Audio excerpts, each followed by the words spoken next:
What is up, fight fans? We are live on MMA Weekly, the most trusted source in news and entertainment in mixed martial arts for almost 20 years. It's UFC 264, Poirier versus McGregor 3, the trilogy fight, and we're live throughout the night here tonight. Myself and Jeff Kane. I'm Jim Greasehaber. Call me Grease. I will tell you what, Jeff, I am so excited for this fight tonight. Two of the greatest lightweights, two of the greatest fighters in UFC history. One of them is going to be 2-1 against the other one at the end of the night and on his way to a title shot against Charles Oliveira. The legacy of Conor McGregor is on the line, and the legacy of Dustin Poirier is on the line. Money's being made all over the place. It's the biggest fight in the world this year so far, and here we are tonight live on MMA Weekly. Jeff Kane for Poirier versus McGregor 3. The trilogy, they settle it once and for all tonight, my man. Yeah, a big event weekend, man. Conor McGregor fights, it's a big weekend. The trilogy, as you brought up, Poirier got slept in the first fight at 145. The second fight at 155, Conor got slept. And we'll see what happens tonight, man. Right now, though, we got the main card kicked off. Sean O'Malley in there putting together combinations. But Chris is freaking taking the fight to him right now, Jim. Moutinho with the green hair, Sugar Sean with the rainbow dew. Yeah, really came out. And, you get the call a little over a week to make your UFC debut, and it's against a guy like Sean O'Malley, a rising star, kicking off the main card on a Conor McGregor, Dustin Poirier trilogy fight. Moutinho is living the dream right now. He came out loose, he came out firing, and he came out ready to go. Very impressed, not only with the hairdo, but with his performance so far. He's actually rocked Sugar Sean a couple of times. And O'Malley just crushed him with a big right hand at the very end of round one, but Moutinho is going to see round two. It took 4 minutes and 57 seconds, Jeff, but Sugar Sean finally nailed one of those big shots he's getting famous for. Yeah, O'Malley's put together combinations here. Chris lands overhand rights every now and then, but it's lunging. He's going to get in trouble doing that the longer that he does it, but a couple of them have landed flat. He's tested O'Malley's chin for sure in this, but Chris's chin has been phenomenal. I mean, O'Malley's landed combinations, boom, boom, and he's just taking them. Yeah, no doubt, man. I'm really pumped for Moutinho. I'm always excited for, guys and girls who get to just make their dreams come true, live them out. But Moutinho took some big shots in that round from Sugar Sean O'Malley, Jeff, who came in as one of the biggest favorites in UFC history. Sean O'Malley minus 1,000 when this fight started, meaning you'd have to bet $1,000 to win 100. Meanwhile, for Moutinho, plus 600, meaning you bet 100, you win 6. But he got dropped at the end of the round. It's been a great night of fights so far, Jeff Kane. Of course, everything leading toward the main event. Conor McGregor, everything on the line for him. Dustin Poirier, wily veteran. These guys are two of the best the world's ever seen.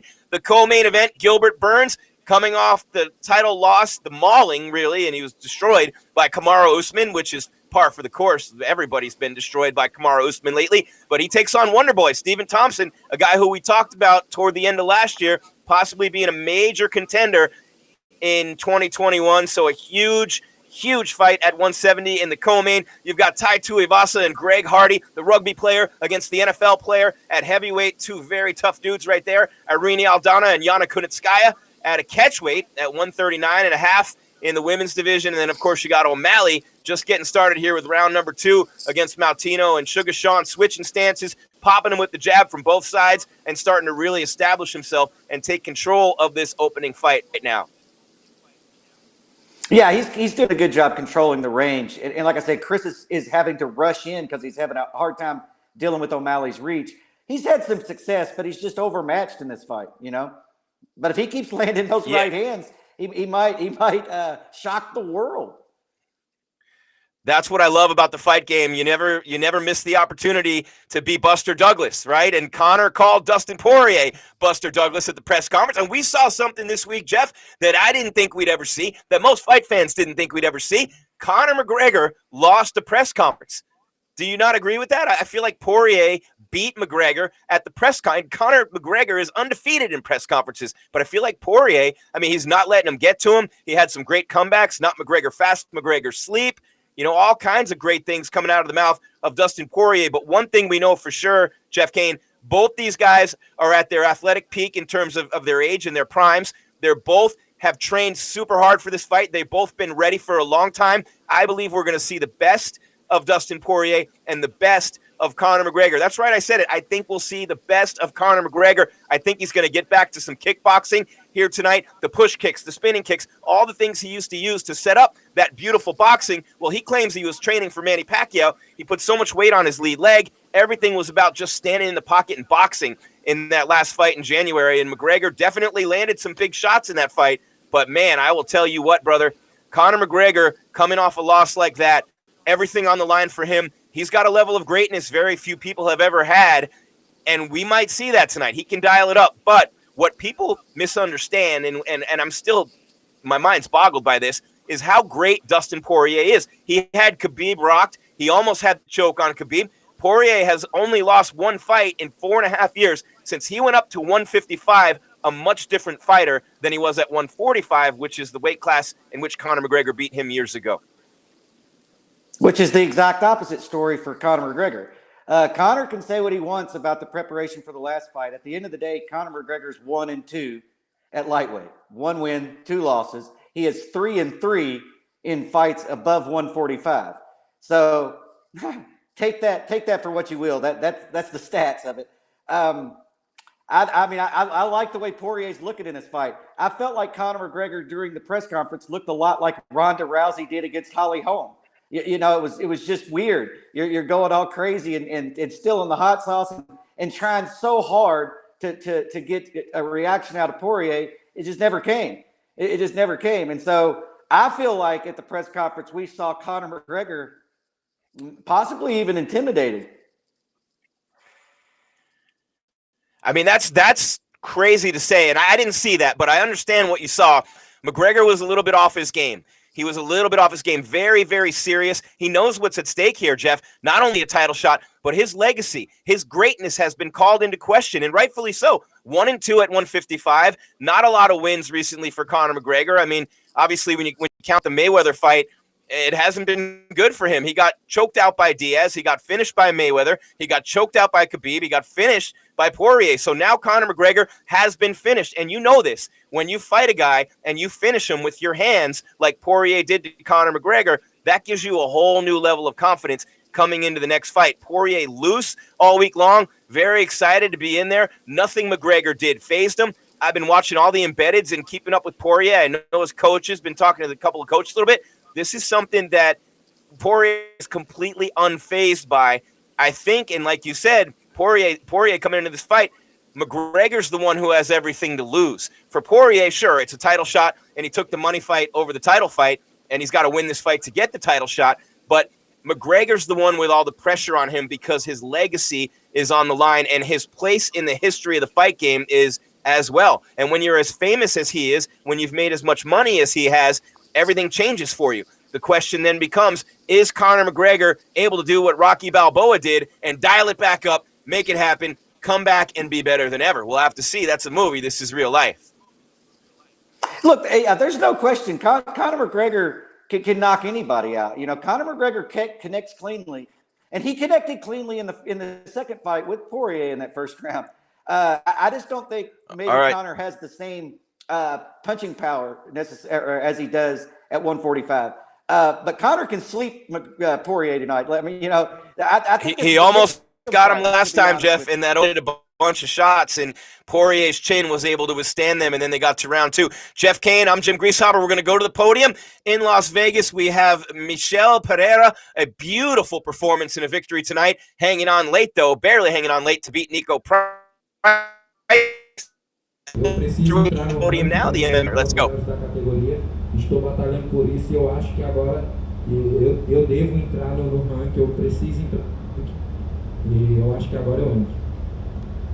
I just need 2 weeks to rest my body, and then I'm going back to the gym and I'm going to start training. But the guy I want to fight is Nick, but to fight the top guys, I gotta be one of the top 15 in the rank. And after tonight, after beating Nico Price, I think I'm going to get one of the 15 positions. Any other questions? No? All right, perfect. Thank you. Thank you so much.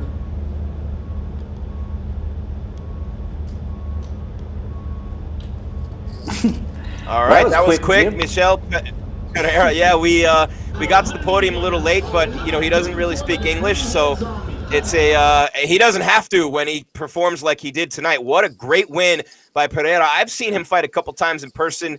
The Diego Sanchez loss, he was dominating that one. This one here tonight, though, Nico Price almost got him at the end. What a fight that was, though, at welterweight. The two welterweight fights at the end of the prelims with Pereira and Price and Griffin and Condit were outstanding fights. Oh yeah, those are veterans. Nico's been around a long time. He's not an easy fight for anybody. I actually thought that fight could go the other way. I don't know what the odds were, but I would have to say, that Nico was probably the underdog, right?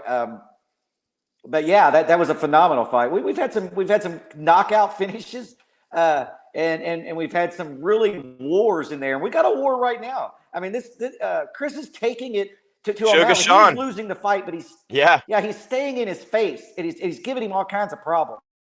He's losing, but he's really pressing Sugar Sean. A week's notice.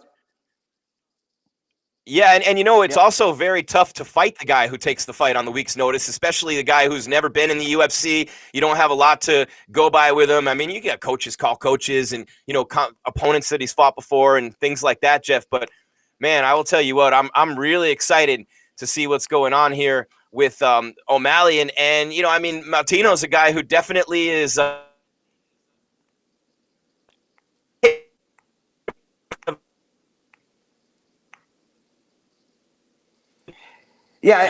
O'Malley, and O'Malley came back with a left. And it's a tough alley to be in because he's expected to dominate him, and anything else is really not a win for him. Yeah, and look, O'Malley's connecting with big shots. Big shots. It's just Chris is able to eat them. And I think him getting knocked down at the end of the first round, while he got dropped, he got back up. He got back up, and now he's just pressing forward, not worried about O'Malley's punching power. I didn't think this is the way this fight would go. I thought this fight was going to end early, to be honest with you. I'm impressed with this guy making his UFC debut on short notice in a high-profile fight, gets dropped in the first round and says, screw it, I'm pressing forward. And we're, I'm really impressed with this kid. I think it's safe to say he's going to get another UFC fight after this one with under 2 minutes left. But, he said before the fight, Jeff, hey, I'm coming in to put on a show with him, to make this a great fight for the fans. If I win, I win. If I lose, I lose. But I'm here to put on a show, and I'm really excited to be here, but I'm going to take advantage. And he has, man. He has every bit of it. I mean, his face is messed up bad right now. There's blood everywhere. It's all swollen. O'Malley's just completely peppering him from round to round, but he has landed some shots. He's stayed aggressive, keeps coming right at Sugar Sean. Very, very impressed with Moutinho, who's going to lose this fight 30-27 unless one of them gets a finish in the last minute or so here. But, man, what an opportunity for him. He seizes the day. Carpe diem, right, Jeff? Isn't that what it is? Seize the moment? Yeah, I agree. I think that, he's going to take an L here, but everybody expected him to. You pointed to the odds. This is the biggest odds spread, or if it's not the biggest, it's one of the biggest in UFC history. Nobody expected him to win. I didn't expect him to get out of the first round. And not only did he get out of the first round, he put together an entertaining fight and showed his toughness, and the accuracy of his right hand.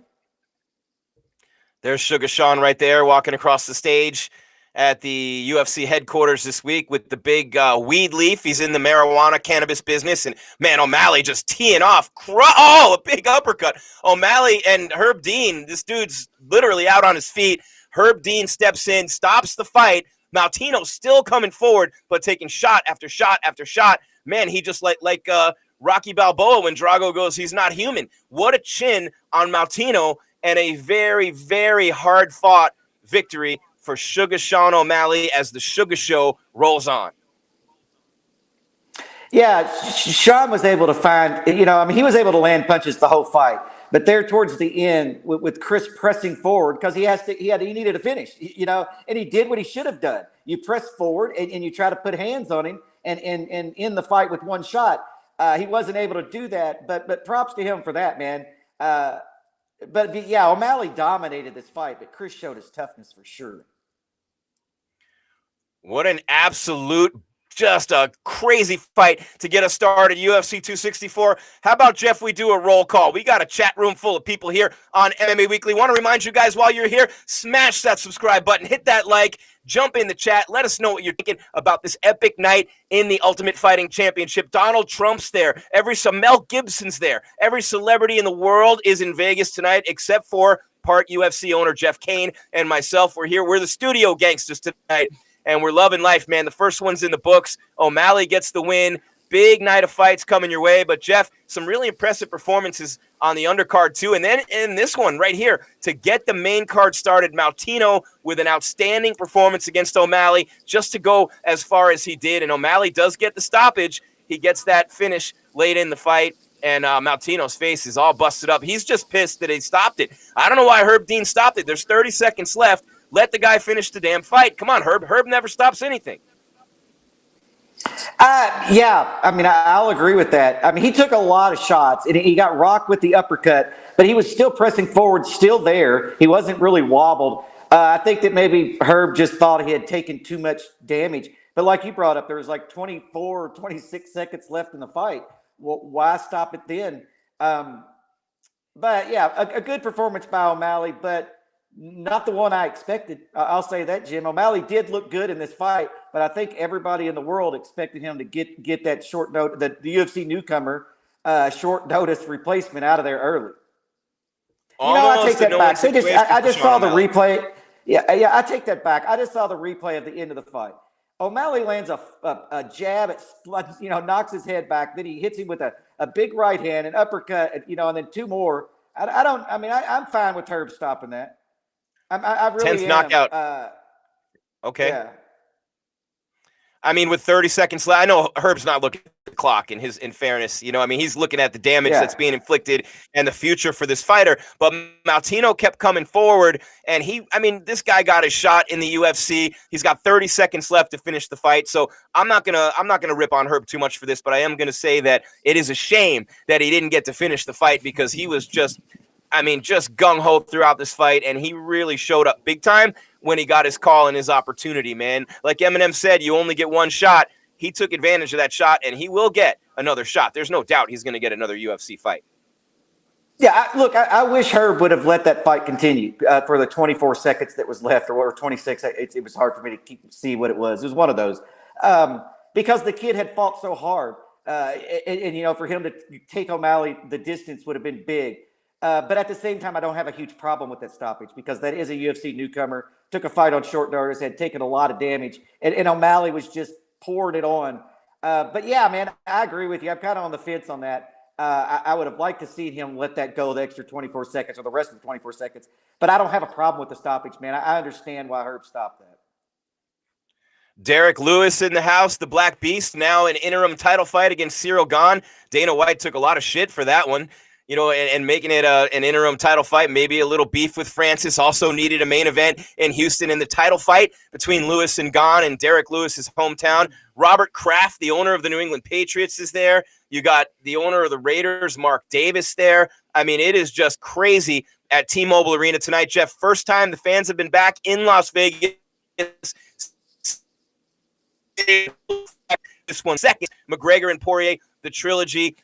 The question for me is not, I think they're both physically amazing, and I think McGregor's in his athletic prime. I don't think McGregor's really slipped at all. If you watch that first fight, for all the time that he has not spent training MMA, for all the time that he has not been fighting in the UFC, to look the way he did in that first round against a world-class fighter and a great champion himself in Poirier, an interim champion, but a great fighter for a long time.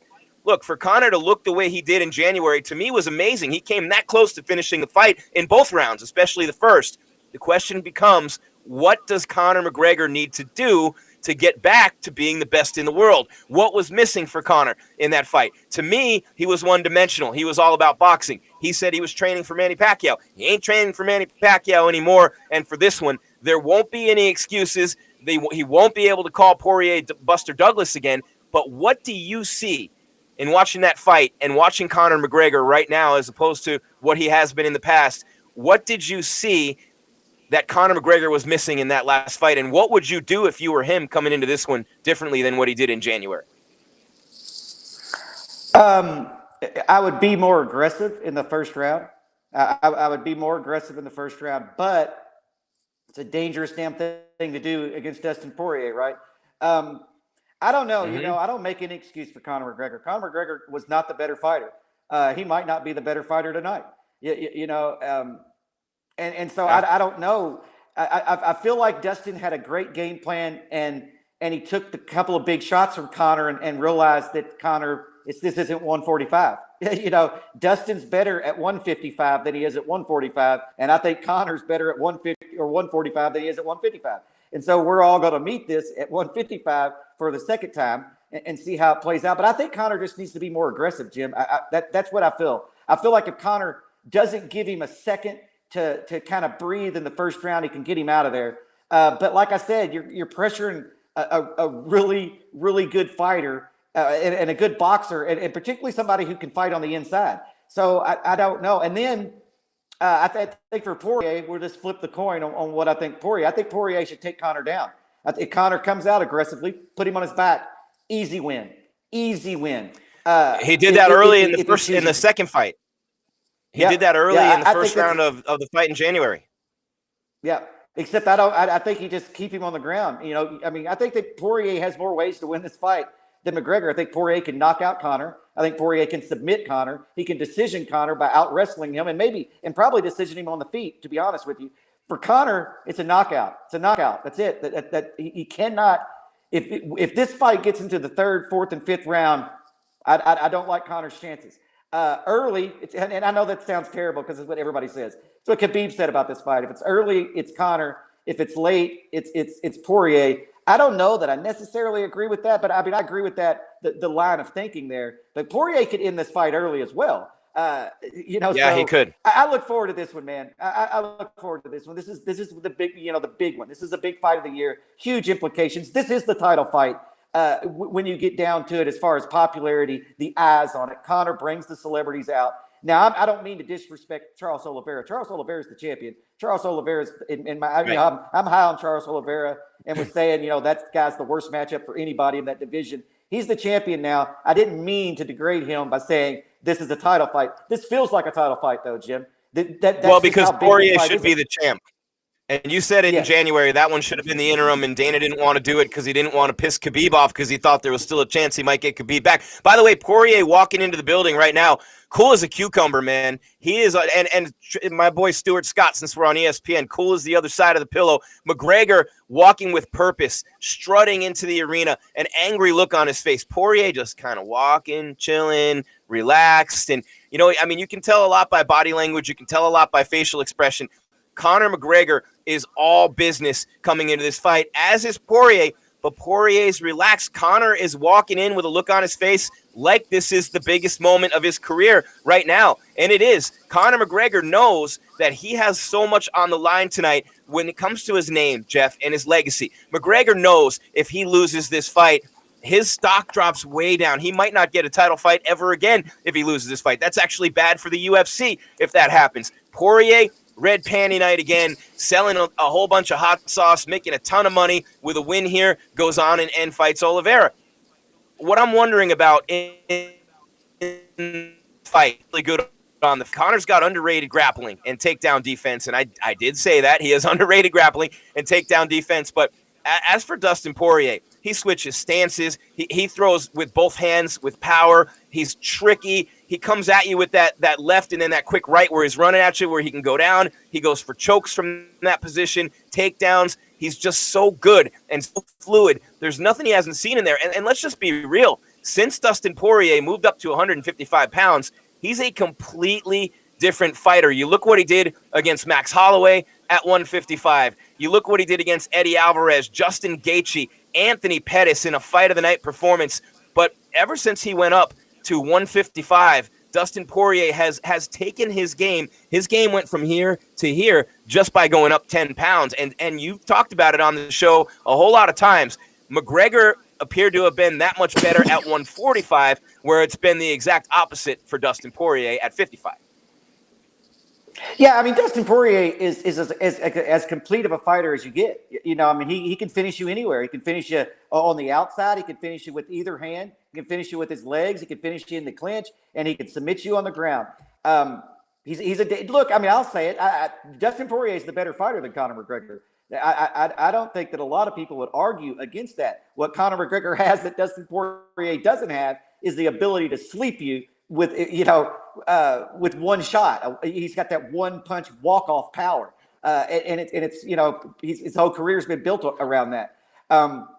And that's what makes me nervous about the longer this fight goes. The longer this fight goes, Dustin Poirier starts figuring out angles. He starts being Dustin Poirier. He finds ways. He finds openings. For Conor, man, I feel like the longer this fight goes, Poirier gets to expose that he's the much more well-rounded fighter. And Conor just has to be more aggressive and get him out of there early. I think Conor does have a lot on the line. Conor's his influence in the UFC, his influence to get what he wants, his influence in the media, his sponsors, everything is kind of riding tonight. Now, Conor's set for life. Don't get me wrong. Outside of some MC Hammer stupidity, he's set for life. And so he doesn't need this financial. Did you really just rip on MC Hammer? I love you, Jeff. Yeah. Poor Hammer. Dude made 300. Yeah. Dude went broke. Yeah. He can't touch an accountant. Well, he made $80 million and he bought a $30 million house. The math doesn't add up when you make $80 million and after taxes it's 40 and you buy a $30 million house. Come on, Hammer. Yeah. And then employed like 300 people and then it's gone. Conor's not doing that. Easy for me to laugh. I'll tell you what though, he had some fun, man. I would trade the rest of my life for those few years that he had. He's iconic, man. People still talk about Hammer Time and can't test this. Everybody knows that. But yeah, for Conor, man, this is huge. This is I don't think it's a career-defining moment because for Conor.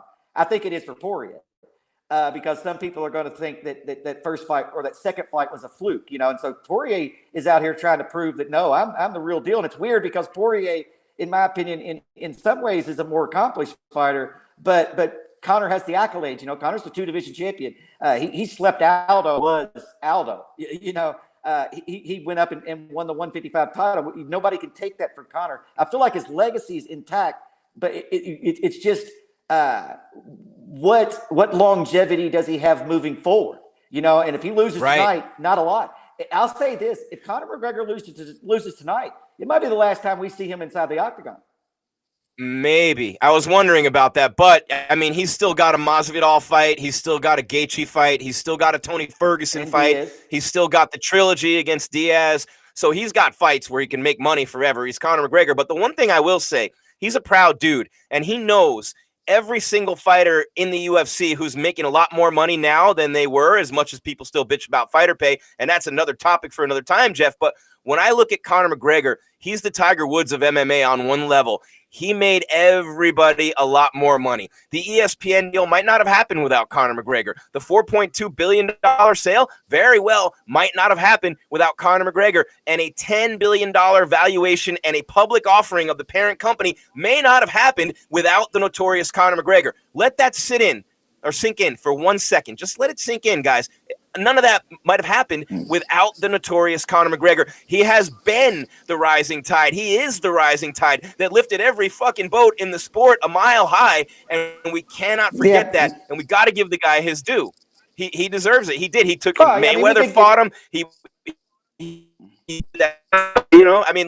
it wasn't McGregor fighting Floyd Mayweather. Look, Conor McGregor jumped on a wave that was already big before he got there. Chuck Liddell, Ronda Rousey, and shit got this sport enormous. Brock Lesnar was able to. And Conor was able to ride that wave. Conor came along at a great time, and he's a showman. He talked the talk and he walked the walk, and that always sells. That sells every damn time.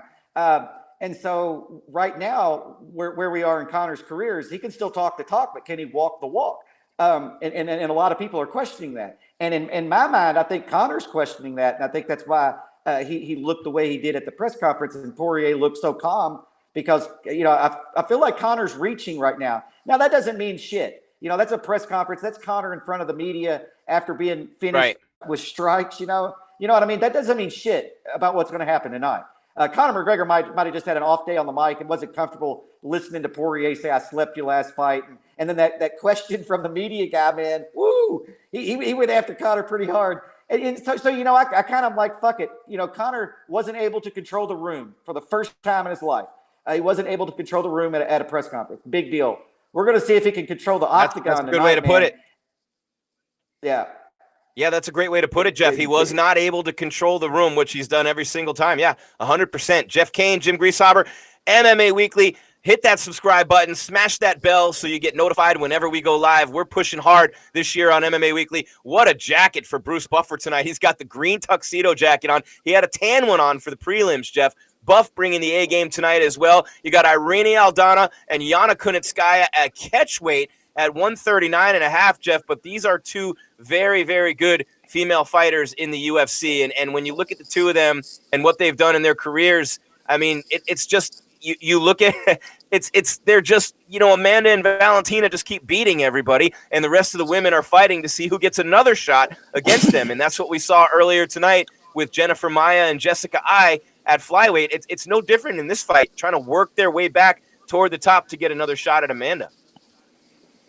Oh yeah, I mean you got two women and three really with Rose. You got women, and look, Rose lost the title. I get that, but she won it back. She's the first strawweight to do that. She's but you great. have three women that are at the top of those divisions, man. And it's a great time for women's MMA. But everybody else, it's like you said, everybody else is just fighting for recognition. They're just fighting their way up the ladder, itching and clawing to get to that number one contender spot, to get that chance at the GOAT, to get that chance at Valentina, to get that chance at Rose.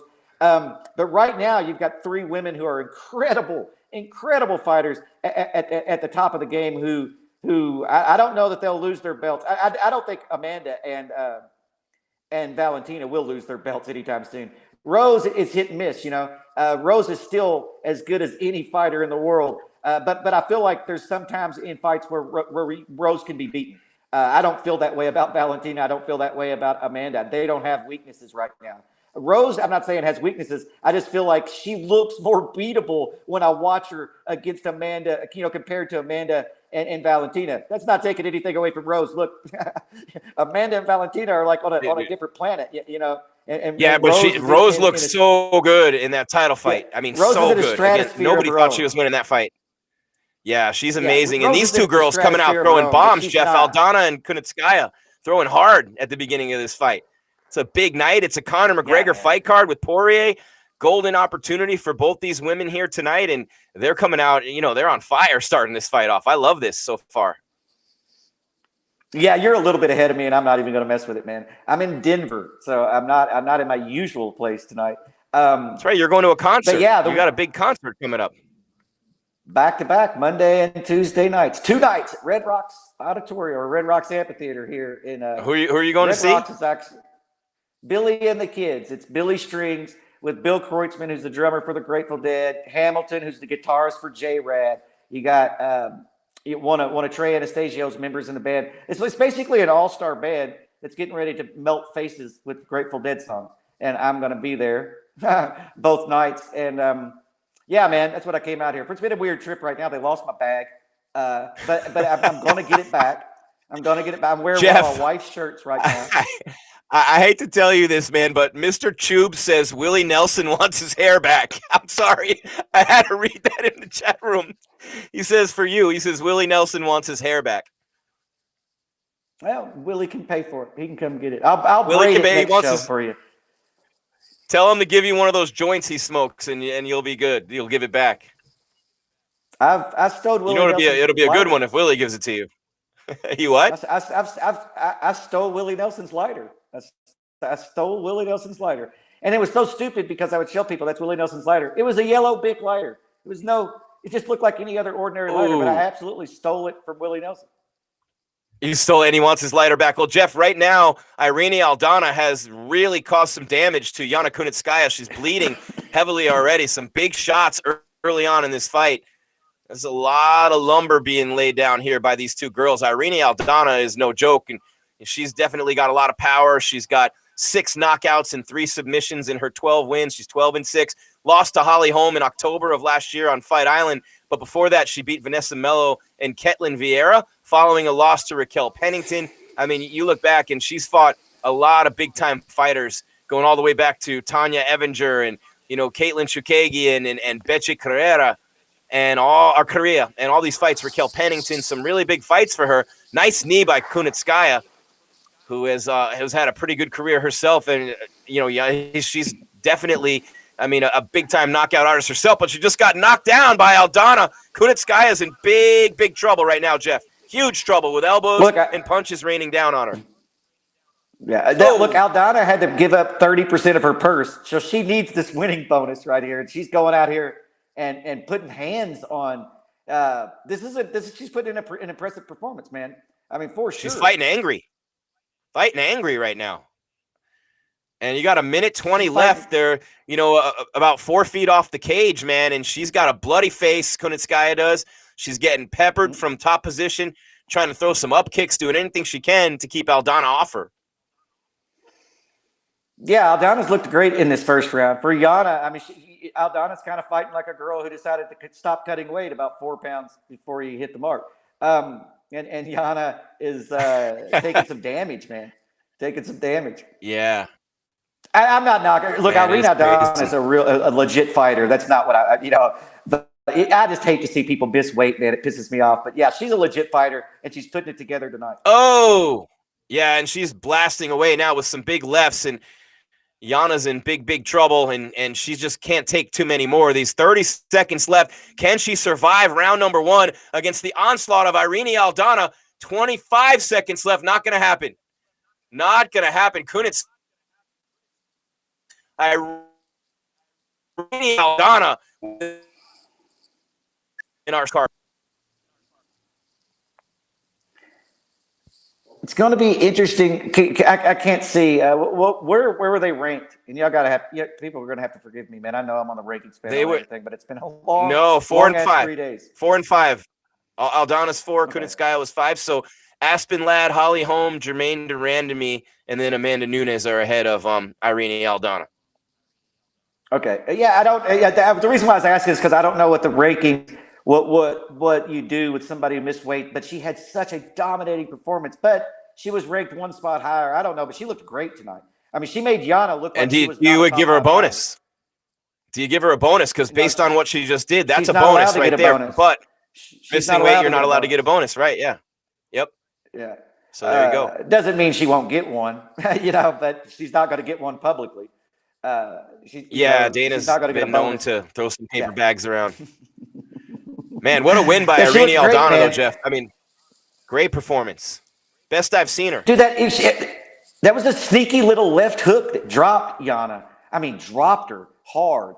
That was an impressive performance, man. That Aldana is legit, man. But I said that she's legit. I wish she would have made weight. It would have been a much more impressive performance had she made weight. She's still the 4th-ranked fighter in the world in that division, though.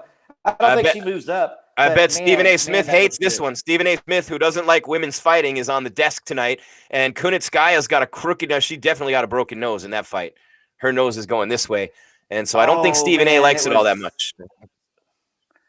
That was a beautiful left hand. Well, Stephen A. Smith can shut up. Yeah, no doubt. I can't believe they put him on the. I can't believe they put him on the broadcast. I can. It's ESPN. They always put their big guys on the biggest events. They do. They've done that forever with Chris Berman and people. But I think it sucks. But at the same time, it means our sport has gotten that big. Yeah, but it also. I don't care how popular or how big you are commentating friggin' basketball or something. You make the amount of ignorant ass comments he's made about this sport. Doesn't deserve to be in the booth. Doesn't deserve to be in the booth. And I never complain about the media, but I don't consider him media because media wouldn't say that shit about the sport. All right, sorry. I digress. And I'll watch them when you watch them hit the pad, comical at best. When you watch Stephen A. hit and he actually put the video out, was proud of it. See, I know combat sport, and then you look at him, and he looks like it's his first boxing lesson. That's enough. No more ripping, screaming A. Smith. But I'll tell you this, Jeff, that was a great performance by Aldana. O'Malley was pushed to the limit. by Moutinho. So far, seizing the night, man. A couple of fighters with a great start to this main card. Now you get to the big boys, the rugby star, Tai Tuivasa, the NFL star, Greg Hardy, who has really improved. To give Greg Hardy some credit, man. He pushed Volkov. He's got some good wins, a couple of tough losses, but Greg Hardy is a better mixed martial artist than I ever thought he would be, and he's going to need to be tonight against Tai Tuivasa. That's a tough fight for Greg Hardy. Yeah, and I think that Hardy is in a must-win situation, right? This will be back-to-back losses, 3 out of his last 5. I agree with you, though. He has shown marked improvements, some significant improvements. We'll see if it's enough, man. Tuivasa is a power punching beast, man. So we're going to see how Greg Hardy does against him. I don't think he's going to fare well. I feel like he's going to go to sleep tonight, but we'll see. We'll see how much he's improved. He might come out and win this fight. I don't know. They finally showed an MMA fighter, legend Chuck Liddell, the Iceman, sitting front row near the Cleveland Browns and Baker Mayfield. They just showed Dave Chappelle walking in. He's playing shows with Joe Rogan. Machine Gun Kelly coming into the building. I mean, it is just loaded with celebrities at T-Mobile Arena and in Vegas tonight, man. And I'm excited. I mean, these are some big-time fights. When you look at Tai Tuivasa, I mean, Greg Hardy's coming off a loss to Marcin Tybura. He lost to Alexander Volkov. He had the DQ against Alan Crowder, but he did beat Jorgen De Castro, Maurice Green in there, and he looked pretty good for a while against Marcin Tybura, but this is a big-time fight for his opponent in Tai Tuivasa. Everybody wants to see the shoey. He had a 3-fight losing streak when he lost to Dos Santos, Ivanov, and Sergey Spivak, but he's come back with wins over the since-retired Stefan Struve and Harry Hunsucker. So rugby against football, Greg Hardy and Tai Tuivasa coming up next as we continue on MMA Weekly live on YouTube, the most trusted source of news and entertainment. Here's our cameras with Scott all week long, and I want to say thank you on behalf of our whole team. Jeff Kane and the team are killing it with the website and the Facebook. The numbers are going through the roof, but we dominated this week with our coverage on MMA Weekly. The numbers have been through the roof, so I want to say thank you on behalf of all of us for making us number one this week and giving us this ability to bring you this content and just being so good about it and being here with us here tonight in the chat room. Jeff, I just wanted to thank the fans who have really come up big for us lately. Yeah, there you go. They can come up big again by hitting the like, hitting the bell, and hitting the subscribe button. Yeah. I always love it when the chat room's going so fast I can't read any of it. It looks like the stock exchange. I'm loving it, right? But it's crazy, man. Little roll call here. Where are you guys watching from tonight? How many of you are watching from Ireland? How many of you are watching from Louisiana or South Florida? How many of you from Wonderboy territory in South Carolina? How about Brazil with Gilbert Burns? That's a matchup, Jeff. The world champion jiu-jitsu, one of the best in the world, in Gilbert Burns, trying to come back off of a demoralizing and humiliating type of loss that can really impact you in a big-time negative way. You really got to bounce back from it against a guy like Wonderboy, who's got a ton of finishes and a kickboxer. So it's really going to be that contrast in styles in the co-main. And then you got McGregor and Poirier, boxing, kickboxing. Poirier's got the wrestling and the jiu-jitsu. You have so many things that could happen in this fight tonight in the main event. I love the co-main. I love that co-main. I said in December when Wonderboy closed out the year in 2020, I said Wonderboy is going to get a title shot in 2021. I think he's going to beat Gilbert Burns tonight, and I think Stephen Thompson ends up with another title shot. I don't know if it's in his next fight, Jeff, because you're still crowded at the top, with Kamaru Usman and Jorge Masvidal. And who knows, McGregor wins this fight, beats Oliveira. He may try to get the 170 belt as well. Who knows, with Conor, he could fight in either one of those weight classes. But I'm very excited to see what happens as a result. And you won't be here for UFC Fallout this week, but I'm very excited to see where the dust settles and what happens and where everything stands come tomorrow and Monday. Yeah, look, Conor McGregor can jump to the number one contender. Dustin Poirier is not going to fall past 2 even if he loses tonight. But for Conor, this has huge implications. And like you brought up in the welterweight division, and we've said it all last year. that Stephen Wonderboy Thompson might be sitting in the best position in that division. Well, here he is getting to face the number 2 guy, gets to make himself basically the next guy in line for a title shot if he wins. And it's that classic matchup, right? Jiu-jitsu versus karate. It's one of the first conflicting style matchups in mixed martial arts history. Who the hell wins between jiu-jitsu and karate? It's going to be who controls the distance. That's what's going to happen. Wonder Boy does that beautifully. If this thing hits the ground, Wonder Boy is in a world of shit. Let's make no bones about it. This is an exact conflicting styles matchup. If it goes to the ground, one guy has a clear-cut advantage. On the feet, another guy has the clear-cut advantage. This is about distance and who can close the distance or who can keep it on the outside. I love this matchup too, Jim. This is a great co-main event. Yeah. I can't wait. And you know what? Wonder Boy hasn't fought Leon Edwards, and Leon Edwards with a great win over Nate Diaz, barely hung on at the last pay-per-view here in Arizona. But Wonder Boy and Edwards, that very well with a win tonight, it probably would be Wonder Boy and Edwards, and I wouldn't mind seeing Burns and Edwards either because Kamaru's beaten both of them. Wonder Boy's the only guy who hasn't had a shot at the top of that division against Kamaru Usman, the champion, who somehow was not nominated for an SP. How in the hell do you have Khabib, Amanda Nunes, I forget the other two who were nominated, but you're Kamaru Usman not even nominated for fighter? I mean, are you kidding me? Francis and who else? Khabib, Amanda, and I can't remember who, but not Kamaru Usman is by far the fighter of the year. Yeah, Francis was on there, Khabib and Amanda. And who is the other one? I can't. Was it? It was no. It was Rose. Yeah, you're right. It was Rose. But I mean, the fact that Kamaru's not on there. I mean, come on. I think it's weird that I think Khabib being on there shows how far back they go. And if that's the way they're going to do it, then Kamaru's a shoe-in next year, right? And doesn't have to do shit. He's already laid the groundwork for that. If they're not going to put him on this year, I agree. He should have been on that list. I don't know which one I'd have bumped because Francis did knock out the greatest heavyweight technically. And you know, Rose was the first one to win that title twice. And what she did to Wee Lee was just amazing. But how do you leave Kamaru off that list, man? I agree.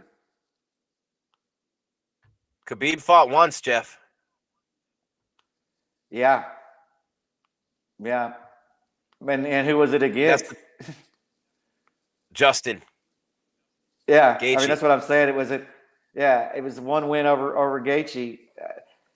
Who did he piss off? I don't know how you justify it. Who did Gaethje piss off? I mean, how is he the forgotten guy? I mean, I know he had just lost to Khabib, but I mean, this guy everyone's going around him. He's still at number 2. Poirier's at number 1. If Conor wins this fight, Justin Gaethje's going to be pissed off that he gets passed over.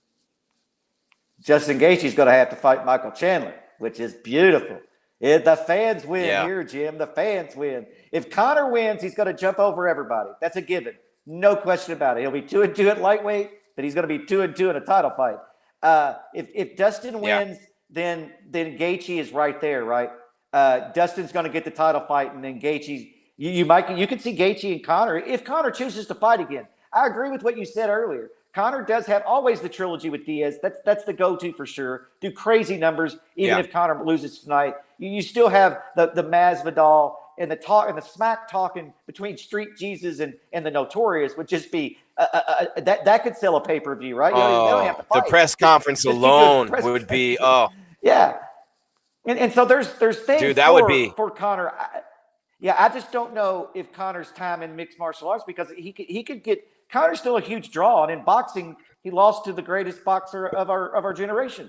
And so, he might have a better payday and a better future in boxing than he does in MMA. And that's crazy as it sounds. So tonight, I think a lot's on the line for Conor. It could be the end. It'll definitely be the end of the Conor McGregor era. But it could be the end of Conor if McGregor's McGregor had time won in the that. UFC. It might be. And Jeff, if he had won that fight in January, we'd probably be watching McGregor and Manny Pacquiao at Allegiant Stadium right now. Yes, we would. Probably, and co-promoted by the UFC, and Dana writing off on it. And that making ridiculous amounts of money. Yeah, I mean, Conor has a future in fighting, and that's what I'm saying, is that whenever I look, if he loses tonight, where can Conor make the most money? Is it fighting Diaz? Yes, that's a huge fight. And he's going to get multiple, tens of millions of dollars for that fight. But can he make 50, 75 in boxing? And I don't know. I mean, he really might be able to make more money in boxing. And that's the only reason why I say that. I'm not saying I want Conor in MMA. I want to see Conor in Diaz 3. Only MMA. Only. Yeah. So I mean, but I understand. Look, they're prize fighters, right? You go where the money is. That's what Poirier did tonight, smartly. Good job, Poirier. That's being a good husband and a good dad. And so Conor, you might very well see him go to boxing. I'm not going to shame him for that, man. No, me neither. But you know what? Poirier also extremely confident that he's going to get this W.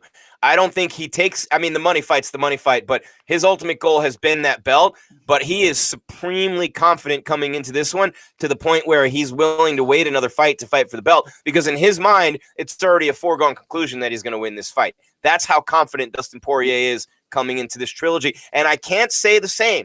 I really can't say the same about Conor McGregor. You can see and hear the confidence all over and all through Dustin Poirier. Conor seems a little agitated, and while he talks a good one, it seems as though Poirier is the more confident fighter coming into this one. Well, I think it's mind games. I mean, I think Poirier's confident. Don't get me wrong, but for Poirier to exude, just to fucking bleed the sweat, this confidence, I think it's messaging, right? Poirier is treating Conor McGregor the way Conor McGregor treats everybody. And Conor doesn't like it. You can see it. It's uncomfortable. But what's Conor's comeback? You heard him say the wife comments, and you heard him try to get the crowd chanting. But he really had nothing of substance. And Poirier's over here beaming with confidence. But I really think it's the mind game. I think that Poirier's playing a mind game right now with Conor McGregor and winning it. He's showing all the confidence in the world. And I'm not saying that he's not confident. Of course he's confident. But what I'm saying is he might be going over the top with the confidence because that fucks with Conor McGregor mentally. Conor McGregor's like, this dude is that fucking confident he's going to beat me, and he just knocked me out. And so, and McGregor's never been finished with strikes. You know what I mean? I mean, I think that, and like you brought up earlier, Conor's a proud man. Look, a proud man can get submitted by Nate Diaz. A proud man can get submitted by Khabib. A proud man cannot get knocked out by Dustin Poirier. And that's what happened to Conor McGregor. And, man, I don't care what any fighter says. It's always in the back of your mind.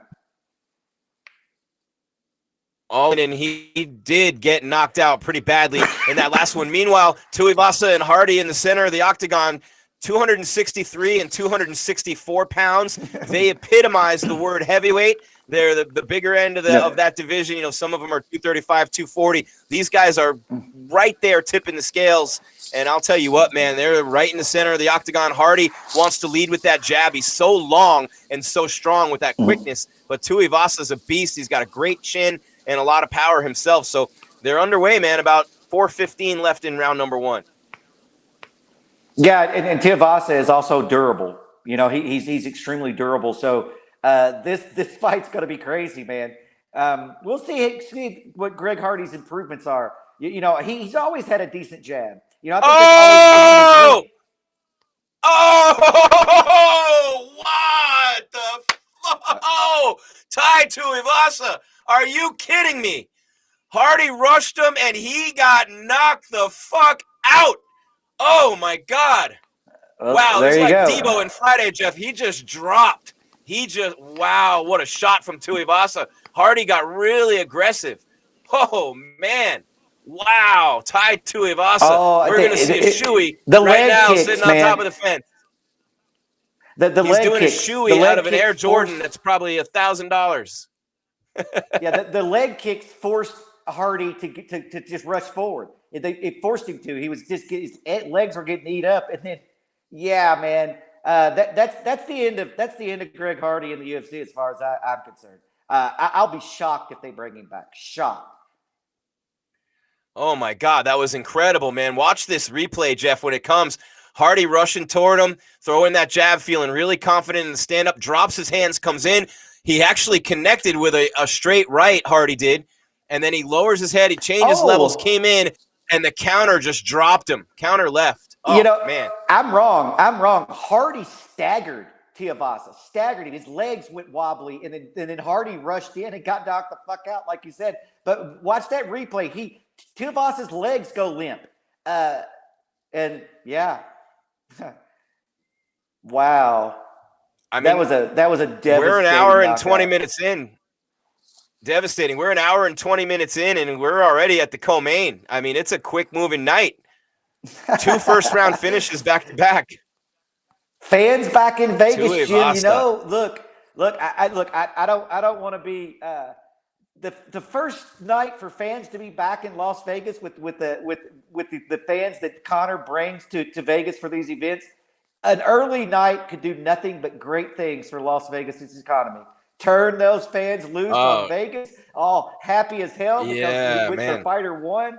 Yeah, you know, I mean, I think it's good all the way around. But yeah, you're right.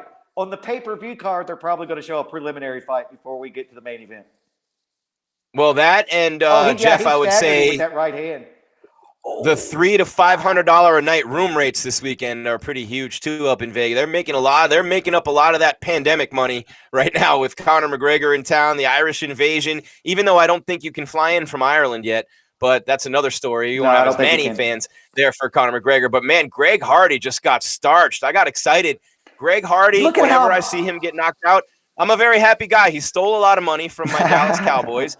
He had a lot of trouble with, assaulting, and you have to bring it up. It's part of his story. So anytime Greg Hardy gets knocked out, there are a lot of, and he got really cocky in the press conference the other day, but Greg Hardy is that guy. He's polarizing. People can't stand him, and a lot of people very happy to see him get knocked out like that against Tai Tuivasa, myself included. I'm not going to lie. Yeah, but he's one of the most disliked people in the sport. Look, watching that replay, though, big right hand, and Tuivasa gave out a little bit. And then out of position Hardy is when he gets knocked out. He overcommitted. That's just a sign of inexperience. That's a sign. You're never going to see Dustin Poirier do that. You know what I mean? You're never going to see a veteran fighter do that. Hardy hurt his opponent, rushed in like an amateur, overcommitted, and got knocked the hell out. I agree that you look. That's a part of Hardy's story. You got to mention it. Hardy's got a checkered past, man. I think look at the shoe he's doing a shoey out of. Shouldn't be my nephew anymore. He's not. But yeah, I don't want to badmouth the kid. The kid's going through some shit. But part of him going through his shit was my first generation Jordans are gone. Man, you saved them all those years, or you bought them later? No, I had the original from 85 or whatever, and then I had the Generation 2s. I still have the Generation 2s. I just don't know if they're at my house or if I stored them at my parents. But yeah, I love those Gen 1s. They're the best. They're the best skateboarding shoes in the world, Jim. Look how out of position Hardy Gen 1s. They're the best. They're the best skateboarding shoes in the world, Jim. Look how out of position Hardy is when he gets hit with that left hand. Yeah, that's crazy to me. That is, I mean, you're doing some striking training. You know what I mean? And you understand that that's fucking way out of position. That's way out of position. Yeah. I mean, he's not really a mixed martial artist. So he wouldn't be there if he weren't an NFL player and he didn't have all those troubles and all that kind of sizzle. I mean, Dana knows what he's doing. But it's no different than a CM Punk. Hardy having much more success than CM Punk. Yeah. But, man, Tuivasa doing more shoeys. Look at this. He's chugging out of boots on the way back. Fans are handing him shoes. God, he didn't like that beer. Disgusting. It's gross, but it's making him a lot of money. Here he comes again. Yeah, I mean, look at this shoe. It's a gimmick that nobody's going to steal, Jim. That's disgusting. This big, gross, sweaty, fat dude just gave him a shoe, and there's Masvidal on the way back. Oh my God, Jeff! Look, now he's got fans pouring beer down to him, and he's enjoying the moment, man. What a big time! 3 consecutive TKOs, Jeff, to start the main card. 3 in a row. Sean O'Malley, Irene Aldana, and Tai Tuivasa. TKO to start off this main card. What a night. I mean, you couldn't ask for anything better as a fan. No, and I was watching Israel Adesanya break down the entire main card, and he talked about Tuivasa and said, "Look, this guy has really good leg kicks. Oh, that was he doesn't great. use them enough." And you, I mean, Adesanya nailed it, right? He nailed it. And then, yeah, but honestly, Hardy, he hurt him, and Hardy knew that he hurt him, and he rushed in and got just flattened. God, that was devastating. That's all right, the power. so the Jeff, power he possesses. I'm going to show my age real quick. If you don't mind, I'll return the favor to you. But the only thing about me that's 49 is my bladder. So if you give me a quick second, I'm going to run and hit the men's room. I have no other way to say it. We're on live for hours. I'm going to hit the men's room real quick, and I'll be right back while we're waiting for Wonder Boy and Gilbert Burns to make the walk. I'll be right back, guys. Real time, live, no commercials. Yeah, it's fine. Go do that, Jim, and I'll keep talking. Look, here's something, a little personal thing about myself. Every time there's a big fight, I don't get excited about fights, really. I've done it for 18 years, and there's very few fights that get me, like, really excited where you have butterflies in your stomach and shit, you know. Before big fights, though, I have to pee, and I don't care if I just peed. Like when Conor McGregor and Dustin Poirier are making the walk to the octagon, I'm going to have to pee. I'm going to absolutely have to pee. I'm not going to go pee, but I'm going to have to. So Jim went to go to the little boys' room, and we are up to the co-main event. The co-main event already, a bunch of quick finishes. Gilbert Burns ranked number 2 against Stephen Wonderboy Thompson, ranked number 4. Jim and I talked about it earlier. This is the classic conflicting styles, karate versus jiu-jitsu. Now, Wonderboy is much more than just a karate guy, and Burns is much more than just a jiu-jitsu guy. But those are their wheelhouses. Those are their biggest strengths. This is going to be a very interesting fight. They're showing Dustin Poirier warming up in the back. And, yeah, man, Jim talked about it earlier. Poirier is so calm this week. It's like he knows what's going to happen. It's like it's a foregone conclusion. It's weird. It's really weird. I hope that he's not lackadaisical in the fight and that relaxed in the fight. Or maybe he needs to be. I don't know. And then now they're showing Conor McGregor got a suit and tie on, you know, which is kind of strange. They're wrapping his hands right now. He probably did an interview or something, and so he put on a little suit and tie. Yeah, huge night of fights. For the fans to be back in Las Vegas at T-Mobile Arena is absolutely huge. You know, it's been all this time. And, you know, Vegas is the fight capital of the world. It's the UFC's bread and butter. They used to almost not have events anywhere else except for Vegas. Now, of course, they go all over the world, but they haven't, not this last year, not since the pandemic. It's been Las Vegas. It's only recently that they've been able to go to Jacksonville, Florida, Houston, Texas, and Phoenix, Arizona. And they signed that contract with Houston, Texas. And Jim's jumping back, but I'm going to finish up my thought. Is a lot of people were mad about Derek Lewis and Cyril Gane getting that title fight. But here's what I think about that. I think that the UFC signed a deal, a multi-event deal with the arena in Houston. Derek Lewis is from there. Derek Lewis is a huge draw. And yep. Amanda Nunes was on that fight card.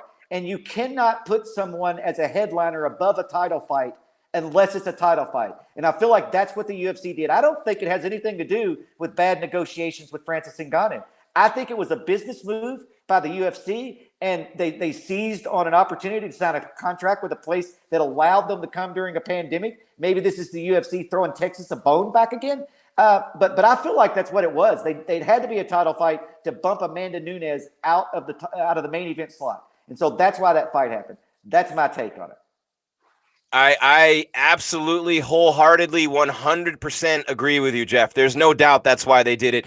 Dana White said in an interview, and I forget who it was with, so I apologize, earlier in the week, he said, why doesn't everybody just shut the fuck up and let me do what I've been doing for 20 fucking years? That's what his response was. But it's a business move. They're in Houston. Derek Lewis lives there. You added another wrinkle to it. I was just going with the Derek Lewis is in Houston. They needed to make it a title fight to make it the main event. But you're right. Probably in agreement with Texas on some level for letting them come there and do an event with fans with Chandler and Oliveira. What was that, 262? And then they came to Arizona. Mm-hmm. Same thing. They probably have another one here. They did a great card in Arizona with Nate Diaz as the co-main. And how about Nick Diaz coming back on the Brian Ortega Alexander Volkanovski card coming up, UFC 266. That's coming up too, with Nick Diaz coming back for the first time in 6 years. So we got some really exciting shit going on, Jeff, in the UFC, not the least of which is Gilbert Burns and Wonderboy. Nobody talking about the co-main event with everyone focused on McGregor and Poirier, the trilogy, the NMF, Stephen Wonderboy Thompson, and Gilbert Burns. And I'm always, Jeff, the most intriguing thing about this fight to me, really, is Wonderboy working his way back to another title shot is pretty phenomenal. But the biggest thing for me, dude, is how will Gilbert Burns respond to the beatdown he took from Kamaru Usman? You know, we've seen fighters get to that level and they get a title fight and they just get destroyed by the champion and they're never the same. Gilbert Burns had won 6 fights in a row and had looked very good doing it until Kamaru Usman just beat the brakes off him back at UFC 258 in February. And I just wonder how Gilbert Burns is going to respond following that fight. Next fight out is so crucial for someone after they lose like that in a big fight. Yeah, you want to get it back. You want to erase it, right? You don't want people to, you know, it's always, you're only as good as your last fight. And that's so true. And so you want to erase that. You want to get it out of everybody's minds. You want to get it out of the UFC matchmaker's mind. And you want to solidify yourself as the number 2 guy in the world. But he's dealing with a guy that, well, I mean, Wonderboy's hard to deal with. Wonderboy is a very unique fighter because he uses that karate style in and out. He's elusive. He's hard to hit. And when he does get hit, he's durable. And so, yeah. This is a very interesting matchup, man. I mean, this is a very intriguing matchup. These are the fights of why I love the fight game, man, because it's hard to tell who the hell's going to win. There's so many variables to the game. And then they bring so many different attributes, so many canceling attributes at that. This is a crazy fight. Ooh, here we go. All right, here we're going to go to the podium in Vegas. The MMA Weekly camera is right there front and center for the Sugar Show. Sugar Sean O'Malley with a big win tonight in a must-win fight against Chris Moutinho, making his UFC debut. Here's Sean O'Malley on MMA Weekly.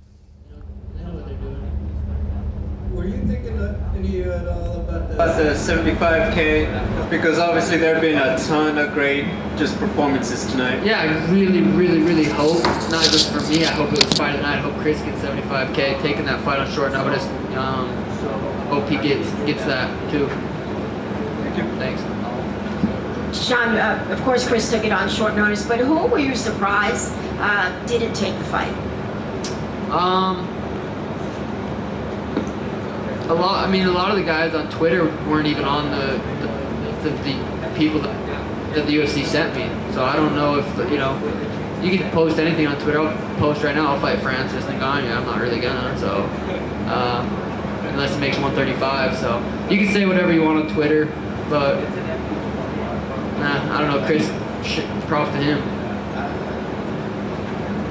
Sean, you mentioned Sterling and Peter Yan. So when that fight does happen, what's your pick for it? The rematch? Yeah, I think that fight's gonna play out a difference. Sterling probably, hopefully, realized he can't sprint out there. Peter's too good. He's high level, black belt in MMA. He's well-rounded everywhere. I think he's one of the best bantamweights right now. Obviously, I think that fight. I don't know. I think Peter beats him again, or whatever. But I'm excited for that rematch. I think Aljo has to have a different game plan. I think Peter can outstrike him. This one I don't see how Aljo wins, but it's a fight, so we'll see. And ideally, how quickly are you hoping to be in that title picture? 2-5, beat Font, beat Peter, move. Maybe I mean these weight cuts aren't fun. I'm not a little bantamweight. These weight cuts aren't. They're brutal. So I could be fighting at 45 in the next couple of years, but we'll see. Congrats, Sean. Thank you. Suns in 5? We'll see. Let's go. Thank you, guys. Sugar Sean O'Malley leaves the podium in Vegas at T-Mobile Arena. The fans are back. And UFC 264 has reached the co-main event. If we could get that sound turned down from the press room in Vegas with Sugar Sean leaving the podium. There we go. Thank you, Scott. What a night for Scott. Scott's literally doing 100 things on location. And Jeff Kane, we'll get Jeff back here in a second. There. Well, nope. I thought that was Jeff. It's the mic, and they're cleaning the mic in there. But Sugar Sean O'Malley in a must-win situation against a guy who everyone in the world knew that he would beat, and those are the most dangerous ones sometimes. And, you know, I'll tell you what, man, when Sean O'Malley got that victory, big sigh of relief from everyone. And you know, he's still, Sugar Sean O'Malley has a ways to go in the bantamweight division. I mean, he's not, you know, anywhere near where a lot of people think he's going to be. Kyler Phillips is ranked 15. His teammate at the MMA lab, I think Jeff is getting back to his debt. There he is. We can hear those earbuds dangling and jangling. But Sugar Sean O'Malley's not ranked, Jeff. He's not ranked, and he's not going to move up or get into the rankings, really, I don't think, based on that fight, because Kyler Phillips is at 15, Cody Stammen's at 14, Chito Vera, who has a win over O'Malley, is at 13. So he might crack the top 15. I doubt it, though. And he's got to – I mean, look, they're talking about he was undefeated till the Chito Vera fight. Sean O'Malley is going to have to start fighting some higher-level guys to move his way up. And with a guy who's that marketable, can make that much money, the UFC loves him, such a great striker, they're going to have to give him somebody really good and probably someone who's ranked way above him for his next fight, wouldn't you say? Yeah, it's going to be hard to do, honestly. I mean, O'Malley has a big name, so nobody in the top 10 is going to take that fight because he's too dangerous. But 11 through 15, man, game on. I think that look, it was unfortunate that O'Malley had his opponent fall off the fight card, you know, and so he gets stuck with a UFC newcomer, and so it was damned if you do, damned if you don't. You know, if he knocks him out early, he should have. If it goes the distance, he didn't have a good performance. Although I think O'Malley looked great tonight. I think it was a testament to Chris's toughness and just his determination to make his mark in the UFC. You know, he lived his dream tonight, and you showed it, man. He was willing to go out on his shield. But for O'Malley, I agree. He worries me with the way he keeps his hands down. You know, he's not Anderson Silva with that head movement that Anderson had. To fight that way against people in the top 10, it could be short night for Sean O'Malley. But maybe he does have Anderson Silva head movement, man. I don't know. But I'm thinking that if Chris was able to put some hands on him tonight, there's some guys ranked in the top 10 that's going to really give him problems. But O'Malley's young, man. You know, he's young. He's long. He does use his reach pretty well. He's got a future for sure. I just don't know if he's ready for that. I don't think he's ready for the upper class of that division. But, yeah, man, I think that he'll get a ranked opponent in his next outing. I think he's earned that. Yeah, no doubt. And speaking of earning things, how about Wonderboy, Stephen Thompson, man? I mean, look, he took the UFC by storm, came in, started beating everybody. I mean, he lost to Matt Brown in his second fight by decision, and then he didn't lose again until Tyron Woodley won a majority decision over him in March of 2017. He had those two great fights, the draw and the decision, the majority draw and the majority decision against Tyron Woodley. He has the win over Jorge Masvidal. People forget about that. Lost back-to-back fights to Darren Till and Anthony Pettis, which was really, I don't want to say a fluke knockout, but I do want to say a fluke knockout because Wonderboy was dominating the fight. And then Vicente Luque and Jeff Neal back-to-back. Very tough fighters. Wonderboy has faced a murderer's row. Ellenberger, Hendricks. He has a win over Rory McDonald. I mean, Robert Whittaker. He beat Robert Whittaker at 170 before Whittaker went up to 185. Wonderboy has beaten almost everyone. He has not fought Leon Edwards. He has not fought Kamaru Usman, and he has not fought Gilbert Burns until right here tonight as Durinho makes his way toward the octagon. Wonderboy in there waiting for him, Jeff. But obviously people love Wonderboy. He's a tremendous kickboxer. He's got great takedown defense. He's strong. He's tough. His chin is almost second to none, and he enjoys every moment of it. He won't shrink from the big moment. I think the pressure's on Burns here.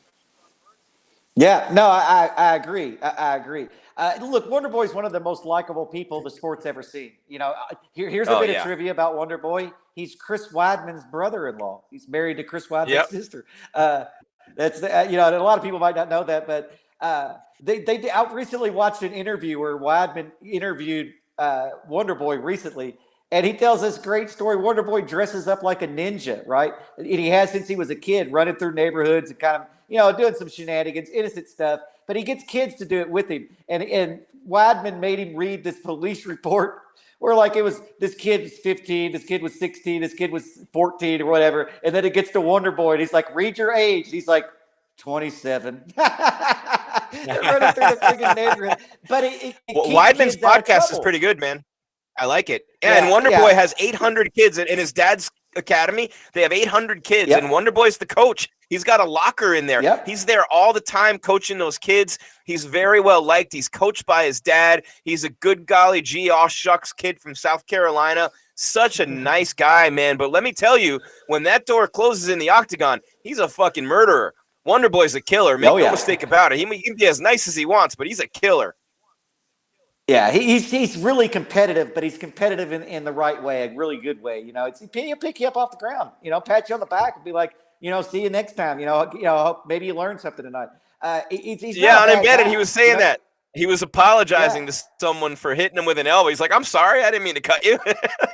He's just such a nice guy, man. I mean, you know, he's just such a nice guy, and he's so respectful. You know, he's a true martial artist. You know, he's one of those guys. He's from a traditional martial arts background, and he carries that with him. You know, the respect, and everybody that you go against deserves respect, whether they show it to you or not. Don't let their actions dictate your reactions and stuff. He's just a great guy, and he's good to listen to, man. And he's great with the kids. I mean, he's a big kid himself. I mean, anybody that's interviewed Stephen Wonderboy Thompson or knows anything about him, he's basically just a big kid. But it's so great to see that, you know.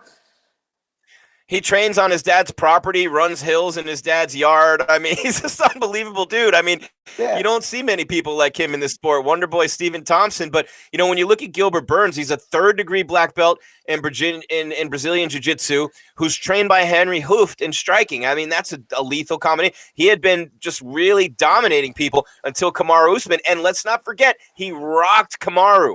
He rocked him in the first round. I mean, he came very close to putting Kamaru Usman out, and Kamaru's been dominating everybody. So Gilbert Burns has the ability to knock Wonder Boy out, or anybody out for that matter. But if it goes to the ground, obviously we know Gilbert Burns with a huge advantage in this fight. Wonder Boy is going to look to, you know, to keep those legs wide, to sprawl when he can, to avoid those takedowns, to keep Gilbert Burns at distance and land. I mean, it's a, you know how Wonder Boy fights, and that's what he's got to do here against Durinho Gilbert Burns. And if you're Burns, I don't know how hard you want to press for the takedown, especially early, because he's very confident in his striking as well.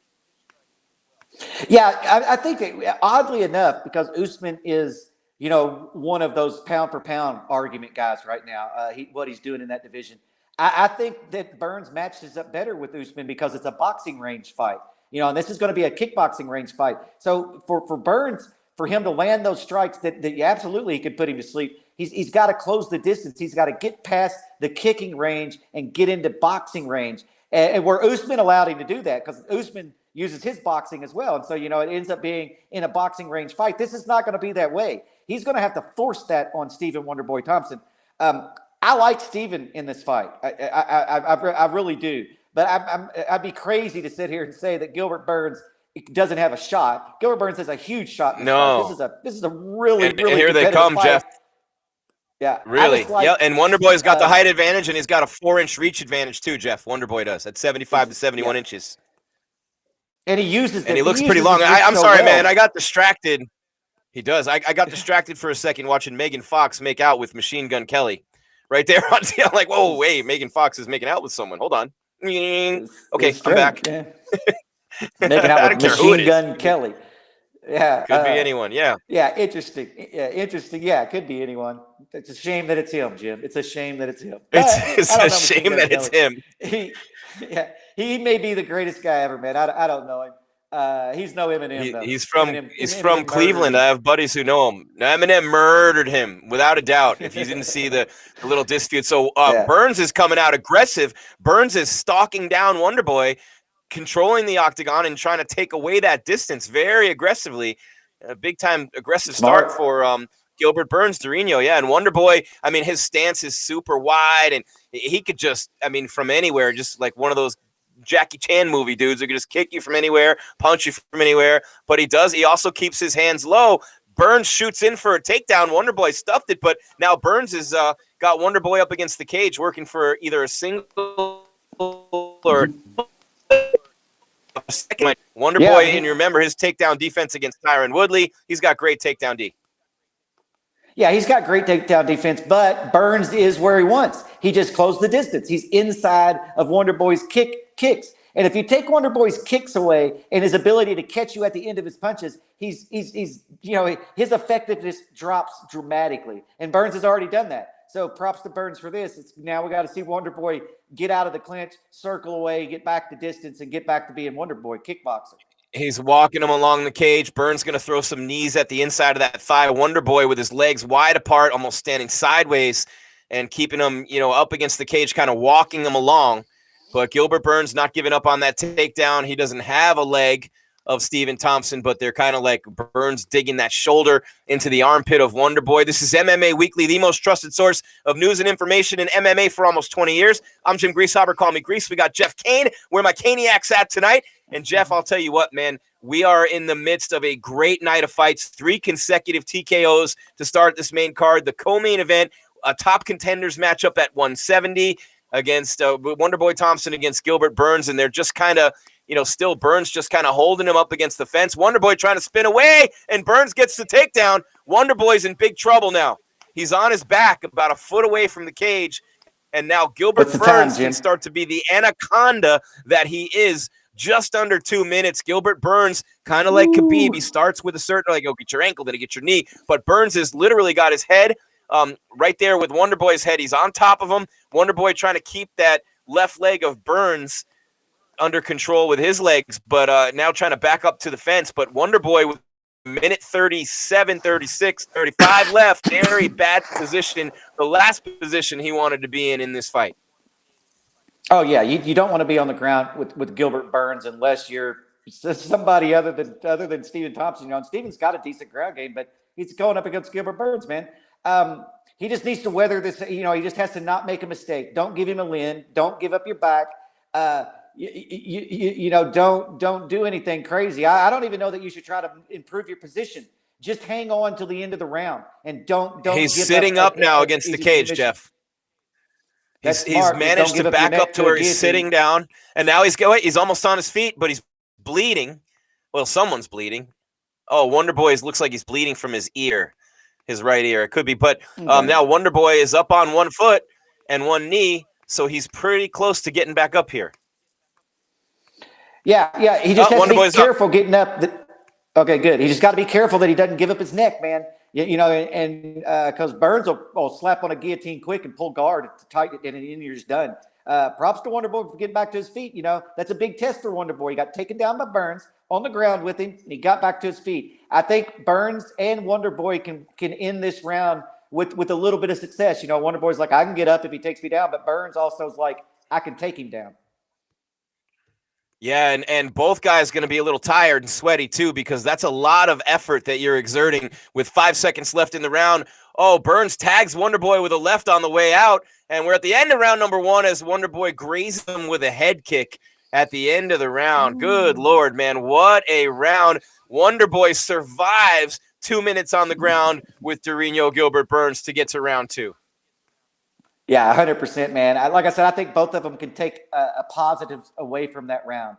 And Jim, we're going to go back to the podium. Call it out.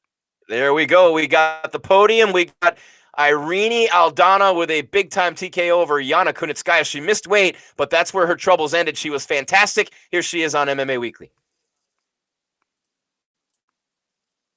Very much. Well, I'm happy. I'm happy it happened. We worked so hard for this, and it came out. All that we trained, all came out tonight. Was that the same? Was it the left hook that you dropped Vieira with that you dropped Yana with tonight? Not the same, but similar. Was that punch something you knew you could take advantage of against Yana specifically, or was it just a punch you saw in the moment that you took advantage of? It was a punch I saw in the moment. Obviously, I was in training camp. I was practicing everything to get better in every area: boxing, wrestling, jiu-jitsu, cage fight, everything. It just came out. I didn't plan it exactly like that, but it came out, so I'm happy. The broadcast team was surprised how aggressive Yana came out right away. Were you surprised how aggressive she came out? No, I knew she was going to be aggressive tonight. I knew, and she was. And I felt her really strong, really, really hard, and I knew she was going to give me trouble, but we prepared for that. Finally, when would you like to return to the octagon? And if so, is there a name you want for your next fight? I know you're still chasing the title. I know there's a title fight in August, and there's a few names ahead of you. But is there a specific name you would like to fight next? No specific name. I'm always open to whatever UFC. All right, I think we lost the podium there with Irene Aldana, but we're back. Jim and Jeff here on MMA Weekly. Hit that like button, subscribe, and hit the bell. Ring my bell. Anytime you know your guys are coming on, you'll know it right away with that alert. So not sure what happened there at the podium, but Irene Aldana with a big win tonight over Yana Kunitzkaya. And now the co-main event, Jeff, is in round number 2, 3:45 and counting. Wonder Boy, you have to assume, lost that first round because of the takedown, and Burns controlling him on the ground. And round number 2, 3.5 minutes left. Nobody really in control of this round yet, but Wonder Boy really trying to maintain that distance, and Burns is definitely working hard to take it away. Neither guy looks too tired, although Burns looks a little bit more fatigued than Wonder Boy, just a little bit, but both guys still pretty fresh. Yeah, I mean, Burns carries a lot of muscle, and so the more Wonder Boy can keep him moving, then fatigue could definitely become a factor in this fight. I think Wonder Boy finished round 1 okay. He got up to his feet, and they had some kind of crazy exchange there at the end. We'll see if Wonder Boy finds his range and timing this round. And he's always got his hands so low, Wonder Boy. They're always low, always way down. It's just part of how he fights, I mean, he's an incredible kickboxer. He's done really well in that regard in his career. And Burns with the jiu-jitsu. Wonder Boy throwing a lot of head kicks. Burns obviously ready for him, blocking him, checking him any way that he can. But Wonder Boy starting to headhunt a little bit here, Jeff. And there's another head kick that misses from Wonder Boy. Burns rushed him, and Wonder Boy quickly backing up. He's against the cage now, but able to avoid Burns and a potential takedown there. Wonder Boy on his bike, as you like to call it. He's just making sure he's and his cardio, he'll go for days too. And it's only a 3-round fight. I say only, easy for me to say, but a lot different than the 5-rounder he fought against Jeff Neal to close out 2020. And you can afford to expend a little bit more energy, and that like in round 2 when it's a 3-round fight, you have to, because you have to win it in 3 rounds. So you're not really fighting at that same pace that you would in a 5-round fight. Yeah, and this is Wonder Boy's style. This is how he fights. So he's not going to gas doing this right here. He's used to this. This is what he does. It's constant movement, switching stances, lateral movement, in and out of the pocket. And so I'm not worried about Wonder Boy in a 3-round fight. If anybody's going to fatigue and gas in this fight, I think it's going to be Burns. And man, look, while those head kicks and stuff aren't landing, he's forcing Burns to block them with his arms, and that shit hurts, man. That hurts a lot. I remember Kung Lee breaking Frank Shamrock's arm that way in Strikeforce. And so while these aren't landing on the head, they're definitely doing damage. Burns with a sneaky, quick takedown attempt. He had the leg of Wonder Boy. Wonder Boy able to get out of there, and then they come head-to-head. Wonder Boy lands a right hand, so he's been able to keep Burns off him in this round. Burns looking fresh. Wonder Boy, of course, has got cardio, like we said, for days, throwing a lot of kicks in this round, making Burns work, change levels, all sorts of things going on in this fight, all sorts of strategy here. Yeah, a lot of subtle striking, stuff. I mean, you got Burns who's moving his head and bouncing up, like changing levels, to get Wonder Boy to think about the takedown. Wow. He comes in. Nice takedown. That was beautiful by Gilbert Burns. He might have stolen the round. Wow. Yeah, that was nice, Jeff. It was it's pretty even round heading up to that point. And so, the takedown's probably going to take the round. So heading into the third, Thompson needs, in my opinion, a 10-8 to make it a draw or a finish to win. But he's not out of this fight. This is the thing about Stephen Thompson. He doesn't get dominated. Oh, even if. Look at this. Oh, look at the way they finished the round, Jeff. It looked like the Don Fry fight in Pride. Check it out, man. That's what it reminded me of. I'll have to check it out and see here, because I'm probably a minute behind you. But I stopped it and rewound it so I could see the end of that round.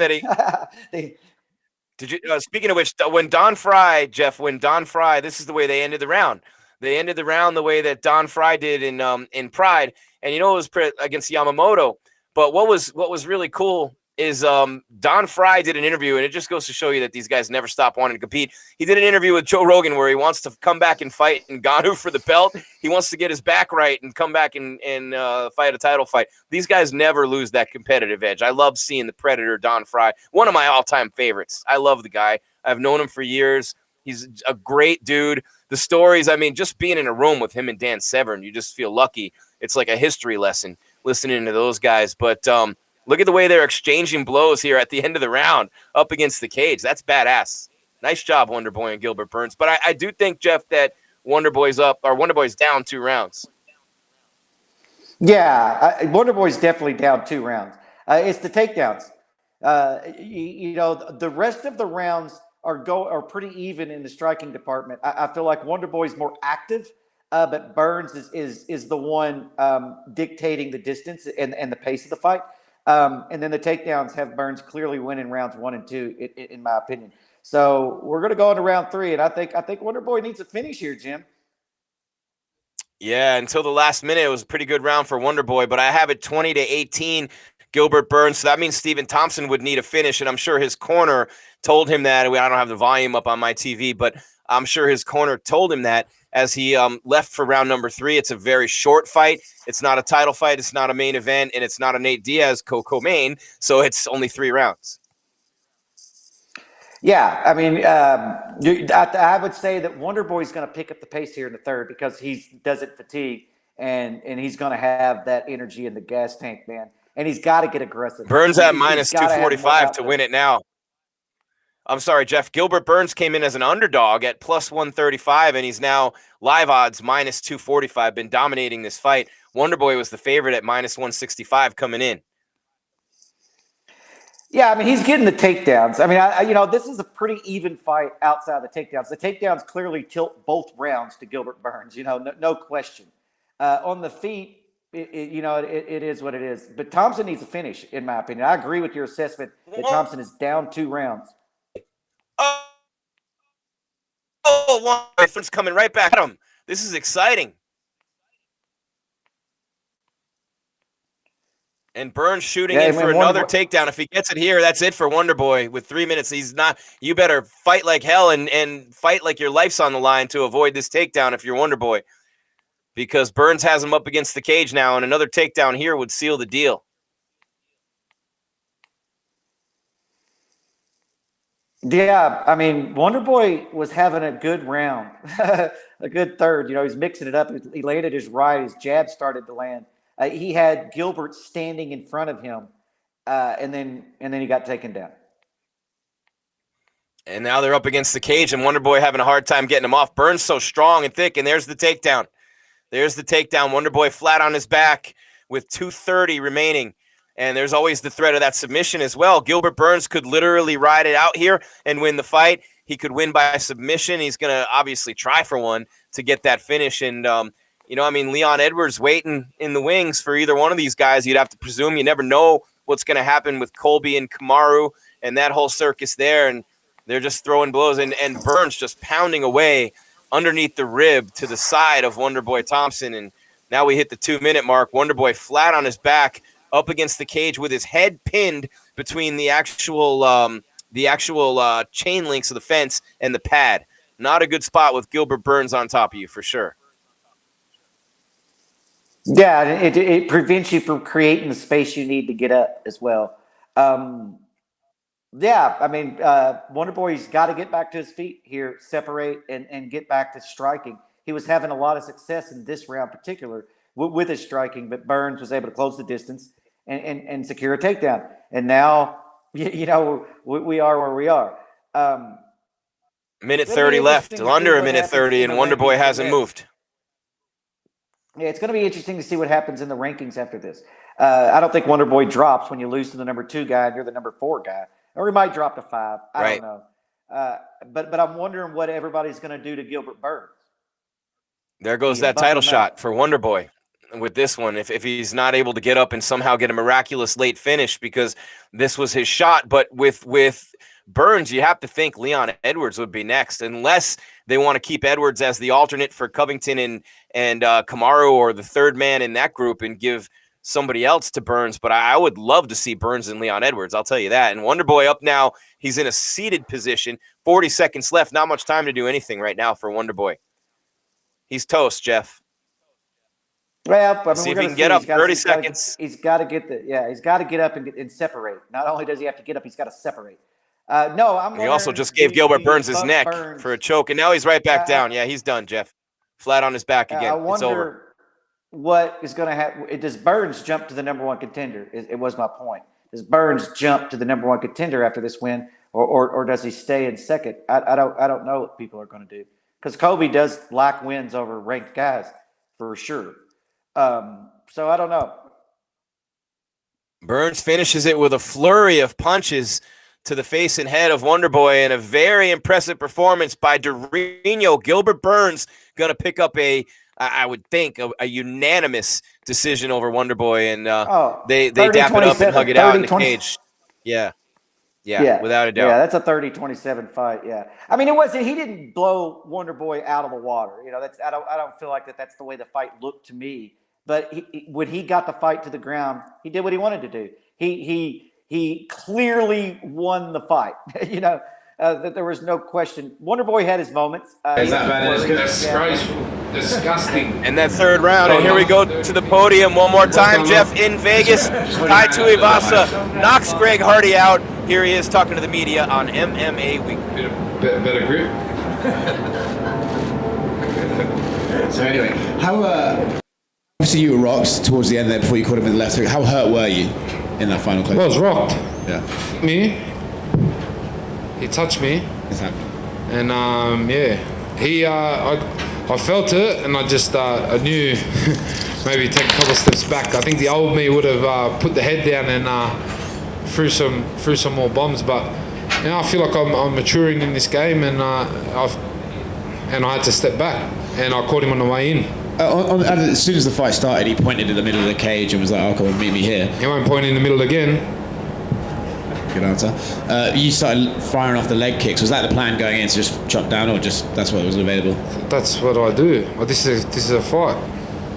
I punch and I kick and I elbow and I punch and I kick and I elbow and knee and whatever. Do you think a knockout like that on a card as big as this is going to propel you to a new level in terms of notoriety? I hope so. I hope so. You've seen me. I've been on a free fight losing streak, free fight winning streak, and now I'm back on a free fight winning streak. So I feel like I'm maturing. I feel like I'm getting better. I'm actually loving what I'm doing, to be honest. And I think it's shown in the cage. Awesome. Anyone in particular you want to fight next? To be honest, I wouldn't even know the top 10 or the top 15. So just it sounds good. One of them. Any of them. I don't. Yeah. I fight. You tell me who I'm fighting, I rock up. Simple. Thanks, mate. How long have you been a fan of the Spice Girls? Man, since way back. Crazy Spice was my shit back in the day. Mel B, huh? Yeah. Mel B, what are you doing?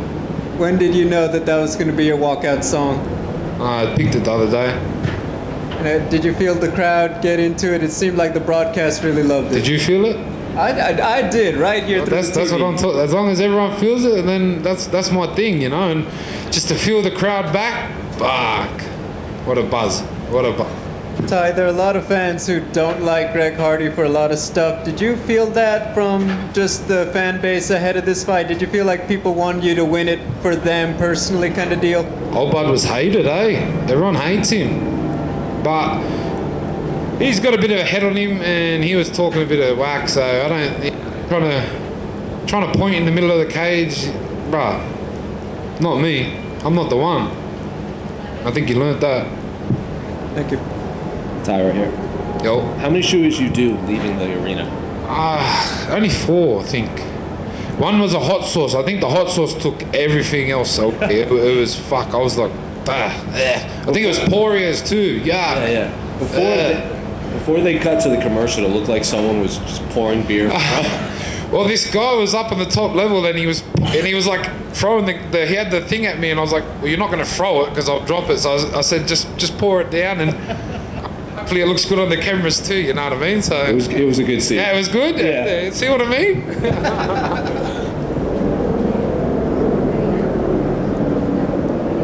Thanks, guys. Cheers. Have a good one.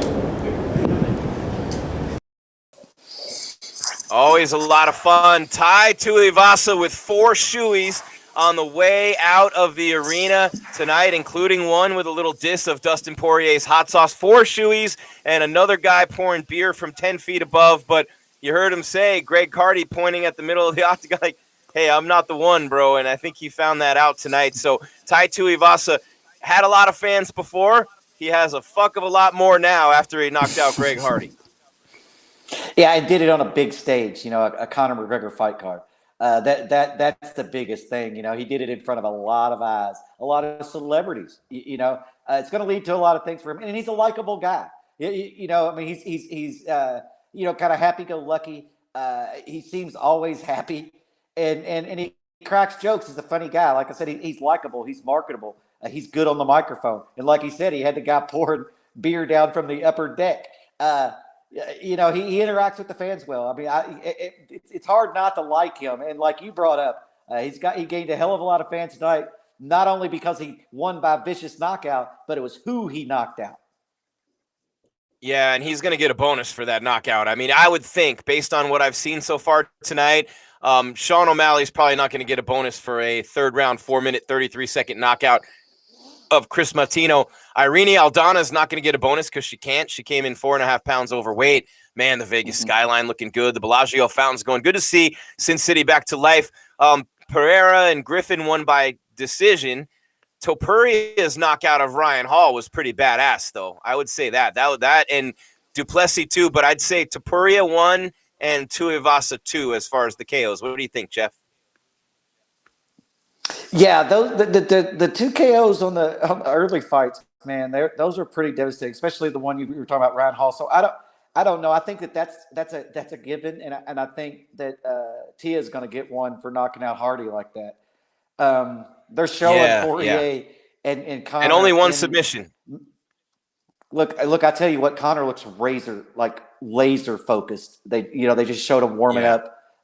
In their dressing rooms. Conor does look laser focused, man. I didn't give my pick yet. You didn't give your pick yet. We're right here, Jeff, for the main event. Dustin Poirier and Conor McGregor. Poirier makes the walk last at T-Mobile Arena. I think he's headlined something like 12 fights. I can't remember the exact number, but Poirier and McGregor, 2 of the greatest mixed martial artists to ever step into the octagon.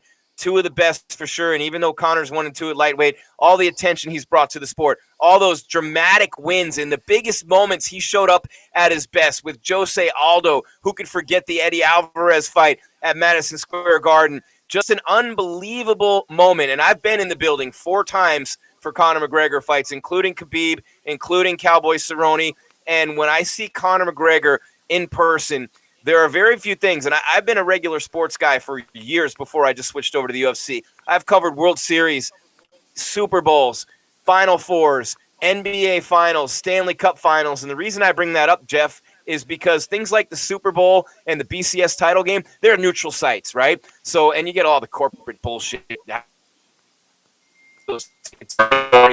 Disgrace. But when you look at a Game 7 of an NBA Finals, when you look at a Game 7 of a Stanley Cup Finals, when you look at all the different things that can happen in the world of sports, a big-time boxing match, Conor McGregor fights in person, one of the greatest experiences I could ever imagine. It's like a Game 7 of an NBA Finals or a conference championship game in the NFL. It is the place to see and be seen. The electricity in the air is palpable. The feeling that you get when you're at a Conor McGregor fight in person is unlike almost anything else you could experience in life.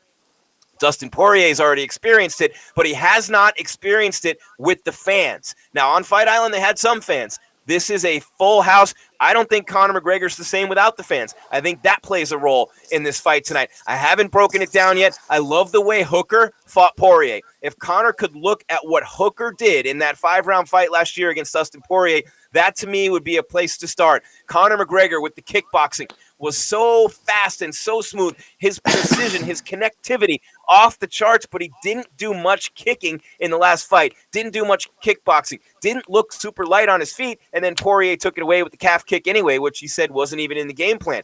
How will Conor adjust to the calf kick? Will Conor get off just a straight boxing game plan. He's been very secretive. He went to California. He didn't take his family with him. They haven't really released a lot of training footage of Conor McGregor to know what he's been working on. You've seen a lot more from Poirier. Look, you're not going to change too much when you're the age and the accomplishments that these two guys have had, Jeff.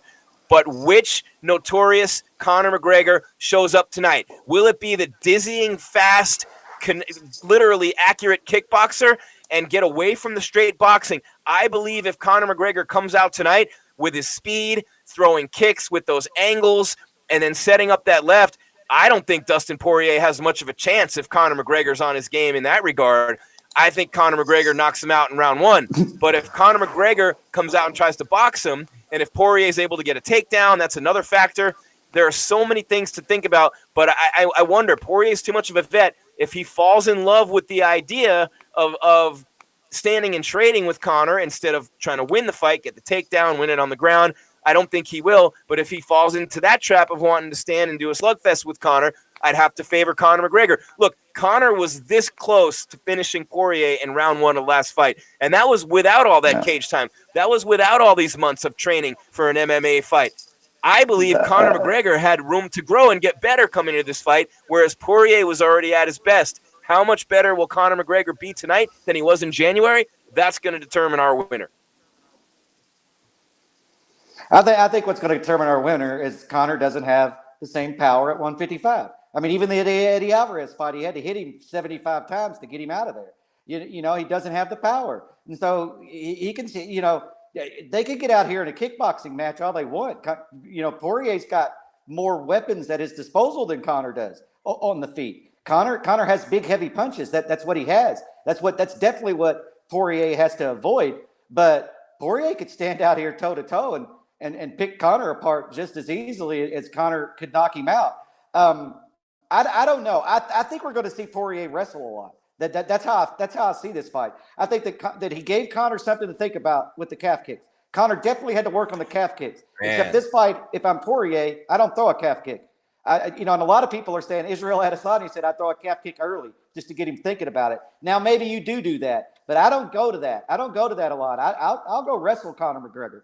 I think that's Poirier's easiest path to victory. You don't have to submit him. You just got to keep taking him down. The more you make Conor work to stay on his feet, his punching power goes away. And so I don't know. Here he comes. Fight, Jim.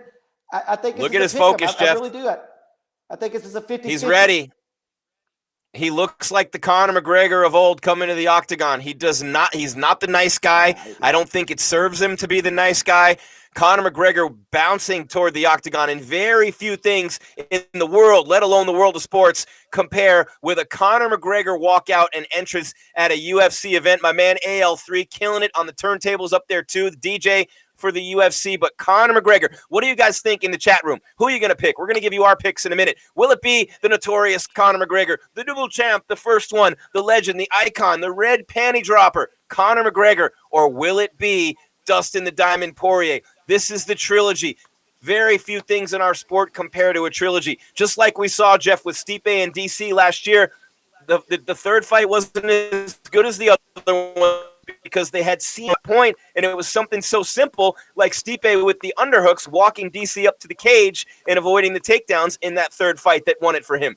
Who's going to make better adjustments? Which Conor McGregor will we see? He says he was training to box. This time he says he's trained for an MMA fight. Will he kickbox? Will he get in and out of distance? Will he throw a lot more, get those little push kicks to the thigh? All those little things that he would do so fast. His connectivity, dizzying. How many times did he hit Eddie Alvarez? As Alvarez is falling, he's still connecting right on the button. He's so accurate, so quick, and his left hand is so devastating.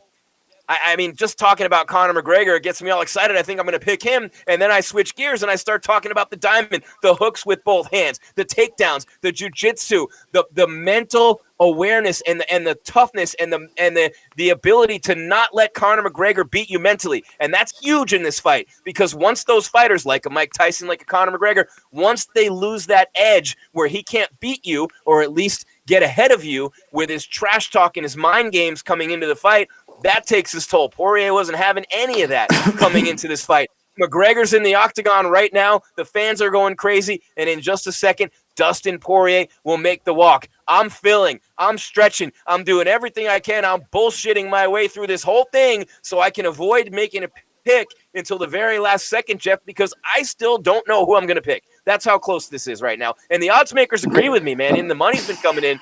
The way it's been coming in, I'm going to read the odds real quick, and then I'll throw it over to you, Jeff. I see Poirier anywhere from minus 144 to minus 106. McGregor plus 124 to 116. Very, very, very close in terms of the odds as McGregor gets ready to have Poirier walk out. And like I said, man, I still haven't flipped the coin yet. I'm that close. It's very tough to pick a winner in this fight, in my mind. Well, I think one thing that stands out to me between these two is Poirier's been in wars. Conor's never faced adversity and won a fight. Never has he come back from adversity. Poirier's career. Well, Diaz too. No, Diaz too. Well, maybe I mean, if you want to. If you consider, yeah, well, he ran the whole 5th round. I don't know if that's coming. That's not coming back from adversity. That's running from adversity. And he found himself on his back, getting punched out toward the end. Yeah, you're right. Yeah, I mean, he just hasn't faced that adversity and shown that he can come back from it. And Khabib alludes to that a lot when he talks about Conor. He says Conor quits, and so does Diaz. And so I don't know. I don't want to go that far that Conor quits, but I do say that Conor doesn't respond well to adversity. If Conor's not the bully, if Conor's not the hammer, then it seems like shit falls apart. But look, Conor's one shot away from winning a fight, every fight, and that's what he's like. I think Dana White's comparisons to Mike Tyson are accurate, right? It's Conor because of all of it. The controversies outside of the octagon, the knockout power, the talk, the buzz around him. I feel like Conor is sort of the Mike Tyson of MMA for a lot of reasons. And then Poirier, man, he's like that fucking Holyfield guy, right? He just puts in the tab, keeps putting in the time, putting in wins, and he stayed more active. I don't know. I'll make it easy. I'm going to pick Poirier in this fight. And I'm going to pick him round 3 stoppage by submission. I think he gets a Darce choke after Conor shoots for a takedown. That's what I'm going to call in this fight. But I'm not. That Conor's going to shoot for a takedown.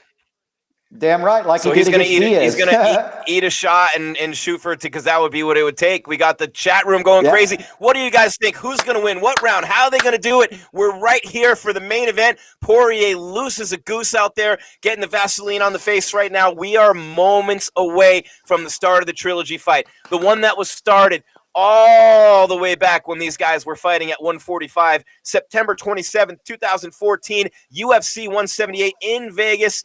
McGregor with the TKO over Poirier, 1 minute, 46 seconds in to round number 1. Then on Fight Island in January of this year, UFC 257, Dustin Poirier, second round, 232.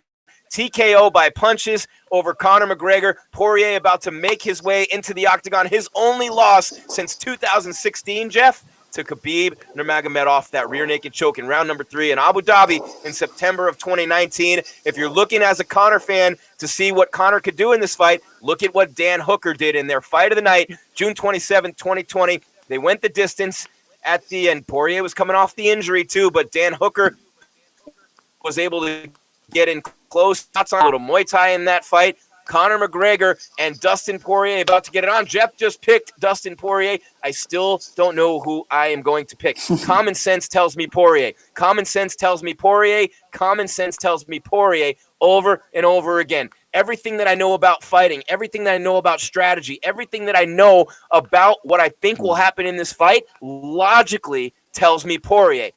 But there is a level of greatness inside Conor McGregor. There's a level of greatness that very few athletes have. They can dial it up in the biggest moments and grab that glory, be at their very best, pull out their best performance when it matters the most. Conor McGregor almost finished Poirier in January. I don't think he was anywhere near the fighter then that he is tonight. I think he's been training MMA. He refocused. He got super serious leading up to this fight. Not that he didn't for the last one, but Conor's been immersed in MMA ever since then. I believe he's that great. I believe he's going to kickbox. I believe Conor McGregor is absolutely going to take Dustin Poirier's head off in this fight. Now I made up my mind, Jeff. Conor McGregor by decapitation, round number 2. Well, there you go. We're about to find out. We're about to find out. You know, Man, the it's numbers in the like, it's like chat are Dustin going said. crazy. Conor Gregor, yep, TKO, round 2, maybe round 1, maybe. It's like Dustin says, man. All this is white noise. None of it matters. They're about to lock that octagon door, start that clock White up, noise. and this is where. Yeah, this is where this is what fucking matters. You know, this is it. This is what these guys both have been training for. Look, I think Conor absolutely can knock out Dustin Poirier in the first exchange. He's shown that. He has that power. Dustin Poirier does respond to adversity pretty well. And Dustin Poirier has the wrestling to fall back on. If he gets rocked, he can go for a takedown. I don't know. You know, I'm picking Poirier because he's more active. He's accomplished more recently. But yeah, you can't sleep on Conor McGregor. You're going to be a fool to think that Conor McGregor couldn't finish Dustin Poirier. You know, you'd be a fool to think that. I just don't know if he's going to tonight. 19 KOs. And Poirier's got 13 and 7 subs, so 39 finishes between these two guys, Jeff, in their wins. So Poirier's got 27 wins and 20 finishes. Conor McGregor, on the other hand, Jeff Kane, Conor McGregor has 19 knockouts. Let me say that again, 19 knockouts in his career. And of course, Conor McGregor with just an unbelievable run to start in the UFC. No fighter other than maybe Ronda Rousey has had that kind of success early on, but he's got 22 wins, 19 by knockout. McGregor being introduced by Buffer right now. He's got the green trucks on. The Irish invasion is full swing in Las Vegas, and now they swing it over to Dustin Poirier in the red trunks. Neither guy wearing the champion's gold, as you know, and the winner of this fight, Dana White has already said, and we know we take sometimes with a grain of salt, but will face DuBronx, Charles Oliveira in a title fight, and I actually would pick either one of these guys over Charles Oliveira right now. But I will say this. The reason I think Conor McGregor is going to finish this fight is because of that level of greatness. I just believe that there are certain moments when Michael Jordan, is able to dial it up, when Tiger Woods is able to dial it up and just become unbeatable in that moment. Phil Mickelson just did it, as a matter of fact. And I believe that Conor McGregor has that kind of greatness. I believe he saw some things in that first fight. I believe in the second fight, I should say. He looked back at what he did in the first fight as Herb Dean brings them together in the center of the octagon. Here we go. I got goosebumps the size of golf balls. I'm a grown man sitting here like a kid on Christmas. But I will tell you what, man, it's a Conor McGregor fight. And regardless of what you think of him, fight fans, enjoy him while he's here. Because the eyes that he brings and the attention that he brings and the buzz, as he calls it, that he brings to the sport are second to none. They're just about to get it started. Poirier and McGregor, the trilogy, the legacies, every single thing is on the line right now in Las Vegas, and we are lucky enough to be live with you right now. McGregor comes out throwing a kick right at the jump. He's looking for blood. He's right at Poirier. That's the way Conor McGregor used to fight, Jeff. Right in your face from the beginning. There's no old Conor. I don't like when people say that. They're like, if this guy would come back. That guy doesn't exist anymore. Poirier with a front kick. Can this Conor, overcome some things that Poirier did well? And then can Poirier weather a big shot again? He weathered a couple of them. Conor throwing a lot of kicks. A lot of kicks, Poirier. Poirier just missed with a big left hook. McGregor throwing a lot of kicks at the start. It's interesting. The left just missed from Conor. That was some serious chin music. And I want to remind you, we're going to keep this same stream going. Jeff and I will sign off. But as soon as this fight's over, you'll have the press conference live right here on the same stream on MMA Weekly. So hit that like, hit the bell, subscribe right here. Conor and Poirier, under 4 minutes left, round number 1. McGregor's already thrown over 20 kicks, Jeff. He's got it. Look, Conor's not a person that goes deep into fights very often. So I don't know. But he was riding bikes. I think that Conor worked a lot on his cardio. He worked a lot on his cardio. And he's going to have to. It's a 5-round fight, and he's got to keep the pace up.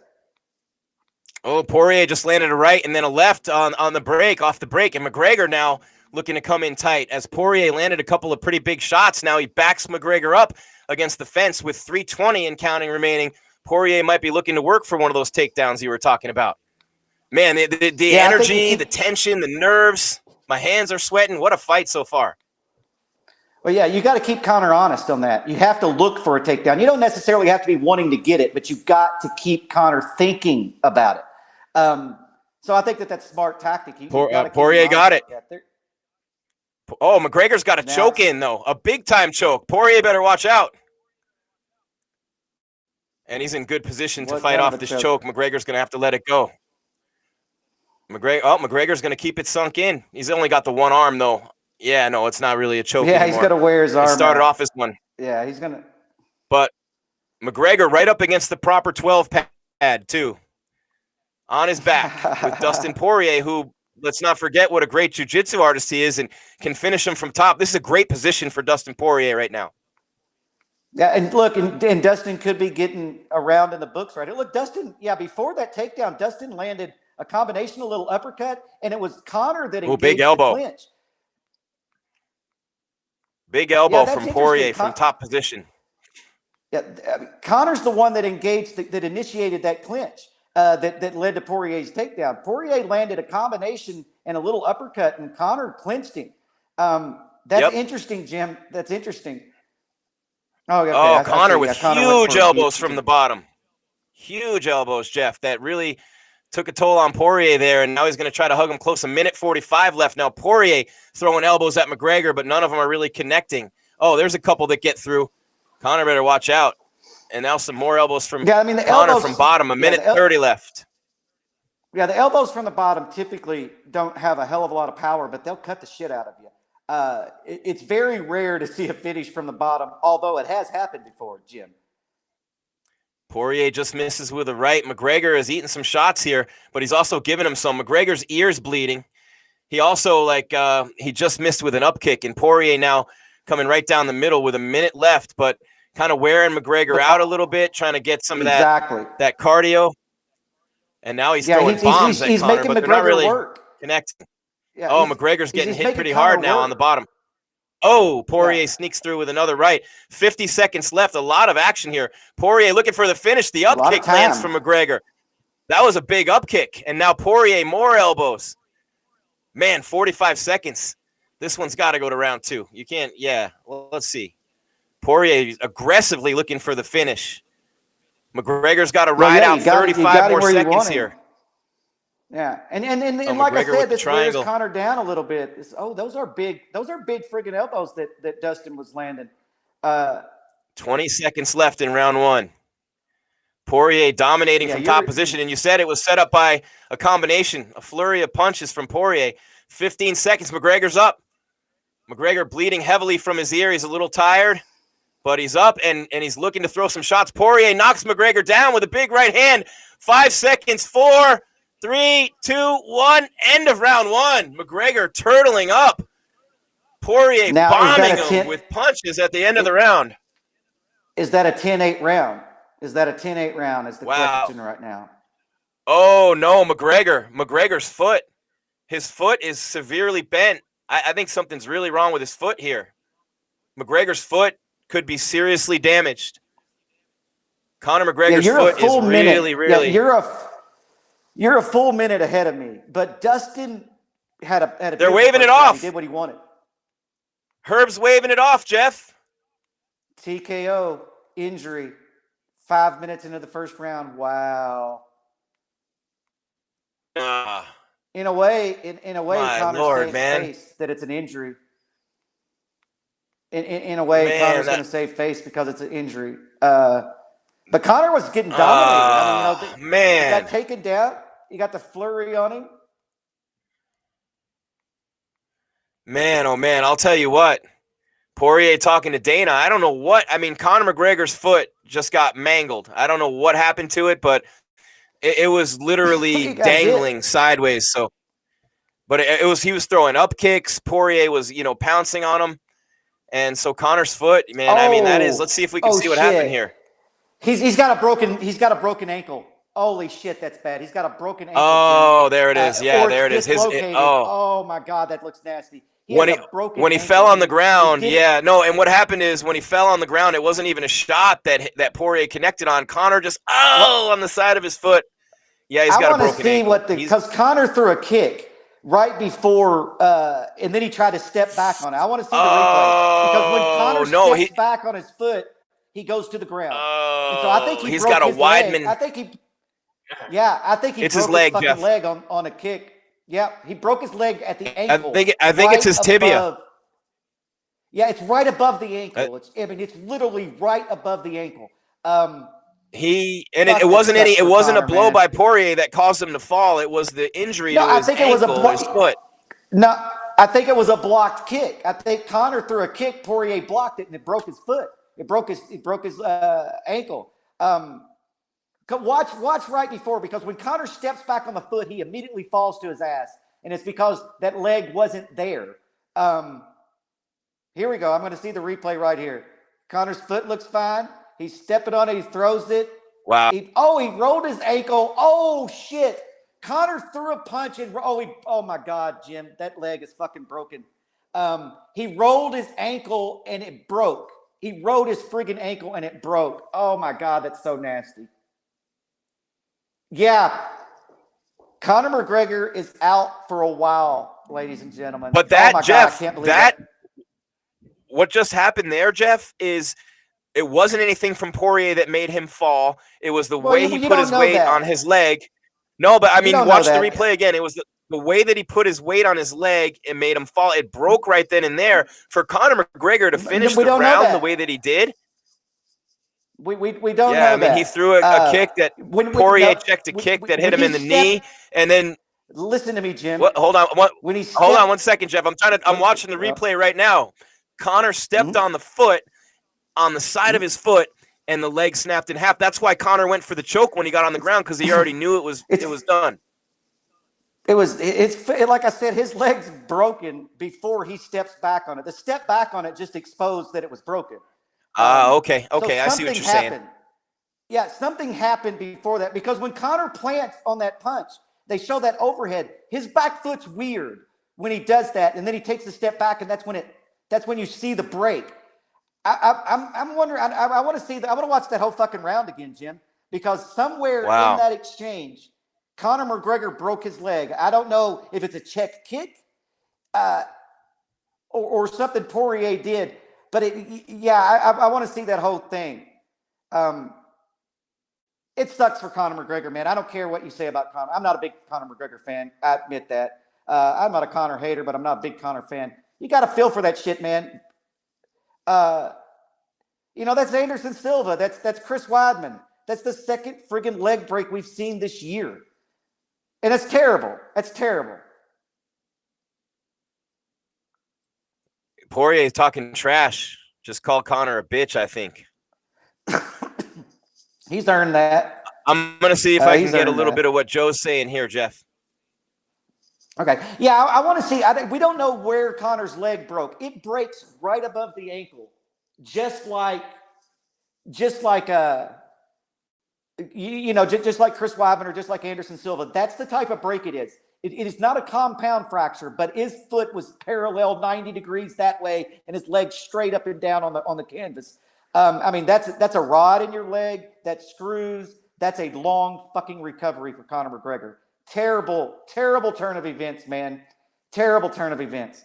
Yeah, and Joe just got it wrong. Joe said Conor broke his ankle at the end of the round after Poirier already had him on the ground. No, Poirier said it was when he checked a kick earlier in the Yeah, see, that's what I was thinking. It wasn't down on the ground, Yeah, I'm inclined to think at some point there towards the end of that fight, that Conor either threw a leg kick and Poirier checked it, or he hit an elbow or landed on Poirier's hip and fractured the fuck out of his ankle. And then when he stepped back on it, it completely just went. Because stepping back on an ankle like that, even rolling an ankle, you're not going to break it. That was broken before that. I don't know, man. But like I said, it's fucking devastating for Conor McGregor. I'll say that. I picked Poirier to win this fight. I didn't want him to win that way. I didn't want to see Conor McGregor go out like that, man. You know what I mean? In some ways he saves face because he is an injury, but not, man. I don't care. He's out for a very long time, and that sucks. That sucks for combat sports. Poirier just called him a dirtbag. Poirier said that Conor was pulling on his gloves when he was down throwing up kicks. He called him a dirtbag. Well, I mean, look, he's calling him a dirtbag. Poirier's entitled. Yeah, Poirier's entitled to his opinion. And if Conor was holding his gloves, it's an infraction, and it is cheating. And Poirier's calling him on it. Look, Poirier's earned the right to say what the hell he wants to right here. But I wish Poirier would stop talking and get the attention over there. Conor's got a broken fucking leg. Yes, Poirier, you won the fight, but and there's a lot of animosity, right? Conor talked about his wife and shit, and this is what Conor does to people. Right? He gets them so pissed off that you don't even give a damn that he's sitting over there with a broken leg. You're like, fuck him, and you talk this stuff, but I don't like that, Jim. I think right now Poirier should be thinking about Conor McGregor and Conor McGregor's fans, and let him get that fucking leg stabilized and get out of the octagon, and then say what you want to. In fact, I don't like that Joe Rogan was even sitting in to interview Poirier until Conor was dealt with. I just don't like the look of it. I mean, I don't, like I said, I understand why people don't like Conor McGregor, but that is a human being with a broken fucking leg laying up against the fence, Anderson Silva, Chris Weidman style, and we're interviewing Poirier afterwards and celebrating. Joe's going to get an interview with Conor. He's going to get an interview with Conor. Conor has to do an interview. I don't care if his leg's hanging off. He's got to do an interview. Well, I don't. Here, I'm going to listen to it for a second, Jeff. Conor will not be at the post-fight press conference, ladies and gentlemen. I can tell you that has to be stabilized. That's a transport immediately to the hospital. He's going to go into surgery tonight or tomorrow. That's the end of that. I don't even know what to say, man. That's not how I expected that to go. And you don't want to see that. I don't care who it is. I don't care if that's my worst enemy. I don't want to see that. Man, fuck the road back. That's what I think about right now. It's the road back. And look, Chris Weidman call Conor, man. I mean, and Anderson, because you can come back from this, but right now, Conor's probably not in a good place, man. I mean, it's a long fucking road. And we've seen Chris Weidman put out the videos, man. It is a long road back. And some people can't do it. Now, Conor, I think, can do it. Anderson did it. Chris Weidman's going to do it. But, man, he's out for a long time right now, and that absolutely sucks. All right, so Conor, I couldn't really make out a lot of what he said. But Conor said there was no check. He said it was not a check that did it. He just was very clear about that. He said he put his weight on it the wrong way and it broke. That's what I thought when I saw it too. So we'll see. I mean, time will tell, but I believe it was the way he stepped, and that's what Conor just said.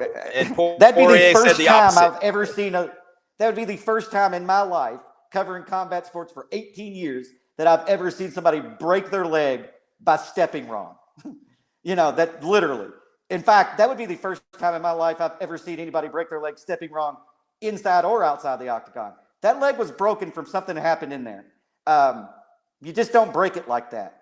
But we'll see. Look, we got the replay. We're all going to watch the replay. We're all going to slow it down. We're going to fucking do it frame by frame, and we're going to figure out where the hell the break happened. And I understand what Conor's saying. Conor might not feel that it was checked. And look, the adrenaline's pumped so much. And I want to go back to what Chris Weidman said. Chris Weidman did not know his leg was broken until he stepped on it and it wasn't there. Your adrenaline's pumping. Yep. You don't feel it. Your adrenaline, and then it sets in. And so Conor could have broke that 30 seconds before and not realized it. And I'm not saying that's what happened. Clearly, I don't know what the fuck happened. I don't think it was from a step. You could be right, though, Jim, but that would make me think that, wow, Conor, what did you have a previous injury that you just didn't know about, like a hairline fracture or something? You know what I mean? Man. I don't know. But right now, I feel bad. But either way, Jeff, that's a shitty way for this fight to end. For Conor, for his fans, for Poirier, too, for all of us. I mean, it's not the shitty way for all of us. And Poirier's pissed. There was a lot of personal trash talk leading up to this. Conor, and I disagree. Everybody's saying Poirier was dominating the fight. If indeed the break happened from stepping on it, Poirier did not dominate the fight until Conor was down. And when he stepped on the leg, that's when he went down. Hold on. That first round could have been a 10-8 round. He took him down, beat the piss out of him on the ground, ate one up kick, and then dropped him. He dominated the fight. And well, but did he drop him? We don't know that he dropped him.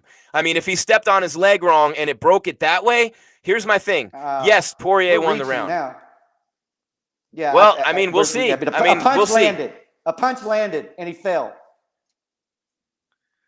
No punch landed when he fell back. He stepped on his foot wrong and fell. There wasn't a punch there. I'm talking about at the end of the first round.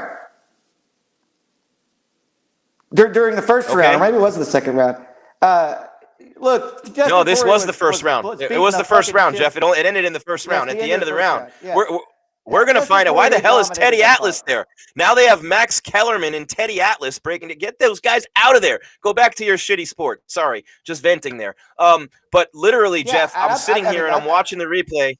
He stepped on the foot wrong and fell back into the cage. Poirier pounced on him. That's not a takedown. That's not a beatdown. That's a guy who broke his leg and then the guy jumped on top of him. I'm not going to do that. Connor tried to hold on. You got to let me. Connor tried to choke from the bottom because he knew his leg was broken, right? So I don't know. Either way, we got a lot of controversy, but we have another win for Poirier and a TKO by Dr. Stoppage at the end of round one. Jeff, let's get your final thoughts. We're going to cut our part of the stream here, and then we're going to go to the press conference. So what are your final thoughts to wrap it up? Well, what happened is Poirier fucked Connor up on his feet. Connor clinched because he had no choice.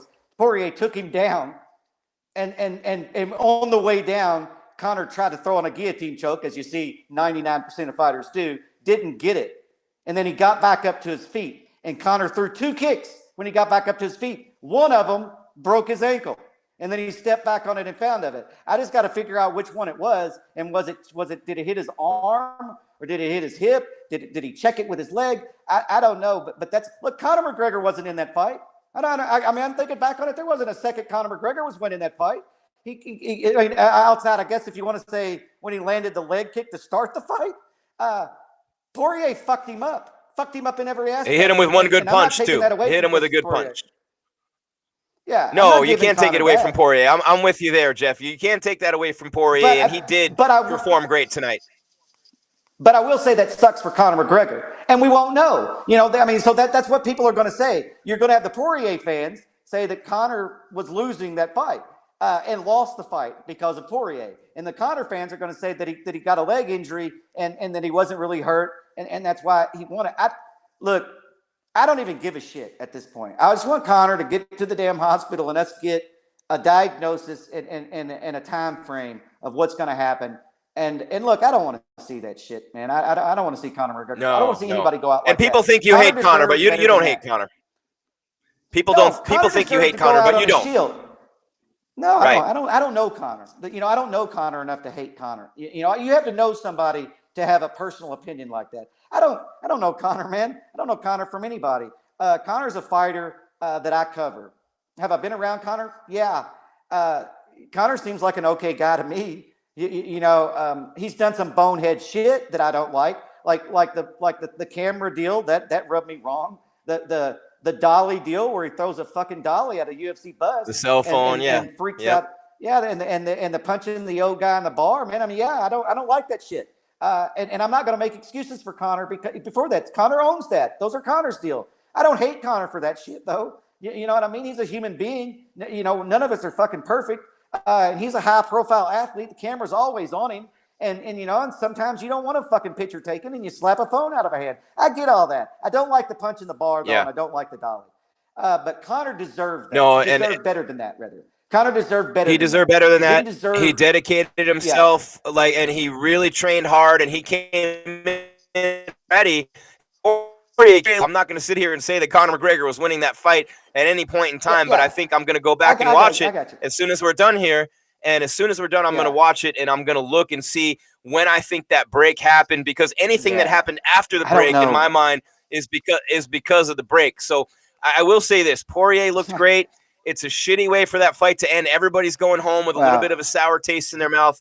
It's a tough one. We're going to have the press conference. You're going to have Gilbert Burns coming in, and then you'll have Poirier coming in and Dana White. But, you know, on a night that's so big for the UFC, for all of us, for all the fans in the world who love McGregor, who love Poirier, who love the sport, to have it end that way just flat out sucks. And, of course, the number one thing is the long-term health and the healing of Conor McGregor, and that's what matters most right now.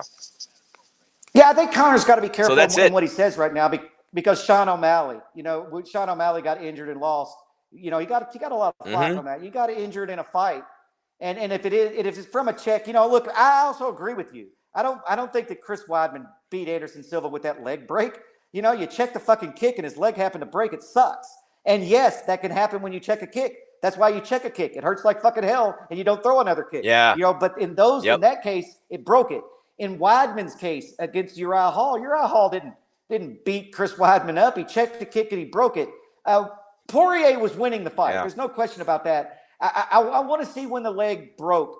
And look, man. I mean, so I would be careful if I were Conor saying, the leg break was a fluke, and I could have won the fight. I think that Conor rightfully can say we don't know how feet ready to throw combination, and when I stepped back to plant on my left foot, it wasn't there. That's legit. That's for real. And so that's kind of the way I get if I were Conor. I'm not a Conor hater, man. I feel bad for Conor right now. I mean, I absolutely am fucking like to see that shit. And like I said, Poirier deserved better than that. Conor deserved to go out on his shield or have his hand raised. Poirier deserved the same thing. Instead, Conor goes out with his leg isolated in surgery. Yep. Yeah, and without a doubt, man, nobody wins. I mean, Poirier gets the victory. He doesn't want to win that way. McGregor is going to come back. I mean, he's determined and resolute. It's a back in his career right now. These are the things that happen in combat sports, man. It's a brutal business. It's a brutal sport. And really, you'd never want to see it end that way. Conor McGregor, and he'll do everything he can to get back in there, like Weidman will, like Silva did. But will he ever be the same? There's so many questions that will be answered, guys. We Fallout coming up, and that'd be on, I think, Tuesday week at 9 on for some subscribe all of our social media platforms. You're here on YouTube right now, MMAWeekly.com. Jeff and the crew doing an incredible job on there. And I'll tell you what, man, that's an anticlimactic end to a beautiful night of UFC fights, Jeff. Sean O'Malley, Irene Aldana, Tuivasa, Gilbert Burns, and Dustin Poirier, your winners at UFC 264. Yeah. And thank you to the super chatters that wrote up. You might not have saw that, Jim, but we had 2 super chats. Thanks for that. You're the reason why we do this, right? I'm just a messenger. Yes. Thank you guys for tuning in. And yeah, Jim, let's wrap it up and get to the post fight and figure out. Thank you, Jeff. Appreciate you, man, and enjoy your concerts. Let's wrap this thing up. UFC 264 here on MMA Weekly, the most trusted source of entertainment and mixed martial arts for over to the winner by TKO over Conor McGregor because of a doctor's leg. He's going to be out at least probably a year, maybe a compound fracture, and we will await the official word on Conor McGregor. But Poirier leaves victorious in the trilogy fight at UFC 264. Want to say thank you to Scott Peterson and everybody else at MMA Weekly. Great coverage all week, guys, making me very proud to be a part of this incredible team. The numbers are skyrocketing. We do it all for you, like Jeff said, the great fans of MMA Weekly and mixed martial arts. Until UFC Fallout comes your way in a couple of days, Jim Greasehaber saying keep your game tight and your mind right. Fight fit next. We're out.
All right, there you are, looking at the podium inside the UFC, not the UFC Apex. I caught myself. T-Mobile Arena, the media tent in the back. Man, the heat wave storm.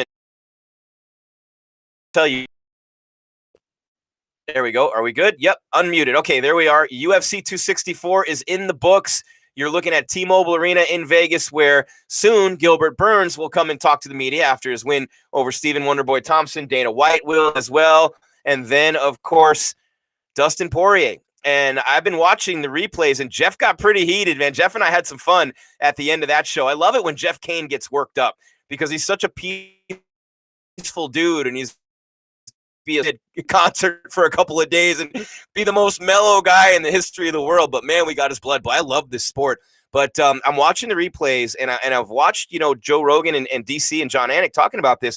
They were showing a couple of kicks that Conor threw earlier in that first round, and where he might have, came up short on a calf kick and hit the back of Poirier's knee, the one that Poirier pointed at. And they're saying that might have been the one where that he damaged it. But Conor came right back and stepped on it. No sign of damage. Then he threw a front kick, came back down. That's when Poirier actually pointed.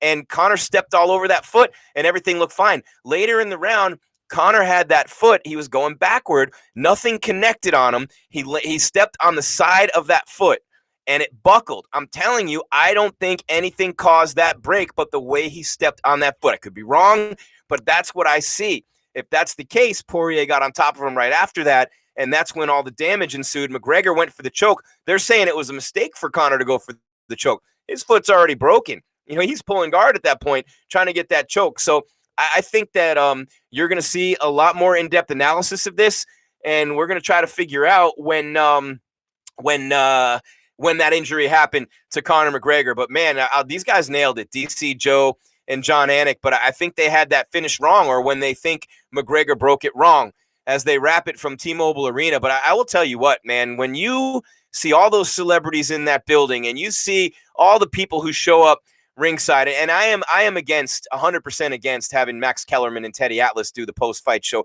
Come on, guys, this is the UFC. This is not boxing. You can do better than that, ESPN. Yes, I'm calling you out for that because you can do a lot better than Teddy Atlas and Max Kellerman. It's a UFC fight, not a boxing match, and no one cares about boxing. Most people don't care about boxing. So I don't know why you would want to bring boxing over to the UFC. That being said, probably get myself into a bit of hot water there.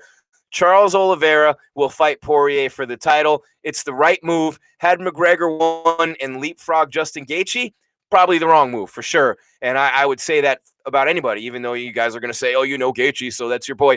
No, Gaethje deserves it over Conor had Conor won, but Poirier definitely deserves it. And people saying, Jeff said it too, that the Conor fight in January should have been an interim title fight, right? Well, it wasn't. And Oliveira won the belt over Chandler. I called it an illegitimate title fight at that time, and to me it was, but Oliveira with the win. He's the champ. Chandler had him in the first round, wasn't able to get the finish. Oliveira is able to get the finish. Well, when you look at what happened in this fight and what Dustin Poirier has done in 4.5 years, his only losses to Khabib, and he has a win over Justin Gaethje. So Poirier is definitely your number one contender. You can argue that he's the real champ. Oliveira would have his work cut out for him. Now, that's a high level jiu-jitsu. Poirier is a black belt. Oliveira is a wizard of jiu-jitsu. So I'm excited for that fight. We know Conor McGregor, when he's around, it's good for the sport. The numbers go through the roof. The money just explodes. And it was another night in Vegas, and you'll see if you're there right now. I mean, look, there's going to be just every casino's packed, every nightclub's packed, everything. And it's just a shame to see Conor McGregor lose the fight that way, to see Poirier win the fight that way. And nobody wanted that to happen at the end of UFC 264 the way that it just did. Again, you're watching MMA Weekly live in Las Vegas. I'm Jim Greashopper. Call me Grease. Scott Peterson is on site. We've got Gilbert Burns getting ready to address the media. There's Scott in Vegas. What's up, Scott? Dana White will be up first, so be on the lookout for Dana. All right, can't miss him. Dana White will be up first. So the boss man, look, Dana White is literally the cat that caught the canary tonight. I mean, the eyes of the world are watching. A ton of money at the gate. First fights at T-Mobile. I believe it was UFC 248. I was there for Izzy and Yoel Romero with Joanna and Wei Lee fight of the year as the co-main. But, man, the UFC took over Las Vegas tonight. The UFC completely took over Las Vegas this whole week. It's very nice to see the fans back. It's nice to see Conor McGregor back in there. The way that he trained for this fight, he went all in on himself, all in on mixed martial arts again. We've been losing him to boxing. We've been losing him to the business world. We get selfish. We want to keep him here. Conor stayed here. He's been here, and he was recommitted to getting back to the top of the lightweight division in the UFC. He's still going to have all kinds of money fights when he comes back, if he comes back. Who knows how serious the injury is? I believe he will. He's that big of a competitor and that great of a competitor. But when I look at what's going on right here, right now, this is Dustin Poirier's division, in my opinion. He came the closest to beating Khabib. Remember, he rocked him with a couple of shots. Actually, had the chokes in on Khabib. So had a chance to win against Khabib the Eagle Nurmagomedov, the greatest lightweight champion of all time, right? Well, he had a chance to win that fight. He fought Khabib better than anybody did. He's got the wins over Conor. He's got the win over Justin Gaethje. You know what I'm saying? So it's definitely Poirier's title defense right now to have. And I want to see Gaethje fight Chandler, but I believe if for Oliveira to fight Poirier, and I fight the winner if the UFC lets him do that. Now, they may make him or tell him they want him to fight, and there's another Stephen A. Smith. Good Lord, I better just not watch from this point forward. But Stephen A. Smith, Teddy Atlas, and Max Kellerman is not a UFC broadcast team. Let me repeat, it's not a UFC broadcast team, ESPN. But when I look at what happened here, guys, and Dustin Poirier's job that he did tonight, he was on point. Let's not take that away from him. Jeff was right. Dustin Poirier was on point tonight. The diamond was clicking on all cylinders. He rocked McGregor with a couple of punches. He did get hit by one, but he rocked McGregor with a couple of punches. Conor even went in to try to clinch him up in that first takedown because of that. So when I look at what happened in this fight, Poirier came out very sharp. So everyone's going to sit here and say, hey, you know what? I believe it's going to be a situation where Poirier would have dominated the fight and maybe gotten a finish in round number 2. But Conor's foot gives out, his leg gives out, and he ends up on his back for all that time at the end of round number 1.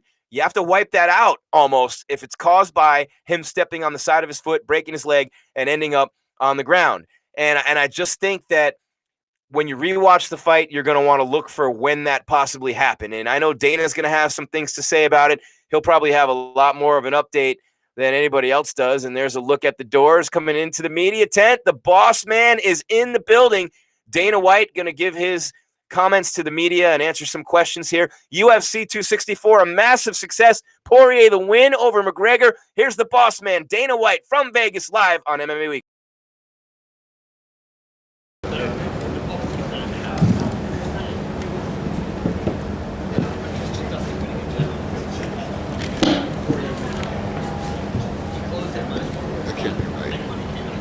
Yeah, they got a gate on here. This can't be right. I think the gate was 16.76 million.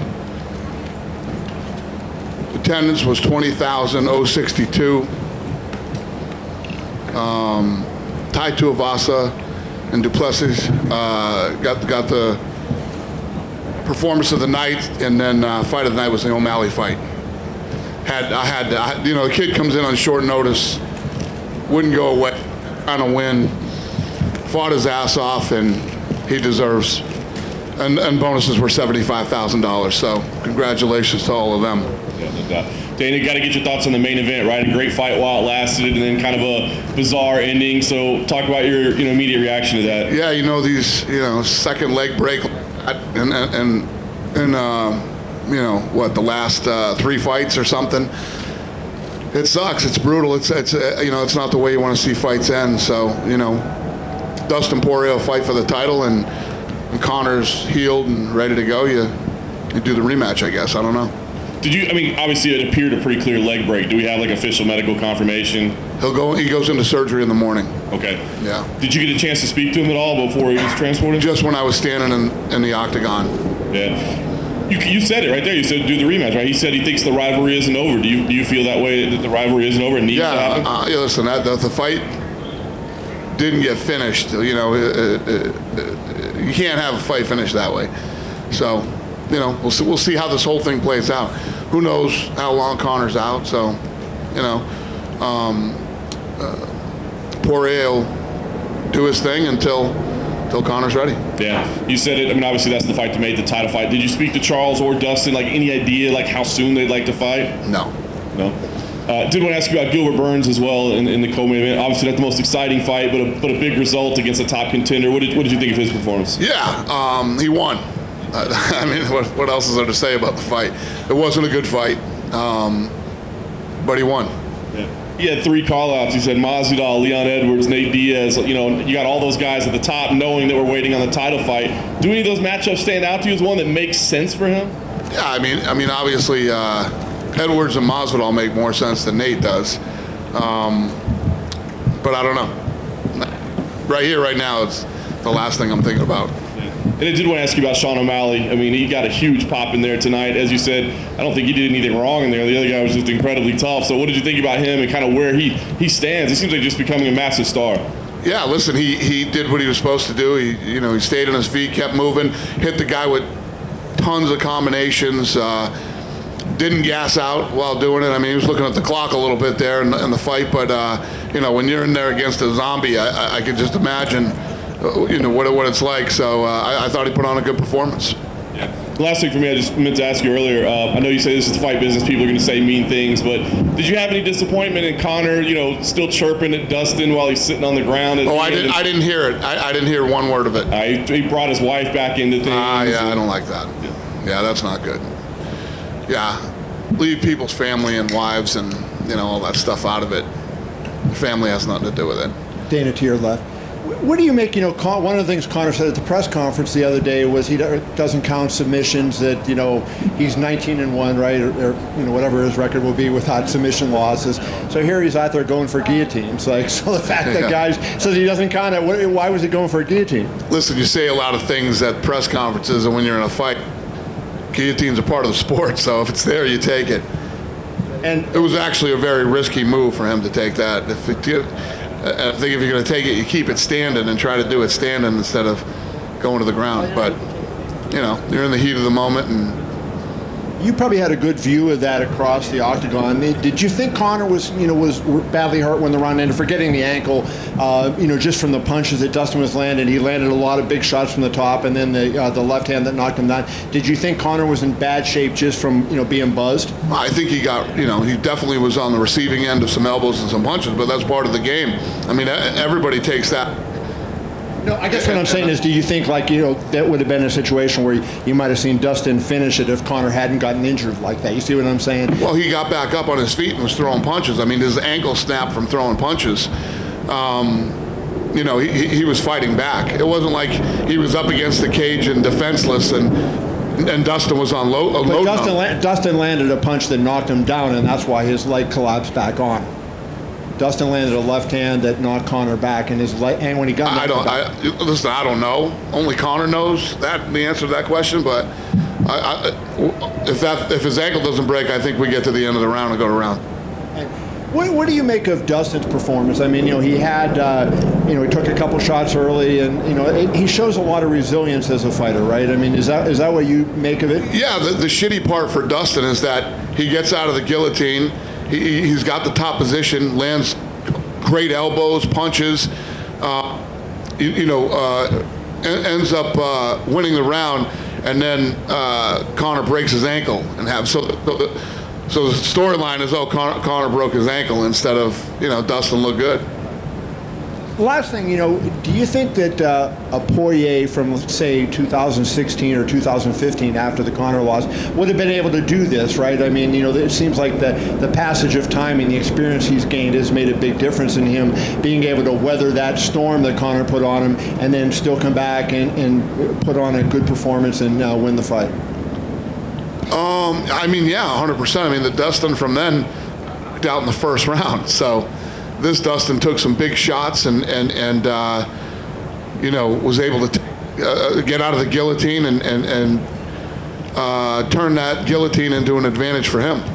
Last thing, just what is the key to that? Like, is it, from your standpoint, is it just experience and having been in those situations? Do you think that fighters learn that? Yeah, well, what I think it is for somebody like Dustin is, this guy's at the American top team and he's training with savages every day. That's the key to everything. I mean, even in boxing, you have to have the best guys in the world around you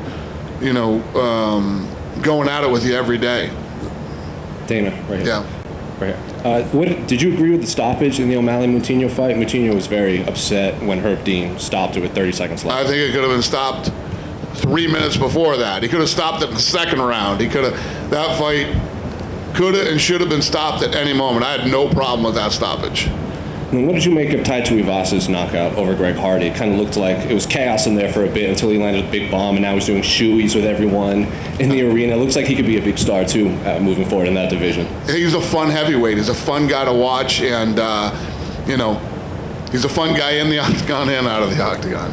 And then finally, Ilia Topuria, he was the first one to stop Ryan Hall inside the octagon, even though, what did you make of Ryan Hall doing his rolls in there, and then Ilia Topuria just walking away and then diving in and finishing him? Listen, everything that kid's done before this has worked, Tonight it didn't. Hey, Dana. Yep. Right over here. Hey. Hypothetically speaking, if Dustin beats Oliveira and becomes the champion, would you want Conor to fight him for a title shot, or would you want him to fight someone else to earn the title shot? You know what? All that stuff, you can't do the hypotheticals in this sport. It's all about timing and what's going on, what has happened since then. We got to see how this whole thing plays out. Don't even know how Conor goes into surgery tomorrow.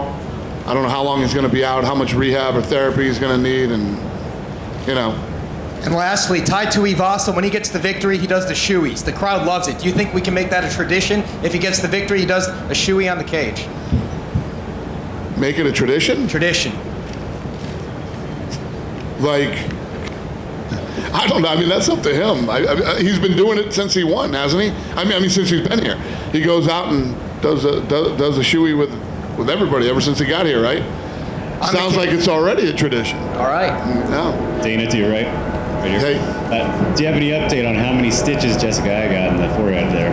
That's a good question. What, Ben? 13 stitches. Dana, over here to your right. Wait. Oh, I'm sorry. What'd you think about that fight, though, in the cut, though? That was a nastier one that we got there. Yeah, that was a beauty, man. She's tough. She's tough as nails. There's a logical thing that happens to you when you get split wide open like that, and blood is running all over your face, into your eyes, and you can see it on the camera. And especially for a woman, and she's tough, man. She's a gamer. And then as for the other woman who won on the card, Irene Aldana, what did you think of her? I thought she looked incredible tonight. I didn't. Is this thing? What am I doing wrong? Holding it wrong? Yeah. Just like that.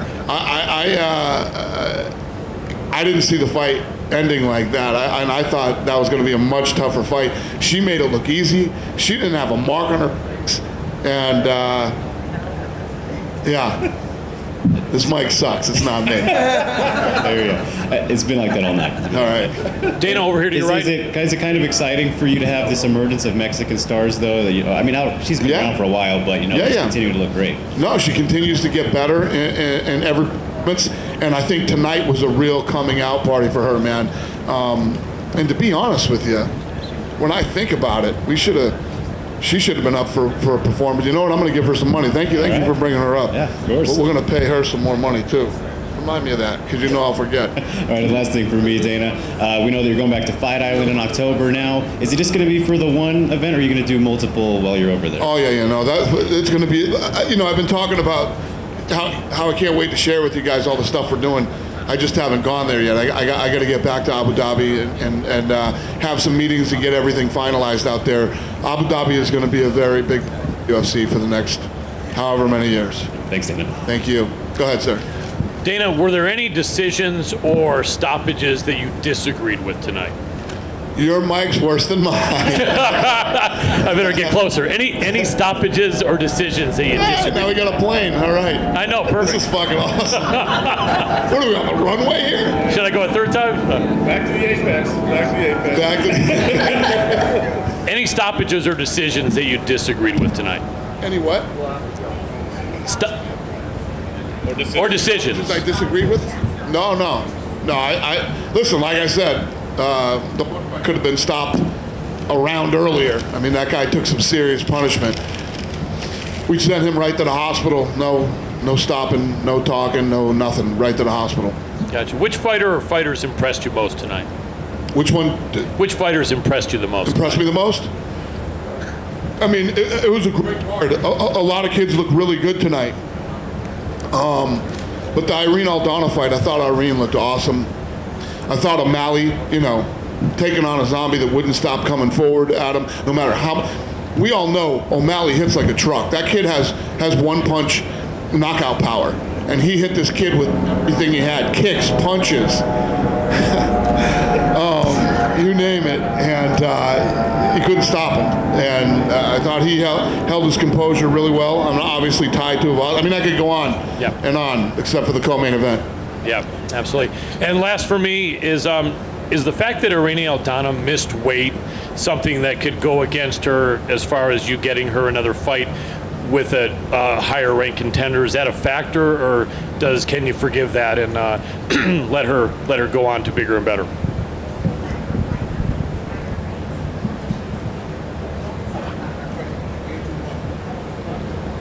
My mic must be really bad. I'm on top of shit. I didn't know she missed weight. Uh-oh. Yeah, that's a good question. Yeah, that's something we need to talk about. I didn't even know that. Understood. Thank you. To be fair, Dana. Yeah. Dana right here? Yeah. Right over here on your right, Dana? Yeah. This is your big night back in Las Vegas, not at the Apex. You filled up T-Mobile. Was it what you expected? I'm assuming you've thought about it quite a lot. Yeah, I mean, the buzz and the energy here was awesome. Yeah, it was a good show. You don't ever want to see a main event end like that, but it happens. It's a contact sport. You talked a lot about, on the broadcast, the most celebrities who have requested tickets. I'm assuming you have a lot of celebrity friends. What's your nice way of telling them, I don't got any more tickets? This was the one that we had to do it to a lot of people. We had to tell them we don't have any more tickets. This thing sold out so fast and filled up so fast. For instance, I was just telling somebody the other day, you guys know who Coach Brent Venables is, the defensive coordinator for Clemson. The night we were in Abu Dhabi and Poirier won the fight, he texted me that night for tickets for the rematch. So that's how early we were getting ticket requests. So, yeah, celebrities are used to calling last minute, and nobody got any last minute tickets. To talk about, in boxing, obviously the Tyson Fury fight got canceled due to COVID. You had you obviously are now not competing with them, with Sanhagen and Dillashaw. Just what are your thoughts on that? Obviously that might have hurt a bit of the ratings a little bit for UFC. No, I don't think about that at all. Listen, I used to 15 years ago. I don't worry about that anymore at all, because it never has happened. And one of the things that we've learned over the last however many years is when you have two fights same night, as long as you're not really stomping all over each other, you actually do pull a better number. Because as fight fans, we're a bunch of sickos, and we will figure out a way to watch both of them at the same time. I've done it a million times, even recently when we've had some boxing events going on at the same time. I mean, even at the Apex, we'll have it on in my room in the back, whatever the boxing fight is, or I'll have them put it at my table. So fans do the same thing. I actually think it helps everybody when we do it. Thank you. Yep. Hey, Dana, down to your left over here, Dana. Yep. Obviously, we all saw what happened, but any other details? Like, do we know it was the ankle, the lower leg? Do we know exactly what it was? It looked like the ankle to me, but I'm no doctor. Once they get in and do the x-rays on them and look at it, they'll know exactly what's wrong. I mean, we'll probably know within, what? Lower tibia of the shin, I guess. Wow. I should have just texted Hunter. I'm just kidding. I don't know how the fuck they figured that out that quick, but touche. Did you get a chance to speak with Conor or anyone from his team before? No. Only in the octagon I saw him. Okay. Thanks, Dana. All right. Dana. Go ahead. Oh, no, behind you. He was like next 5 guys ago. Yeah, you. Hey, thanks, Dana. I was just wondering, you talked about, and you kind of mentioned the celebrities and so forth, but what did Donald Trump say? What did you say to Trump? There was a chant, go, USA, USA. It was, No, I met him outside and walked in with him, and nothing, just, he's a fight fan here to see the fights tonight. That's it. I've been friends with this guy for years, and just two friends who are fight fans watching a fight. Dana, how come the bonuses were 75 grand tonight? What was the decision behind that? I was in there giving the fighter meeting. It's a big fight. I was getting all fired up, and I just said, "Fuck." Same way. Just like being at the tables, just getting carried away. Yeah, we get a little fired up in the fighter meeting sometimes, and. Is there any chance you could just make them 75 grand going forward? Probably not. Thanks. Dana. Seriously, fuck up our budget. We all kind of to your center, like right there. You go. Hi. Hey, Yeah. How are you? So good things. So Conor McGregor is probably the most successful athlete in terms of being a brand in UFC. You've got Dustin, who has the hot sauce, and he's making some headway with that. What are the conversations like that you have with fighters about taking advantage of their moment and really being able to capitalize on their brand, not just as a fighter? It's so hard to do because you're dealing with grown men and women, and you can't tell people how to spend their money. You can't tell people. The one thing that I always tell them is please pay your taxes. That's the one thing that you don't want to screw up and get behind. And to be honest with you, probably one of the most successful brands too is Ronda Rousey. I was just with her a few days ago over at the Apex. This girl owns more houses than bought a house in Hawaii, and she's starting a new business, and she's doing this, she's doing that. She's got a new TV show. I think she has really done a great job of capitalizing on all the money she's made, and is continuing to make tons of money outside the octagon. She retired, so but you either got it or you don't. Right? It's like you could take 5 different business owners. One is a great businessman and does everything right and blows the business out of the water. One's okay, and the other 2 are terrible. You have to have it. If you have it, you do. If you don't, you don't. But you can't tell these kids how to spend their money. Dana. Yeah. Right here. Yep. In the midst of the NBA Finals and the Wimbledon Finals and the Euro Finals, this event tonight was the global epicenter of sport. This organization has jumped leaps and bounds beyond mainstream. Tell me a little bit about what that means to you personally and how now you believe the UFC is viewed in regard to topic A is UFC over all of that around the planet. Thank you, sir, first of all. And, Eric, my social media guy, came to me, I don't remember what time it was tonight, but he said we're trending #1 in every country in the world right now. We're trending #1. So, little things like that, and I always knew that this would, and I'm so crazy driven to make it the biggest sport in the world. And I feel like over the last year and a half, a lot of people have gotten soft and lazy and complacent, and I'll run right over all of them. That's the way that I look at it, and I look forward to it. Dana, over here on your right. Right, we're this way.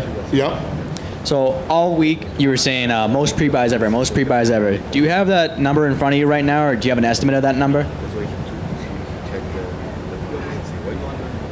Yeah. Oh, yeah, I was all about that right before the ankle break. I didn't even. So I'm thinking that I know that at 8 o'clock we were over 1.2 million buys just in the U.S.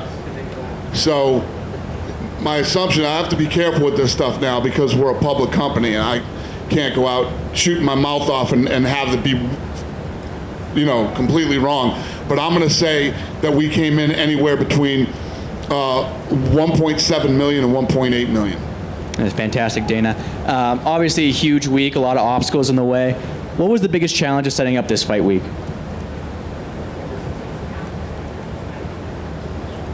This was a typical fight week. The worst part of this week was tickets. Tickets is this job. I hate it. I've been doing it for 20 years, And when people ask me, when you retire, what will you be excited about? I'll be excited about not doing tickets anymore. That's about it. Every other aspect of this job I love, or tickets suck. It's the worst part of this job. It's like a wedding every weekend. I'm doing a wedding and seating people, and nobody's happy with where they're sitting, and this guy's in front of me and that guy's behind me, and you know how that goes, especially when you get celebrities and all that shit. It just, and fighters, you seat these guys.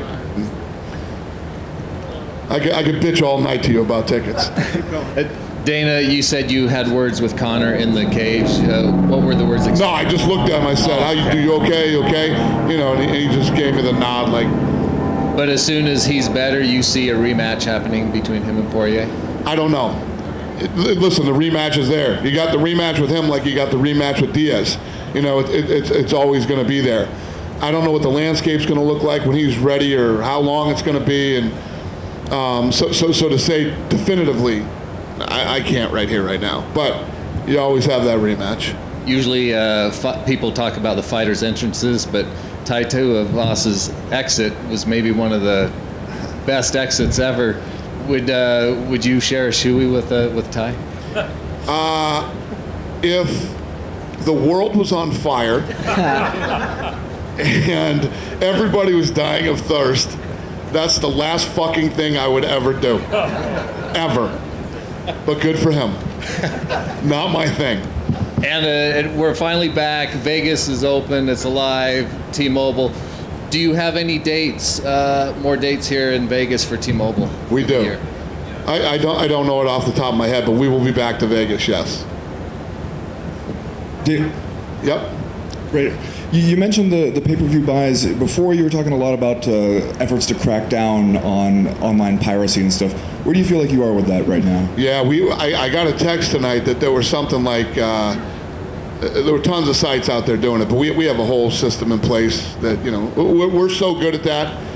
We're so good at that. We battle that every day. We spend a lot of money to make sure that doesn't happen. The other thing, too, hats off to ESPN. No issues tonight whatsoever with anybody purchasing. I was beating the drum all week to do pre-buy, so you're not part of the 2 million people that are trying to jump on at the same time and do it. And I don't know if you guys, I haven't heard one word all night about anybody having trouble buying the fight, so they did a great job. When it seems like you guys make so much money from ESPN directly now, and from increasingly international rights fees and stuff, and that pay-per-view gets to be a smaller chunk of the business. Oh, no. The pay-per-view is where we live or die. Pay-per-view is our business. Do you see that as like 5-10 years from now, you think that stays the same way? Because it seems like you're trending more and more in rights fees. It's going to be interesting to see how that plays out, because in my opinion, over the next 10 years, the networks and all this stuff are going to go away. Everything's going to be streaming. Everything's going to be streaming, and it's going to be global.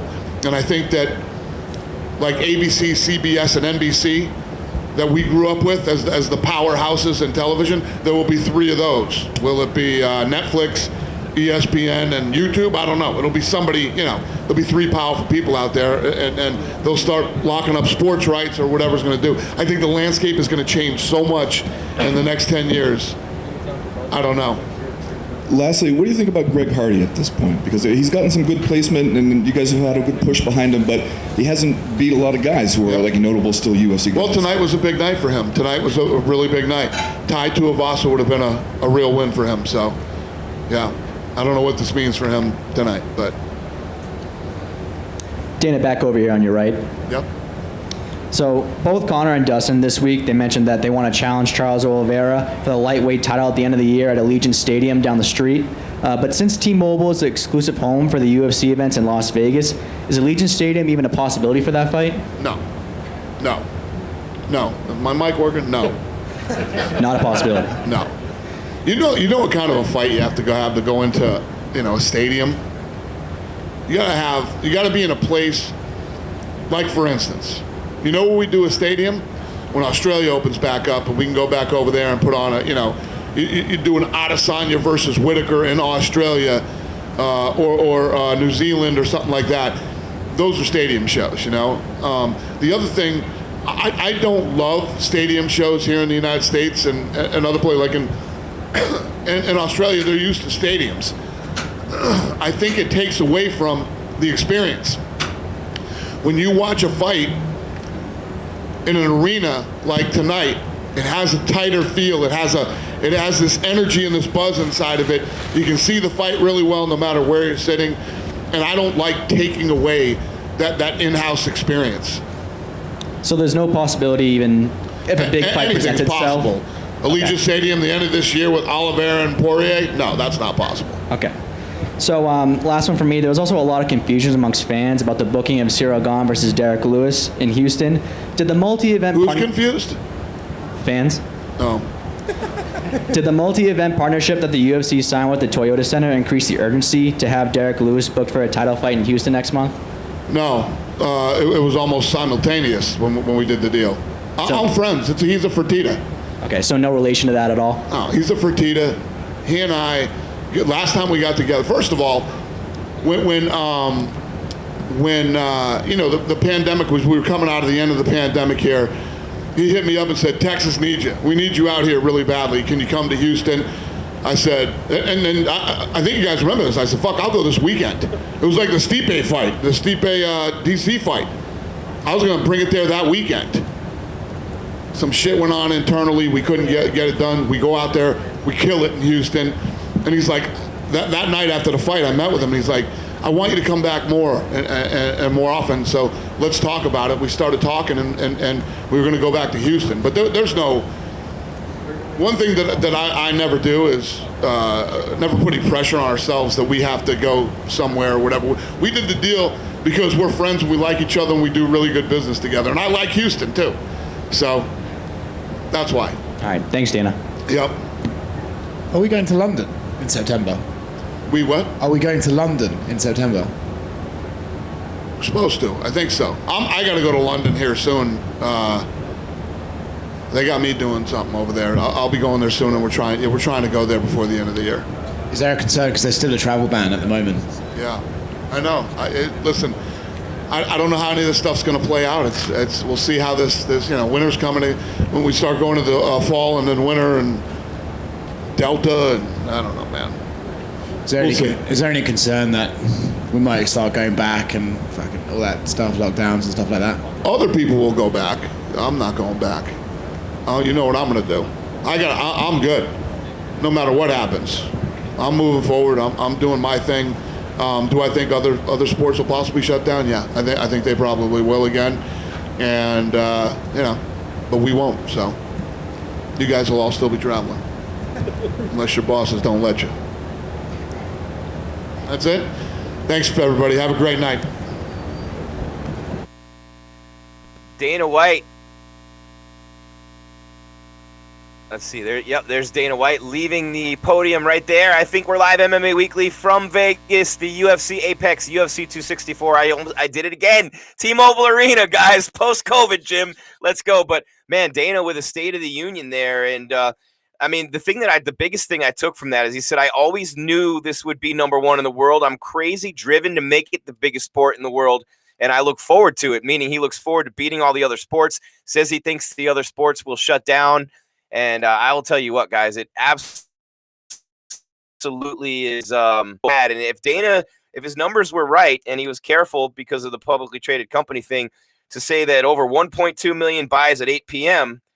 and he said it's projected and trending at like 1.7 to 1.8 million. Unbelievable, right?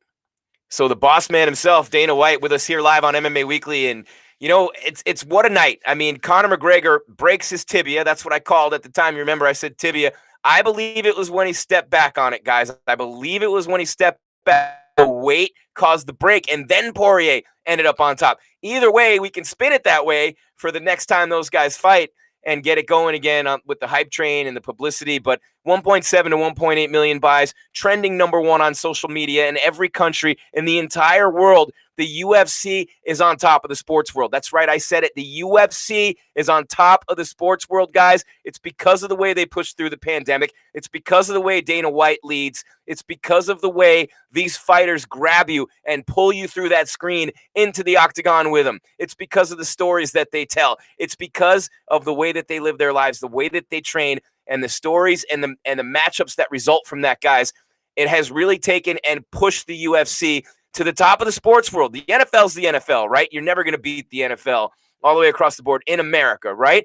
But when you absolutely crush it worldwide, that's a whole different ballgame. It's so much different on a worldwide scale than it is just here in the U.S. They don't like American football overseas, but you go anywhere, man. Look what the UFC's doing in China. Look what they're doing in Australia and New Zealand. Look what they're doing all over Europe and Africa now with Usman and Ngannou. I mean, just think about what the UFC is doing on a global scale right now. They're at a $10 billion valuation, guys, and they keep going up. It is unbelievable.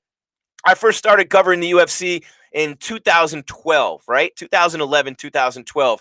MMA Weekly's been here since the beginning, 2002.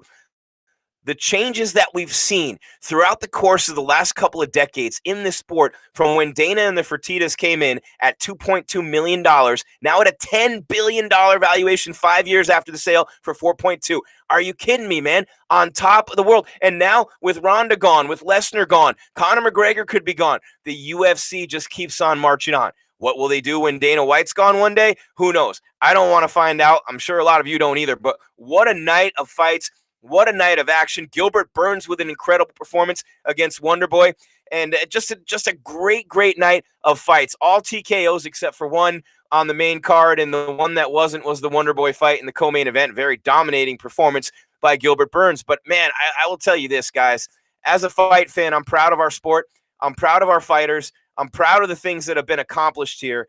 And I'm proud of Poirier for the way that he fought.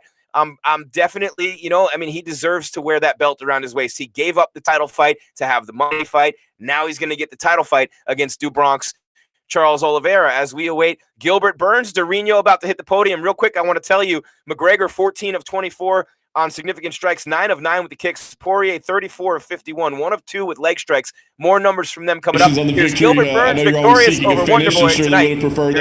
Talk to you about how you're feeling after that win.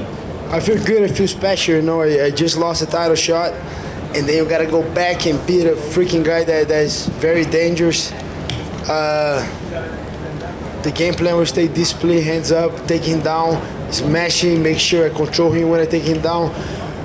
Don't hunt to the submission on the first round like I did with Woodley and end up losing. So stay on top, control him, smash him. That was a little bit.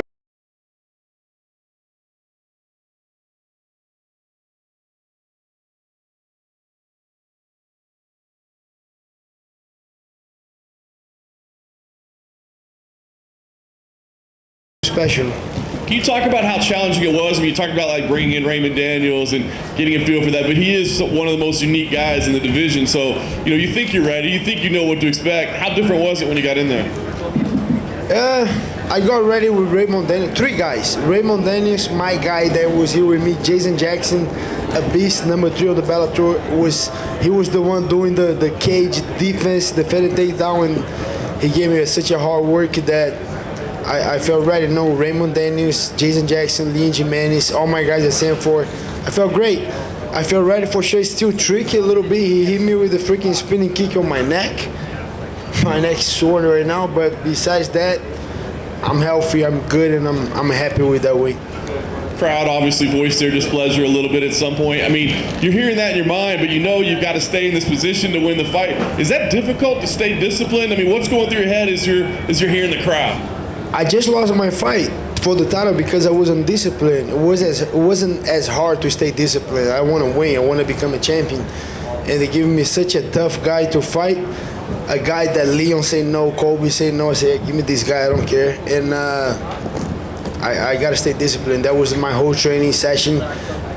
Every day of my preparation, I listen to my coach, I want you disciplined. Before we start sparring, I want you disciplined. I want the hands up. I want you light on your feet, moving. When you go, you go. If you're not feeling like it, keep moving, keep the hands up, stay active, and it paid off. like I said, it's a big win over a tough guy. You had a handful of names ready. I think they all make sense because they're all right there with you. But are any of those matchups more preferable to you than others? Not really. I just took the NMF belt. I can take the PMF belt. If Leon won, he can get it. If Nate won, he can get it. I know I just got a title shot. I cannot. I can't ask for another title shot. I don't believe they're gonna give it to me. So I want to keep working. I want to keep staying disciplined, keep getting better. I need to find that balance to stay disciplined, but at the same time get a finish. I'm just gonna keep working. Give me any one of these guys. Only thing, I like Masvidal fight a lot, but he just got 2 losses, and he make a lot of money, so he gotta give me an extra check to fight him. But I fight Masvidal next, but put me on a pay-per-view card, I'll fight him, and it's gonna be a crazy one. Go to your left. What was the secret to getting Steven down so many times? I mean, I don't remember him being taken down that often. He never fought me, but the secret was Jason Jackson, Bellator #3 on the world. That guy he was the guy. 2 guys, like I said, Raymond Daniels gave me the distance, and Jason defended the takedown. They make me ready. A lot of variations, a lot of things. They got very strong. My guys from IAGP, my strength conditioning coach, they led me very, very strong. And all the preparation for the Kamaru fight, I think I learned so much, and that got me ready. You know, I was getting ready to fight Kamaru. It didn't wait the way it went, but I was very well prepared to clinch a lot, to scramble a lot. We keep growing on the preparation for sure. We change a lot of the styles, but I have that gorilla power right there. As soon as I get a hold of him, and I was remembering the training, as soon as I get a body lock, I was just like, man, the guy's not as strong as Jason. It felt so good, you know, when you expect the guy to be a freaking monster, and when you get a hold, oh, he's not that monster. That feels good. How well did he defend? Because when you did get him down, it didn't seem like you ever really threatened anything. I mean, the harder part was to get close. I need to be very aware to don't get any counter shot, trying to get the angle, but he was very sneaky. But as soon as I got in, I felt great. I said, okay, it's a matter of time to take that guy down. Let's make sure we get a good grip. We stay strong, stay busy. As soon as I get a good position, I went for it, and I think it was 3 times. The 3 times that I tried, I took him down. And 2 other questions for me. Number 1, how do you break down Colby against Usman? Now that they fought each other, what changes do you think each guy would make, and who would you favor? My favorite is Kamaru. I mean, I never trained with Colby, but I trained a lot with Kamaru, the tough guy. He just beat me, just beat Masvidal. We stay active, we stay training. Colby broke his jaw. Like, Kamaru break Colby's jaw. I think Kamaru gets more power. You don't see... I think I never saw Colby knocking everyone down or even knocking no one out. Kamaru does. Kamaru has a freaking gas tank to a good wrestling. Yeah, Kamaru's the favorite, I think. He 10 more fights against Colby, I think he won every single one. And then lastly for me, you had talked about your discipline being important. Tactically, what do you think? Anything you have to change in the rematch when you finally do get Kamaru? Yeah, a lot of things I got to change in my preparation. I did a lot of mentally change, a lot of things. I got very angry at that fight, very emotional, and that took me out of the fight. I gotta stay disciplined, a little bit more technical mistakes that I made it, and I'm gonna keep evolving. That's why I want to fight, and I do believe in 1 or more 2 fights to get another title shot, and I don't mind with that. I'm just gonna keep getting better, keeping discipline, and putting a lot of tools on my game. I just showed a lot of guys, Johnny Hendricks, Tyron Woodley, a lot of guys couldn't take Wonder Boy out the way I did, and yeah, still gonna get better and try to get a finish next time. But yeah, I'm gonna keep getting better. Gilbert, to your right over here. Yep. Were the constant level changes in round 2 and 3? Was that a part of the game plan? Yeah, a lot of that was I gotta make him gas, you know. So sometimes he got on the distance and he was very effective coming forward, and then I like, okay, and then I listened to my coach Daniel Kami Barzini. Hard change level, and then I change and say, oh, okay, you don't like that, and then yeah, after that I started listening to my coach, staying disciplined, and that's what I did. And how much nicer is a win like this, back in front of the crowd, being on one of these big cards, having the family here again? Is how much nicer is that? Yeah, we're super nice having the family here. My wife right there, Bruna, Pedro, Joshua, the whole family right here was amazing, And then for sure the arena, that energy, they were booing. I don't care. It was good. I felt the energy, and but the main thing was coming back from a loss. It's always good to get a win, especially that was a big one. It was a title shot. I was about to become a champion, and then I lost. And man, it's over. No, it's not over. Okay, let's bounce back. Let's keep working. I think that made me a very successful night, a special night. Be able to bounce back, okay, with the dream still alive. Let's go. Did you get a chance to see the main event, and just what did you think about it? I saw a little bit. I was taking a shower, and then the kids started yelling, and then I'm like, oh. But when I saw the kick, I think he kicked right, and then Poirier blocked. He stepped back on it. Yeah, my wife said, oh, he broke his feet, and then we were looking. Unfortunately, no, I think it's a crazy sport. It's a tough sport, and I saw what happened with Anderson Silva. I saw what happened with Chris Weidman not long ago. We saw what happened to Conor. So it's unfortunate. It's a very hard sport, and we gotta appreciate these guys when they are out there putting in the show. And it's unfortunate. I was looking forward so much for this fight, but it is what it is. I think Conor, you gotta take for sure a little time off, heal up, but. I wasn't watching. I don't know. I didn't know how the fight was going, but it's an unfortunate situation. And do you think that he's kind of crossed the line a little bit with, you mentioned your family right there, but if somebody was doing that to you, is that too much? How he's been bringing in Poirier's wife and everything to the conversation? What he was doing? He's been talking, trash talk about family, Dustin's family, and wife and everything. He trying to get on we try to get on each other's mind. I think for sure we cannot cross that line, but at the end of the day we fighting. I'm trying to take the guy head off. If say something, I think you for sure. I don't want to cross that line, but in the same way we're gonna fight anyway. So I don't like to cross that line, but if the guy do, it's my job to don't let that affect me. So I think it's a little, I don't know, but it's part of the game. Gilbert, over here to your far right. Yep. Well, you mentioned that when you had Steven in body lock, he wasn't as strong as your training partners. Was there anything else that surprised you or was unexpected in the match with Wonderboy? The distance that he did was he was long. Another thing that I like so much, when he hit me a couple of times, it wasn't as hard as I thought you, because I tried to put a monster out there. Okay, I'm looking at that guy. When he hits, it's going to be hard. When they go to the cage, it's going to be hard. And everything I put it hard. If it's not as hard, better. But if it's hard, I'm ready for it. And freaking Raymond Daniels was so quick. Hit me from a lot of different angles that it's kind of hard to say. But Raymond, I think, was a little quicker, a little bit more freaking spinning from every angle and kicking me. But he's still a very tough opponent that I saw tonight. For sure. I know it doesn't matter to fighters if you're the underdog or the favorite, but you were the underdog, in that fight. And a lot of people were saying, even though you have great training partners, it's not going to work against Wonderboy. What did you think if you read these things or if people tell you these things? The thing is, I don't read those things, and if I do read it, doesn't affect me. I know exactly who I am. I know exactly the skill set that I possess. I've been finishing all these guys. I lost to Kamaru Usman last time. Yeah, I did, but that's my only loss in that division. Besides that, I beat every single one in that division, and I'm going to keep doing that. So I don't pay attention on that. I know exactly who I am, know my capabilities. And I cannot control what people are going to say. People are going to hate on that fight. Now they're going to say, oh, that guy is old. Like, same thing with Damian Maia. I fought Damian Maia.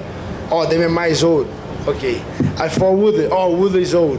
Okay. And then I fought Wonderboy. Now Wonderboy is old. And then if I fought next guy, oh, that guy is, everybody's old. So I'm just going to keep on beating everybody. For sure. Last question for me. Gilbert, last question over here, if I could. How would you rate your performance 1 through 10? I think it was a 9.5. I think it was a good one. The guy was very tough. I can name the guys that didn't take him down the way I did. Johnny Hendricks, high-level wrestling. I don't know how many times wrestling champion. Then Tyron Woodley, and then Jorge Masvidal just lost to him too. He beat my guy Vicente Luque. He's a tough one, and then I was able to dominate him. And if for sure I'm a finisher. I want to be the crap out of the guy that is in front of me. But sometimes gotta go that way. Absolutely, great work. Thank you. Durinho, tudo bom? Aqui em português, por favor. Durinho, o quão importante foi para você ter participado da sua amizade com o Vicente Luque, a luta do Luque contra o Thompson? Eu sei que vocês têm uns estilos muito diferentes, mas que tipo de lição, que tipo de conselho você tirou dali? Então, eu vi muita coisa na luta do Vicente. Eu tava no corner dele, tava lá, eu fazia os sparrings, eu mandava um vídeo para ele ia vir pra luta, mas acabou que fechou a luta dele. Daí ia atrapalhar muito se ele viesse, mas a gente se falou direto, ele mandou mensagem antes da luta também. E a hora que ele me deu rodada, que me deu uma balançada ali, eu perdi as pernas, porque eu lembrei muito do Vicente. Numa hora que o Vicente se machucou um pouquinho na luta, que sentiu um golpe, ele ficou com a mão alta, mexendo bastante ali, ciscando, e o Steven não vem. Eu lembrei muito disso, eu falei, putz, quando a gente tomar um knockdown, ficar igual o Vicente ali com a mão alta, mexendo ali, dá umas fitas que ele para de vir, se eu precisar de tempo para me recuperar. Então isso foi uma das grandes coisas, de várias outras coisas que eu peguei daquela luta contra o Vicente. Eu te perguntar desse knockdown, foi de fato um knockdown? Você chegou próximo ali? Qual foi a sensação? Foi um rodado aqui atrás da nuca. Deu perna um pouquinho ali, mas aí lembrei daqui, já tava automático ali, se eu tomasse algum golpe de dar uma fintada, de mexer bastante. Perdi a perna um pouquinho, mas recuperei muito rápido. Não chegou a ser um knockdown que eu não caí, não fiquei mal ali, só tive que apoiar a mão e voltar. Depois de algumas lutas durante a pandemia, todo esse processo sem público, voltar com o público e ser vaiado, como é que foi lidar com isso? Pareceu que você lidou numa boa ali, mas como é que foi a situação? Foi irado. Na real, quando acabou a luta, e eu vi a galera ali, pra mim eu tava no Brasil, daí a galera tá me... eu falei, não tô no Brasil não. Mas a galera vaiando ali, a energia da galera foi irada, não tem problema não. Próximo passo, quando a gente pode ver o Durinho de volta e contra quem seria o ideal para você? Acho que outubro ou novembro ali, qualquer um, falei 3 nomes lá, Ney Dias, o Masvidal, o Leon Edwards, aí são os 3 caras que me interessam. Para finalizar então, The Last One, se puder olhar para essa câmera aqui, estou ao vivo aqui pro pessoal da G-Fight, mandar um recado pro Brasil. Valeu, galera do Brasil, muito obrigado. O sonho tá vivo, vamos pegar esse cinturão, obrigado pela torcida. Thank you, guys.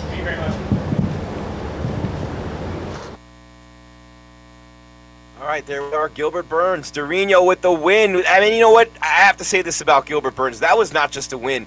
That was a dominating performance against a former 2-time title contender in Wonderboy Stephen Thompson, who's fighting for another chance later in his career to get another title shot. Gilbert Burns coming off a very tough loss where he had Kamaru Usman hurt, but he got pounded out. He got finished violently against Kamaru Usman, and he hadn't lost in a long time. You never know how fighters are going to respond to a loss like that. And to go out on a stage like this in a co-main event on a Conor McGregor, Dustin Poirier trilogy card for Gilbert Burns to perform the way that he did tonight, man, he showed me a lot. I don't know about you guys. He showed me a lot with what he was able to do tonight. Durinho, hats off to that man right there with a great job. The chat's going crazy. Want to get you guys involved. What do you guys think about the fight? I truly believe, and I know if Jeff were here, he wouldn't like this, but I would say Conor McGregor broke his leg stepping backwards. There was no checked kick that did it. There was no strike that did it. Conor McGregor stepped on his leg wrong and broke his tibia. That's the way I saw it. Those guys were all trying to say on the pay-per-view that it was because of a checked kick. I don't believe it was because of a checked anything. I believe it's because of his footwork. He came out kickboxing. I believe Conor McGregor, when you look at the numbers, guys, Conor McGregor was better. Credit, Jeff was looking at it and saying, hey, we just want Conor to get better. And Poirier was dominating him, and he dominated him on the ground. That wasn't the way it went down. There was no punch that knocked him backwards. There was no punch. Conor McGregor stepped on his own leg. Congratulations on the victory. I know it was kind of a weird Poirier ending, but obviously, and very here we are on exciting MMA fight Weekly with the winner of How the satisfied are you as you sit there right now with the performance tonight? You know, you never want to get a win that way, but what happened was a result of checking a kick. You know, I'm more than sure of it. And you know, he got what he had coming to him, man. Karma's a mirror. And I busted my ass for so long to put myself in this position. I doubled down on myself after beating him in January when they offered me a title shot. You know, I doubled down on myself and it paid off. Nice. You were in there with him, obviously, just 6 months ago, so you know you're familiar with him at this point. How did that first round play out? Did anything surprise you? I mean, he did have a couple of decent moments in there. Did anything surprise you at all? When he jumped for a guillotine, that surprised me. Nah, he hit me with a good left hand. I kind of was at an angle. I didn't see it. It was like a downward left hand. The kid can punch, man. He really can. He hit me with a good left hand. I thought he was going to use calf kicks against me, and I was right. Yeah, that's about it. Jump the gilly, your signature move there, right? Don't be silly, jump the gilly.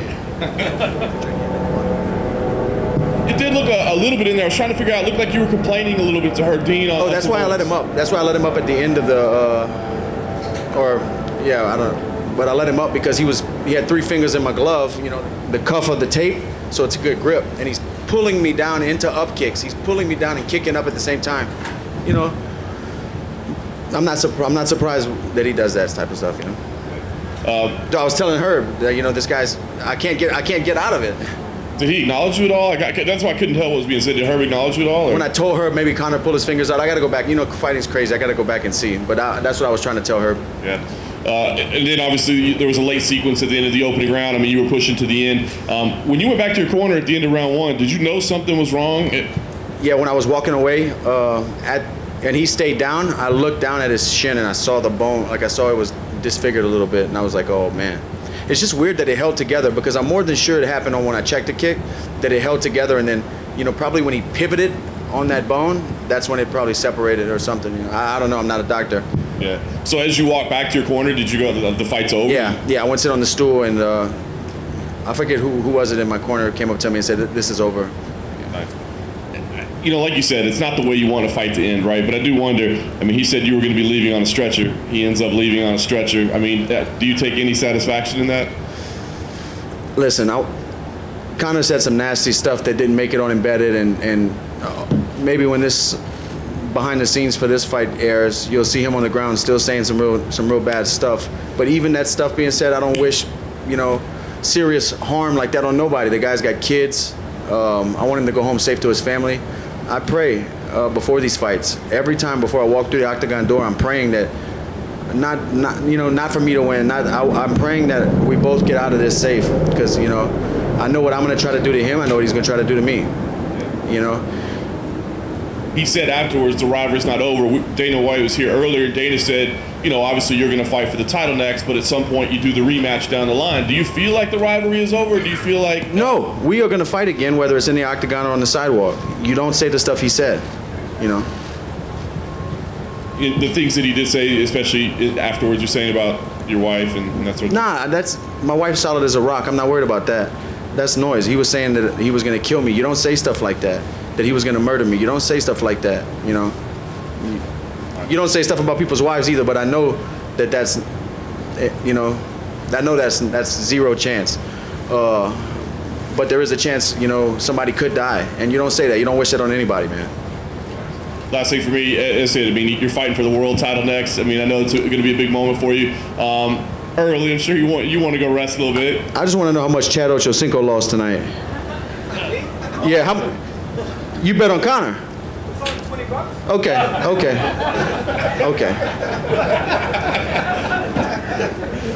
I figured he'd put more down than that as well. No, but I want to ask, obviously you fight for the title next. Do you have an idea? I mean, do you have a date circuit on the calendar, an idea? I mean, how soon you want to fight? I feel like I've been preparing for a fight since last year because I was getting ready for Conor in January. I fought him. As soon as the fight ended, I knew that was next. So I got home from Abu Dhabi and started training for that fight. I did a 9-week camp, but as soon as I got home from Abu Dhabi, I was, you know, I had one trip. I got to decompress a little bit, but I was getting ready to fight him again. You know, the last thing I want to do right now is go home and sign a contract and start getting ready right away. We'll see. I just need to get home and think about some things and decompress and spend some time with my family. You know, I just found out my little brother's going to be a dad, and I just want to be around him. Dustin, to your left. Congratulations on the victory. I know the win means a lot to you, but are you most proud of the fact that you maintained your dignity and you didn't kind of stoop to those kind of things? It would have been easy when the crowd was going crazy at the press conference and all throughout the week. You did not do that. Is that what makes you proud of your performance this week? I'm proud of the performance, but I am proud at maintaining the mindset through all the craziness, all the talk, all the noise that's surrounding me when coming into these fights. And it doesn't start just here on fight week. It starts months away on social media. In the last month, I got off of social media and just let my agency post, and they would send me a picture. I would tell them a caption. They would do it all, and I wouldn't have to get on because there's just so much negativity and so much toxicity on that, man. I don't need that around me, dude. I'm trying to be a light. I'm trying to help people. Look, my goal is to provide for my family, and with these same hands that I beat these guys down with, lift my city up, lift people in need up, and just be a beacon of light and a voice for people whose voice isn't heard. And I feel like I'm doing that, and I'm happy. How much do you think beating him twice will help your charitable efforts? Because now you're a much more notable fighter than you were, say, in December of last year, having beaten Conor McGregor twice. Do you think about that and think it'll make more of an impact for other people because of these two wins? Yeah, anytime you beat a guy like that on a stage like this, I don't know. This was a big fight. A lot of eyes were on this, and I got to talk about the good fight a little bit in the post-fight interview. But not only the post-fight interview, my career, my star gets bigger. More people are Googling, and I'm reaching more people. And with that, we can set bigger goals and just keep the good fight going. I have very big plans. We're going back to Uganda to build housing on land we bought. With the overflow money after we built the water wells during the Khabib fight, me, Manny Pacquiao, Justin Wren are all coming together with our nonprofits, and we're going there. We're going to build on 40 acres, and I'm just excited and proud and happy to be in a spot like that, to be able to recognize the position I'm in, and I want to keep growing, and these kind of fights do that. You referenced the guillotine attempt that he had before. He put that quote out where he talked about, I don't recognize losses by submission, only KOs. So, when you look at it after the fight and you go, he tried twice on you on a guillotine, like, what does that say? The fact that he's dogging submissions and yet there he is trying to submit you twice. That just shows you, man, that it's all noise. I feel like all the craziness he was doing, he has to do that for himself, to hype himself up. Honestly, man, I'm good. I don't even like this shit anymore, dude. I just scrap because I'm good at it and I enjoy the fight. But all this other stuff, all the talk, I just come here to get in the fight. Last question for me, and I know you said you don't want to talk about an Oliveira fight, but is it going to be difficult in your mind? Like McGregor was such a big obstacle to overcome the last time because he had beaten you the first time. This time to prove it wasn't a fluke. Now you get to Oliveira, and he's just a dude in the division, right? That happens to have the belt. Mentally, will that be a hurdle, and will that be a little bit of a challenge during camp to get yourself back to that same place? No, he's not just a guy in the division who happens to have the belt. He's a guy who's picked himself up off the canvas time and time again, fought through adversity, through 2 weight classes, been in the UFC a decade.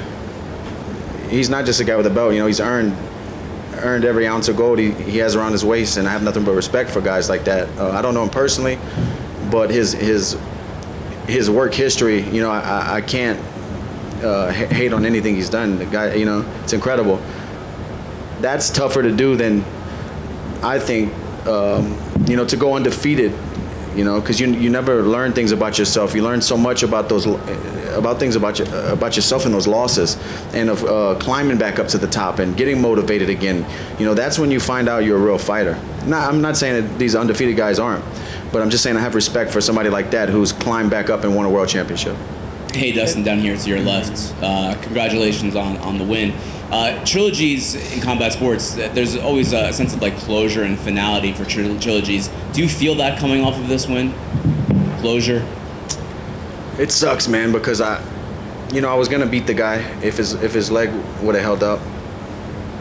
I don't know. I'm not sure yet. I need to digest it all, because right now it kind of feels weird that I have a lot of fights, and there's always been a definite end to my, besides the first Eddie Alvarez fight was kind of gray area, but it's not a good feeling, I won, and I feel like what happened was because something I did, but it's not like I went out there and submitted him or put him away there's going to be so many voices and so many opinions saying, "Oh, you didn't win." You know, I know that. I know the MMA fans. I know the MMA game. But I'm going back home to my family, and you guys here can check my record tomorrow, and it's a win. Well, I want to get your reaction on you know, some of the, I guess, the mixed reaction from the crowd tonight when you came out, you know, after the finish. You know, you're a guy who tries really hard to do everything right. You have a charity. You're a family man, and you know they're cheering someone like Conor, you know, over you. Even with all the things that he said, you know, some things that, like you said, were maybe crossed the line. I mean, the fans' reaction. How does that make you feel? Man, fans, you know, I appreciate them. I appreciate them filling up the seats, and they're going to root for who they're going to root for. Like I said, it's noise. You know, I don't really overthink that stuff anymore. It's just noise. Thank you for buying the ticket. Dustin, over here on your right. First of all, congratulations on getting the win. In the post-fight press conference in the cage, you referenced you brought somebody out to the fight tonight. Can you elaborate on that? Tell us a story about that. Yeah, we did a fundraiser back home right before I left to start training camp for a young man named Peyton Murphy. And we flew him and his mom and dad out here. He's battling a bone cancer, and the cancer went into remission, and then it came back.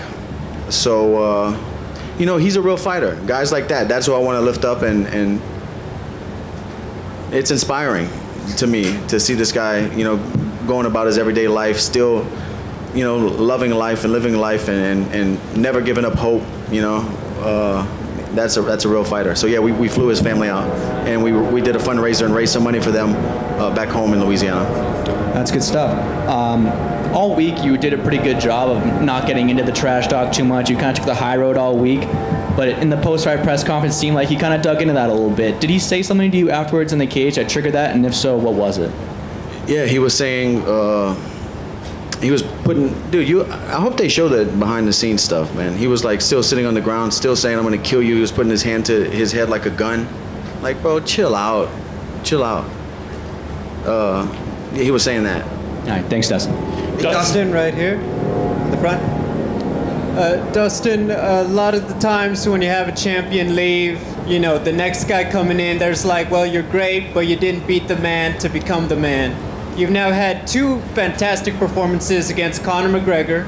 Charles is on a great win streak. Can you talk about just how you guys, you know, this is a new era in the lightweight division, and both you and Charles, even though you're not going to get that Khabib fight again, you guys are now running the show at 155. That's anything, man. That's not only sports, business, everything. You know, the next generation comes up. There's new contenders. There's new hungry guys who's putting in work, and the game's not only that. The game's always evolving. So you have these young kids now who have been training mixed martial arts since they were 12 years old, you know, now they're 18 and start fighting, and it's just a different landscape for mixed martial arts because it's such a new sport. Fans talk about, you know, rivalry, and, you know, the media gets into it, a lot of storylines get into it. When you think of Conor, you know, take yourself out of it in the competition, do you see it like this is a rival, or is this just, you know what, this is a guy I just happened to be scheduled to compete against? Like, how do you see him, you know, in the story of your career? Yeah, I'm trying my best to not take it personal, but like I'm saying, man, I know I'm making it seem like a big deal talking about this over and over again, but you don't say that type of shit to people. You don't say you're gonna kill somebody. You know, I don't take that lightly, man.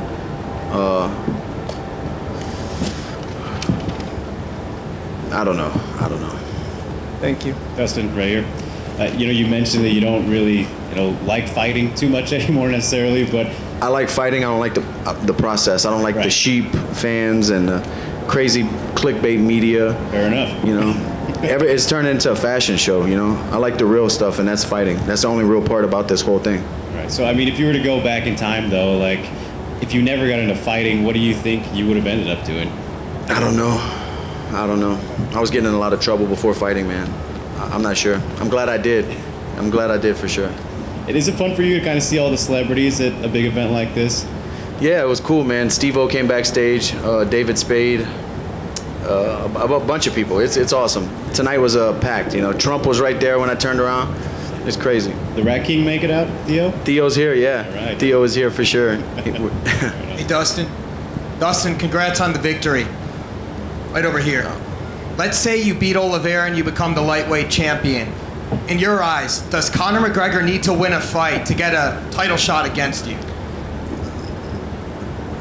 Bro, Conor McGregor is 1-3 or 1-4 in the lightweight division. Yeah, he has to win some fights.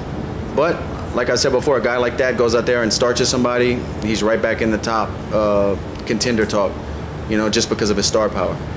But Dustin over here. The guy with real questions at the press conference. Thank you, sir. All stories have heroes and villains, the good guys and the bad guys. You work with kids. You inspire, you motivate, you change lives. What's the message you can give to these kids about how people are cheering the bad guy and booing the good guy in a setting like this where they can understand how life really works sometimes? He is a magnificent personality. We get that. But the work that you do, obviously, the kids have to be confused. Why are they booing the bad guy? What do you tell them, and how does that affect you personally? I don't know. I don't think about it that deep. But that's just the world we live in, That's just the world these kids are going to grow up in.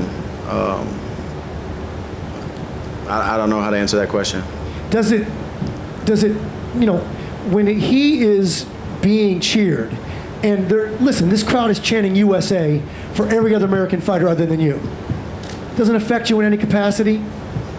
I definitely would rather them be cheering for me, but I'm pretty solid mentally now. I just don't care about that stuff. It doesn't really bother me, because they can't get in there and fight for him. Dustin over here to your far right. So one of the things you were kind of hinting at was all the noise he was making, all the trash he was talking. A lot of people were thinking both of you guys were equally as confident going into this fight, but I wonder if you kind of feel that maybe he wasn't that confident going into this fight. Yeah, I think he was overcompensating for that mental space where he's asking himself at night, am I still that guy? Yeah. And maybe he performs better when he's in that character, in that mode. Everybody has their own thing. I don't know. Would it make you feel any better or worse knowing it was all kind of a put on to try to get into your head because he didn't feel he had much of a chance? No, I don't hate the guy, but you just don't say stuff like that. Yeah, absolutely. You don't say stuff like that. Last question for me. How does he rate among the best opponents you've faced? He's an incredible athlete. His timing is great. His power is great. His speed. He has a lot of great attributes. His ability to thrive under pressure and cameras and lights is amazing as well. But he's just a human being, like I was saying at the press conference. He bleeds just like me. Absolutely. Congratulations. Dustin, would you mind to talk a little bit more about Oliveira? How do you see you can beat him? How do you see him as your next opponent? I haven't started getting with my coaches and breaking down footage and doing all that, everything that comes along with preparing for an opponent. But I'll probably just calf kick him. Probably. When and where do you want to fight him? We'll see. I need to go home and decompress. I don't know the schedule for the UFC, what they're planning on doing at the end of the year. I know somebody earlier told me Charles wanted to fight me in December. So we'll see. We'll figure everything out. I just want to get home to my family. Dustin, question for you. Your mental focus was outstanding. You never played the McGregor games. I know that was you didn't focus on the title either. You focused on Conor. Looking at Charles now, will that be an issue thinking about Conor, or will the entire focus be on the title? No, because I know for certain the title fight wasn't even going to be an option, until tonight happened. So there's no reason to drain energy on that plan. When I have plan A right here, I can't look at plan B or the next step, because all I have is the moment, Dustin, I think after the last event, a lot of us felt that the story between you two, everybody liked the interaction, but now after seeing what happened in this fight week, where do you think that the hate from Conor stems from? like we were just talking, maybe he has to build himself up to be that guy, and he performs better that way. He believes the stuff he's saying, and he turns into that character. I don't know. Maybe he's a bad person. I don't know. And then a couple other lighthearted ones. I'd love to give you one more chance to plug the stuff that you're doing with Justin Wren and Pacquiao. A little update on where you guys stand with that and the work that you guys are doing. I have to get with my wife and see the donations that come in through the website, and then obviously every fight I auction off my fight kit. So 100% of those proceeds from the auction of my fight kit of what I wore tonight is going to go to that goal. And I'm not sure exactly where we're at with that, but I would guess we're going in the right direction. And lastly, I'm not sure if you saw it while you were in the back. When Tuivasa was coming out and leaving the cage, he was doing some shoeys. I don't know if you saw somebody poured him a shoey, but actually put your hot sauce in there as well. I don't know if you actually saw. He wasn't the biggest fan, but I don't think he was blaming on the fact of your sauce. It was just the fact that somebody actually put hot sauce in with beer. He said it was a no-go. From a shoe? In a shoe. Don't blame it on the sauce, blame it on the feet. You know what I mean? Fair enough. Congrats. Just real quick to you, right? Final two questions we have. You mentioned how you don't care about the stuff around the fight so much anymore, and you don't get dragged into the negativity. And we could see you kind of in the pre-fight press conference. It seemed like you were just willing yourself not to get pulled into his stuff. How did you get to that point? What was the process like to go from being pulled into some of that stuff to getting to this point where you're not as bothered by it? It's just been a long process of years of making mistakes from being too committed and caring too much about everything, and things that I can't control. I'm not sure. It's just evolution of myself, not only as a fighter, but as a husband and a father. I don't know. I know who I am, so people can't tell me who I am. You can't sit here at a press conference and tell me who I am, Come on. Lastly, people wondered, I think, after the last one being in Abu Dhabi in a different environment, and how some of these fights without crowds have been like a real different feel, and then you come here and it's the exact opposite of that, a packed arena and a really high energy, high emotion kind of environment. What's the difference between those? How does it translate to a different fighting experience? When I fought at the Apex last year, that was one of the best fighting experiences I had. It was quiet, peaceful. Fighting's chaotic. When I'm in the locker room warming up, I have I have anxiety and nerves. I'm about to go in front of the world. Millions of people are watching. My city back home is watching and rooting for me. I don't want to let anyone down. I don't want to let myself down. I want to perform in my ability at the top of my, whatever I'm capable of doing, I want to perform at that. And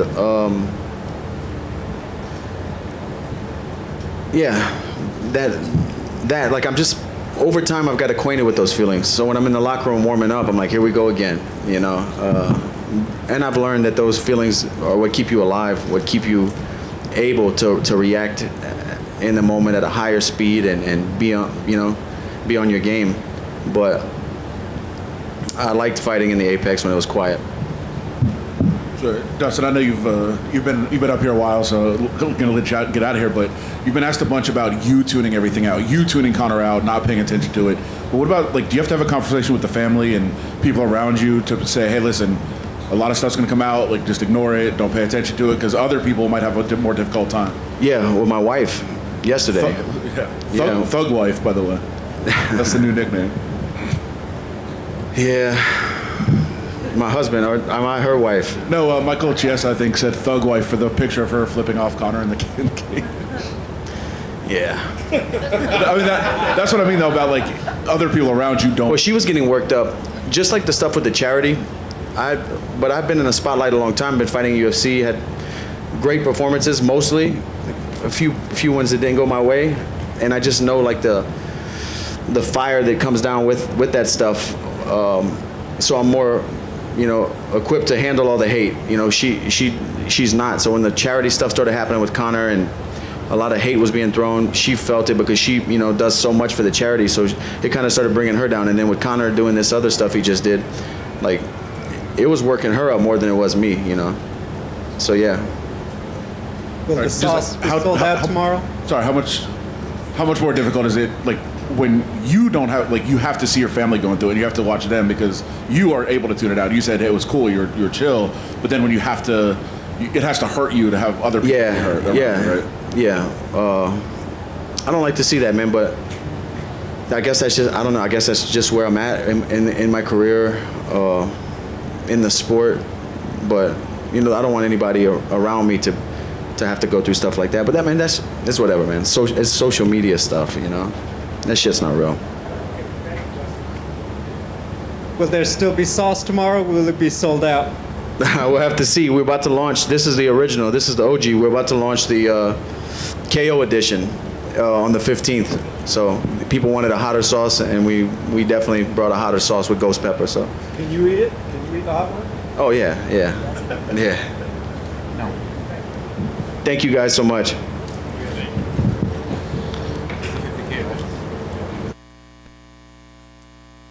It's good to be the Diamond Dustin Poirier right now. He's got the second win over Conor McGregor. He is the winner of the trilogy. There will be another fight between them. Dana White said for sure you got to run it back. Dustin Poirier said, hey, it might be in the octagon. It might be on the sidewalk. But the way that guy was talking, speaking of Conor McGregor, there's going to be another fight. So that'll be great. Conor's already to come back and take big fights. You know that. Conor is the big fight. Masvidal, the Diaz trilogy. There's so many fights. Justin Gaethje, Tony Ferguson, just keep going for Conor McGregor. There isn't a fighter alive who wouldn't want to fight him unless they have the belt, and they're not going to want to give him the title fight because now, you know, obviously his record in the lightweight division. So when I look at Conor McGregor and I look at what he brings to the table from a money standpoint, from a attention standpoint, look, you're going to have 1.7 to 1.8 million buys tonight. Now he's made Dustin Poirier into a huge star like he did be before him. That's what happens when you fight Conor McGregor and you put on a performance like that. Poirier would never want to win a fight this way. He said he still believes that the injury happened when Conor checked a kick and that maybe the bone just kind of moved after the fact, and that's a possibility. But it was clear from rewatching it that when Conor stepped on the side of his foot, it snapped his tibia. I said it at the time. I say it now. I stand by it 100%. And I was reading some numbers before Gilbert Burns hit the podium, and that was a while back. But when you look at this fight, here's what happened in that one round. Now, Poirier was 1 for 2 on takedowns. He had 318 of control, right? And a lot of that was after Conor broke his leg. So, broken leg, makes him fall down, pull guard, try for the choke.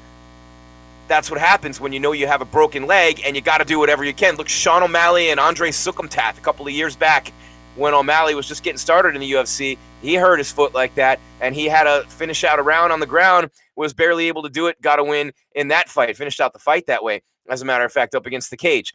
But Conor McGregor, significant strikes, 14 of 24, 9 of 9 on leg strikes, right? 34 of 51 significant strikes for Poirier, 1 of 2 on leg strikes, 1 for 2 on takedowns. Now 51, and he connects on 34 of them. That's high-level shit right there for Dustin Poirier. Huge. But to make it seem like he dominated Conor McGregor, like Conor didn't even compete in this fight, go back and watch it again if that's what you're thinking, because that is not the way that it went down. But you take your hat off and you give all the credit in the world to the Diamond Dustin Poirier. He has lived up to every expectation and then some. I believe he's going to win the belt when he fights Oliveira. That's the one thing missing from the resume. He's got the money fights. He's got the McGregor trilogy. And he's got the interim belt. Fought Khabib in Abu Dhabi. Now he'll get the chance, assuming everything goes according to plan. I think he said Oliveira wants to fight him in December. So you look at that and you think Poirier, Oliveira in December. The one thing missing, the diamond on top of the crown, if you will, for the Diamond Dustin Poirier would be the actual UFC lightweight championship of the world. It's coming. It will happen. Oliveira is a great fighter. I believe Poirier's skill set, and I've said this going into this fight. I have been on radio shows all week long promoting this live stream tonight. I think I did 7 radio shows all over the country this week, and I told everybody, every single one of these radio guys, which is why I say don't bring in Stephen A. and Max Kellerman and all these boxing and ESPN guys, because they're not watching the sport like we are. They're not on top of the things the way we are, guys. And when I look at, you know, what happened in this fight tonight, and to it, every single host that had me on their radio show, and it didn't even matter our market size, every single host, oh, do you think McGregor's going to get upset again? It was not an upset. Tonight was not an upset. January was not an upset. Poirier is the higher-ranked fighter. He's had more action over the last few years. He's dominated great fighters. His only loss is to Khabib, and he came closest to beating Khabib. Dustin Poirier is the best fighter in the world at 155 pounds. Very close to potentially being the greatest fighter in the world pound for pound. Where does he go on the pound for pound list? Has to be a champion to be all the way up there, right? But Poirier is one of the top fighters in the entire world right now, if not the top fighter in the entire world right now. So this, ladies and gentlemen, boys and girls, was not an upset. It is not an upset. Poirier is favored to win this fight tonight, even though the odds makers had McGregor favored in January. January was not an upset. Poirier is the better fighter. I'm not arguing that. What I am arguing is people who say Conor McGregor got dominated tonight and that Poirier bitched him down or punked him out in there. That was not the case. Look again, watch it again. I'm going to watch the whole fight again, right? And it's 5 minutes. I'm going to watch it as soon as I'm done here with you guys. I want to get you involved in the chat right now. What do you guys think of what happened in that fight tonight? Give me your thoughts on where Poirier goes from here. We know where he's going with Oliveira. Where does McGregor go from here? It's going to be a long time on the shelf for the Notorious. That's for sure. He's going to have to continue that to keep that laser focus on fighting, which again is really hard when you have that kind of money, and it's really hard when you're a one-man enterprise. He's not even a business. He's not even a conglomerate. He's an enterprise at this point. He's number one on the fucking Forbes list. Number one on the Forbes list. Think about that. Think about the crowds he draws. Think about the money he generates for everyone all the way across the board. We still have a shit ton of you watching right now this fight and this press conference and this stream because of Conor McGregor. He brought the eyes and ears to the UFC like nobody else ever has, and the man deserves his props for that. So what are you guys thinking right now? What are your thoughts in the chat room? Who do you want to see Conor McGregor fight next when he comes back? Do you want to see the Diaz trilogy? Do you want to see him and Jorge Masvidal throw down? I could make the argument that Conor McGregor at this point in time, the best weight class for him is 170 pounds. He looks strong up there. He looks powerful up there. He still has that speed and that accuracy up there. Maybe he is, hey, I want to fight at 170 since there's no 155 title shot now. Maybe he says, hey, I want to come back and fight at 170. His last win was at 170 over Cowboy Cerrone, and his win over Diaz before that was at 170, right? So he's done better there than he has at 55. He's not touched what he's done at 45, but he's not making 45 again in his career. That was a bitch of a weight cut for him. Poirier, the biggest takeaways from his press conference, obviously the stuff he said about McGregor, karma's a mirror, that's for sure. And I love when Poirier says that, but he says, I want to be a beacon of light. I want to stand up for the people who don't have a voice. He's a really good dude. The charitable work he's doing is phenomenal. Poirier's a great guy. You really have to feel good for him. He's done everything right. He's a grinder. He's fought his whole career. He's trained in there at American Top Team with all these killers for so long, like Dana White said when he spoke at the podium. So when I look at what Dustin Poirier brings to the table, I believe he's in a position to go on a prolonged title run at 155. Now, my buddy Justin Gaethje would probably disagree with me there because that fight is the fight that I really want to see. DuBronx has the belt. It's a technicality. Poirier is going to whip his ass and take that belt in less than a round. That's what I believe, okay? But I do also believe that Justin Gaethje and Poirier will fight for the belt after that unless they make Gaethje fight Chandler first and Chandler somehow wins, which I don't think would happen. Gaethje and Poirier, the rematch, could be the fight of the year in early 2022. That's what I'm looking forward to moving forward, and I'm really excited, guys, to see it. Very excited. Hi to my friend Chelsea Sullivan, UFC PR. Shout out to Chelsea. Does a great job as always. But what a night for the UFC. Somewhere between 1.7 and 1.8 million pay-per-view buys is what we can expect to see. Dana White saying sold out the arena in seconds for McGregor and Poirier, the trilogy fight. Gilbert Burns, an incredible performance on the and really just, I mean, in the co-main event, Tai Tuivasa just knocks Greg Hardy out cold. Hardy gave him props on social media. Irene Aldana dominating Yana Kunitzkaya, but she came in 4.5 pounds over. Sean O'Malley did what he's supposed to do, beat Chris Moutinho, who's going to make $75,000 in a bonus. This dude didn't make much to fight and step in. It's his first UFC fight. He would have done it for anything. Trust me, I know. He makes an extra $75,000 tonight. I think we're going to be shut down here in a minute. They're going to take away those down in Vegas, guys. But what a night of fights in Las Vegas. The UFC delivering on a global scale. They were trending #1 in every country leading up to this fight. You're looking at 1.7 to 1.8 million pay-per-view buys. And there were a couple of reactions on social media that I wanted to hit real quick, but I can't find them in my phone. There was one from Khabib in particular that said, "Good always beats evil. Congratulations, Dustin."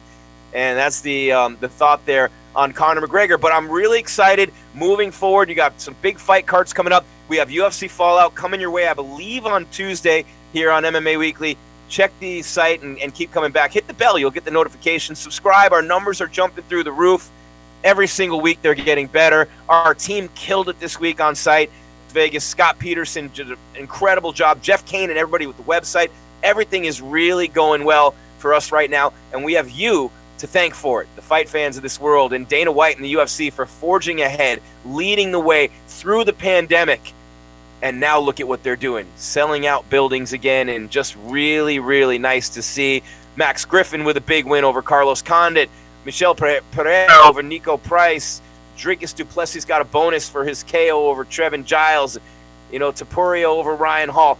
Really good night of fights. Jennifer Maia and Jessica Ai was a tremendous fight on this card tonight.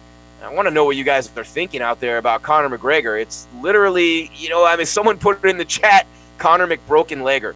Interesting, pretty funny there. But, you got the comedians coming out everywhere. You never want to wish anything ill will or injuries on anybody, though, and especially a guy like McGregor, who's done so much for the sport. Talking about wives and saying he's going to murder people and all that, I understand where that causes problems and you want to leave families out of it, talking about killing people. But Conor McGregor is a businessman. He knows how to sell a fight better than anyone. Sometimes it goes down that path. When he's trying to get his edge back, he lost the press conference to Poirier. The fight was not going his way tonight. I'm not going to sit here and tell you that McGregor was winning that fight or that Poirier wasn't dominating. But he definitely didn't just have his way with Conor, and that broken leg, when he stepped on it the wrong way, that caused him to go down, then that was it. And I'm amazed that nobody said it. Conor McGregor is a G. For him to finish that round, to not get finished after suffering that kind of an injury, being on bottom, fending off Poirier, and doing what he was able to do, that was incredible, man, that he was able to just finish that round. But for Poirier, look, it's his night. It's Dustin Poirier's night, and then it's Gilbert Burns' night. It's Dustin Poirier's night. He wins the trilogy. They'll probably fight again. But as of right now, Dustin Poirier is the guy in the UFC. He's bringing in that money. He's making a fortune. He's going to have that belt by the end of this year if things continue along this way. And Oliveira is great. DuBronx is phenomenal. But I really believe it's just Poirier's time. Look, he's right there in the prime of his career, in the prime of his life. He's got all the experience in the world. He's got a great gym, incredible coaching with Mike Brown and company at American Top Team. He's 32, which is right smack dab in the middle of the peak of your athletic prime, because you've still got that youthful energy and you still got all that strength and all the things that go along with that. But now you've got the wisdom and you've got all that experience and all those fights, and he hasn't taken a ton of damage. I believe Poirier is going to go on an extended run in the lightweight division and dominate it for a while. That being said, there's a lot of killers in there, though, with Gaethje and Chandler and Oliveira, who's got the belt, and you can never count out Rafael Dos Anjos, the former champion, and it's just a stacked division like it is at 35, like it is at 45. We got some big fight cards coming up, guys. Huge when you think about what the future holds here with the UFC and with what we'll be doing here with the live streams on MMA Weekly. Sanhagen versus Dillashaw. Now you got no Wilder Fury. Fury's got COVID. Now the UFC's the only one that night. That's a big one at the Apex in a couple weeks. We're going to see Islam Makhachev, another fighter who everybody's got their eyes on. That's going to be next week against Moises. Lewis and Gane coming up right after that for the interim title, and Amanda Nunes, of course, on that card August 7th. You got Cannonier and Gastelum in the middleweight division on August 21st as Cannonier gets Kelvin Gastelum instead of Paulo Costa. You've got UFC 266, the end of September, which is T-City, Brian Ortega. Still, my interview with him is going to drop here soon on MMA Weekly against Alexander Volkanovski. That's coming up. And also on that card, which is a big one, and right now I'm not sure if it's been finalized. It's just been talked about, which would be Robbie Lawler and Nick Diaz. Think about that for 1 second. Nick Diaz coming back. It's going to be a huge year for the UFC. They just keep growing, keep getting bigger. The valuation keeps growing. Joy enjoy basically stepping on the throats of his competition, which is all the other sports leagues and commissioners, so many of them leading in a reactionary fashion. Dana White is not reactive. Dana White is proactive, stomping his way through things, for better or for worse. That's who he is and what he's done with the UFC, and he's going to ride that wave for all it's worth right now. So it's really cool to be a part of something like this, to see what they're doing, to ride the wave with them. The UFC has been an incredible force in the sports world, and the fights just keep getting better. The fighters just keep getting better, even the other promotions. It's just a great, great time for us as fight fans, guys, and I hope you really appreciate it. I hope you really appreciate what Dustin Poirier did the last 2 fights against Conor McGregor, what Gilbert Burns did tonight in the co-main event against Wonderboy, and a hungry Wonderboy looking for a title shot, and Burns coming off a bad loss to Kamaru Usman. All the fighters on this card stepped up in a very big spot and delivered.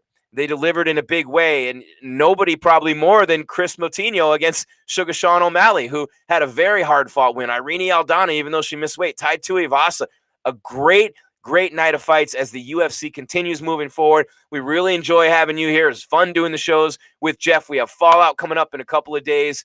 Just a busy, busy time, and I know our guy Scott on site's going to want to get out of there and get a good night's sleep because he has been killing it all week long. It's a long week. Trust me, it's exhausting carrying that equipment around, shooting, editing, uploading. It's just a long, long week for him and a long night for us. Thank you guys who did the super chats tonight. We're really humbled. We feel really blessed and grateful that you think that much of us, that you do a super chat and you actually tip us out here on the show. The numbers are going up, the number of subs, the number of views. I can't wait to see us top the 3 million mark. I'm hoping tomorrow with this one. We got 2.1 for the second fight, and this one's trending a lot higher on pay-per-view, so hopefully that means the same, the rising tide for us, and we couldn't do it without you. We love you. We appreciate you. You stuck with us all the way through to the end of Poirier. Even half of you are there now. The numbers kept jumping up. So just really, really, really grateful and really excited to be able to do this and talk to you, the fans of the greatest sport in the world, mixed martial arts, and the greatest promotion in that sport, the Ultimate Fighting Championship. Guys, UFC 264 is in the books. Dustin Poirier, I don't want to say completes the McGregor part of his career, but the trilogy, it's 2-1 Poirier with a big win over McGregor, and take nothing away from Dustin, even though you never want to see a guy step on his leg wrong and break it. Poirier was clearly winning that round and starting to establish control of the fight. You could easily have seen it going in his direction throughout the rest of the fight, but man, what a night from Las Vegas. Congratulations to all the fighters who won. Thank you very much. Again, we're humbled and blessed to have you as our fans here on MMA Weekly. I feel honored to be a part of this team with Scott and Jeff and Ken and Hunter and all those guys on all the social media platforms, on all the website stuff that we do. MMA Weekly is the most trusted source of news and entertainment in MMA for almost 20 years. That was one of the reasons I jumped at the chance to be a part of this team last year, and I'm really glad that I'm here. So all that being said, the trilogy's in the books. The Diamond wins again. Vegas is on fire. The UFC does it once again. What a huge night, guys. We have UFC Fallout, I believe, on Tuesday, 12 Eastern, 9 a.m. Pacific, where we go through all the ramifications of what we just saw here tonight, where everything fits, what's going to happen from here. It's going to be an awesome show this week, guys. You don't want to miss that. We got the interviews dropping with Brian Ortega and Henry Cejudo, and more Chris Weidman coming up in the near future as well. Really excited for all those things. So keep it right here on every social media channel. Subscribe, comment, stay involved with us, guys. We love you. We appreciate you. And things are only getting better with the UFC. For everyone at MMA Weekly, thank you so much for being with us tonight. I'm Jim Greasehaber. Call me Grease, reminding you to keep your game tight and your mind right, fight fans. We are out.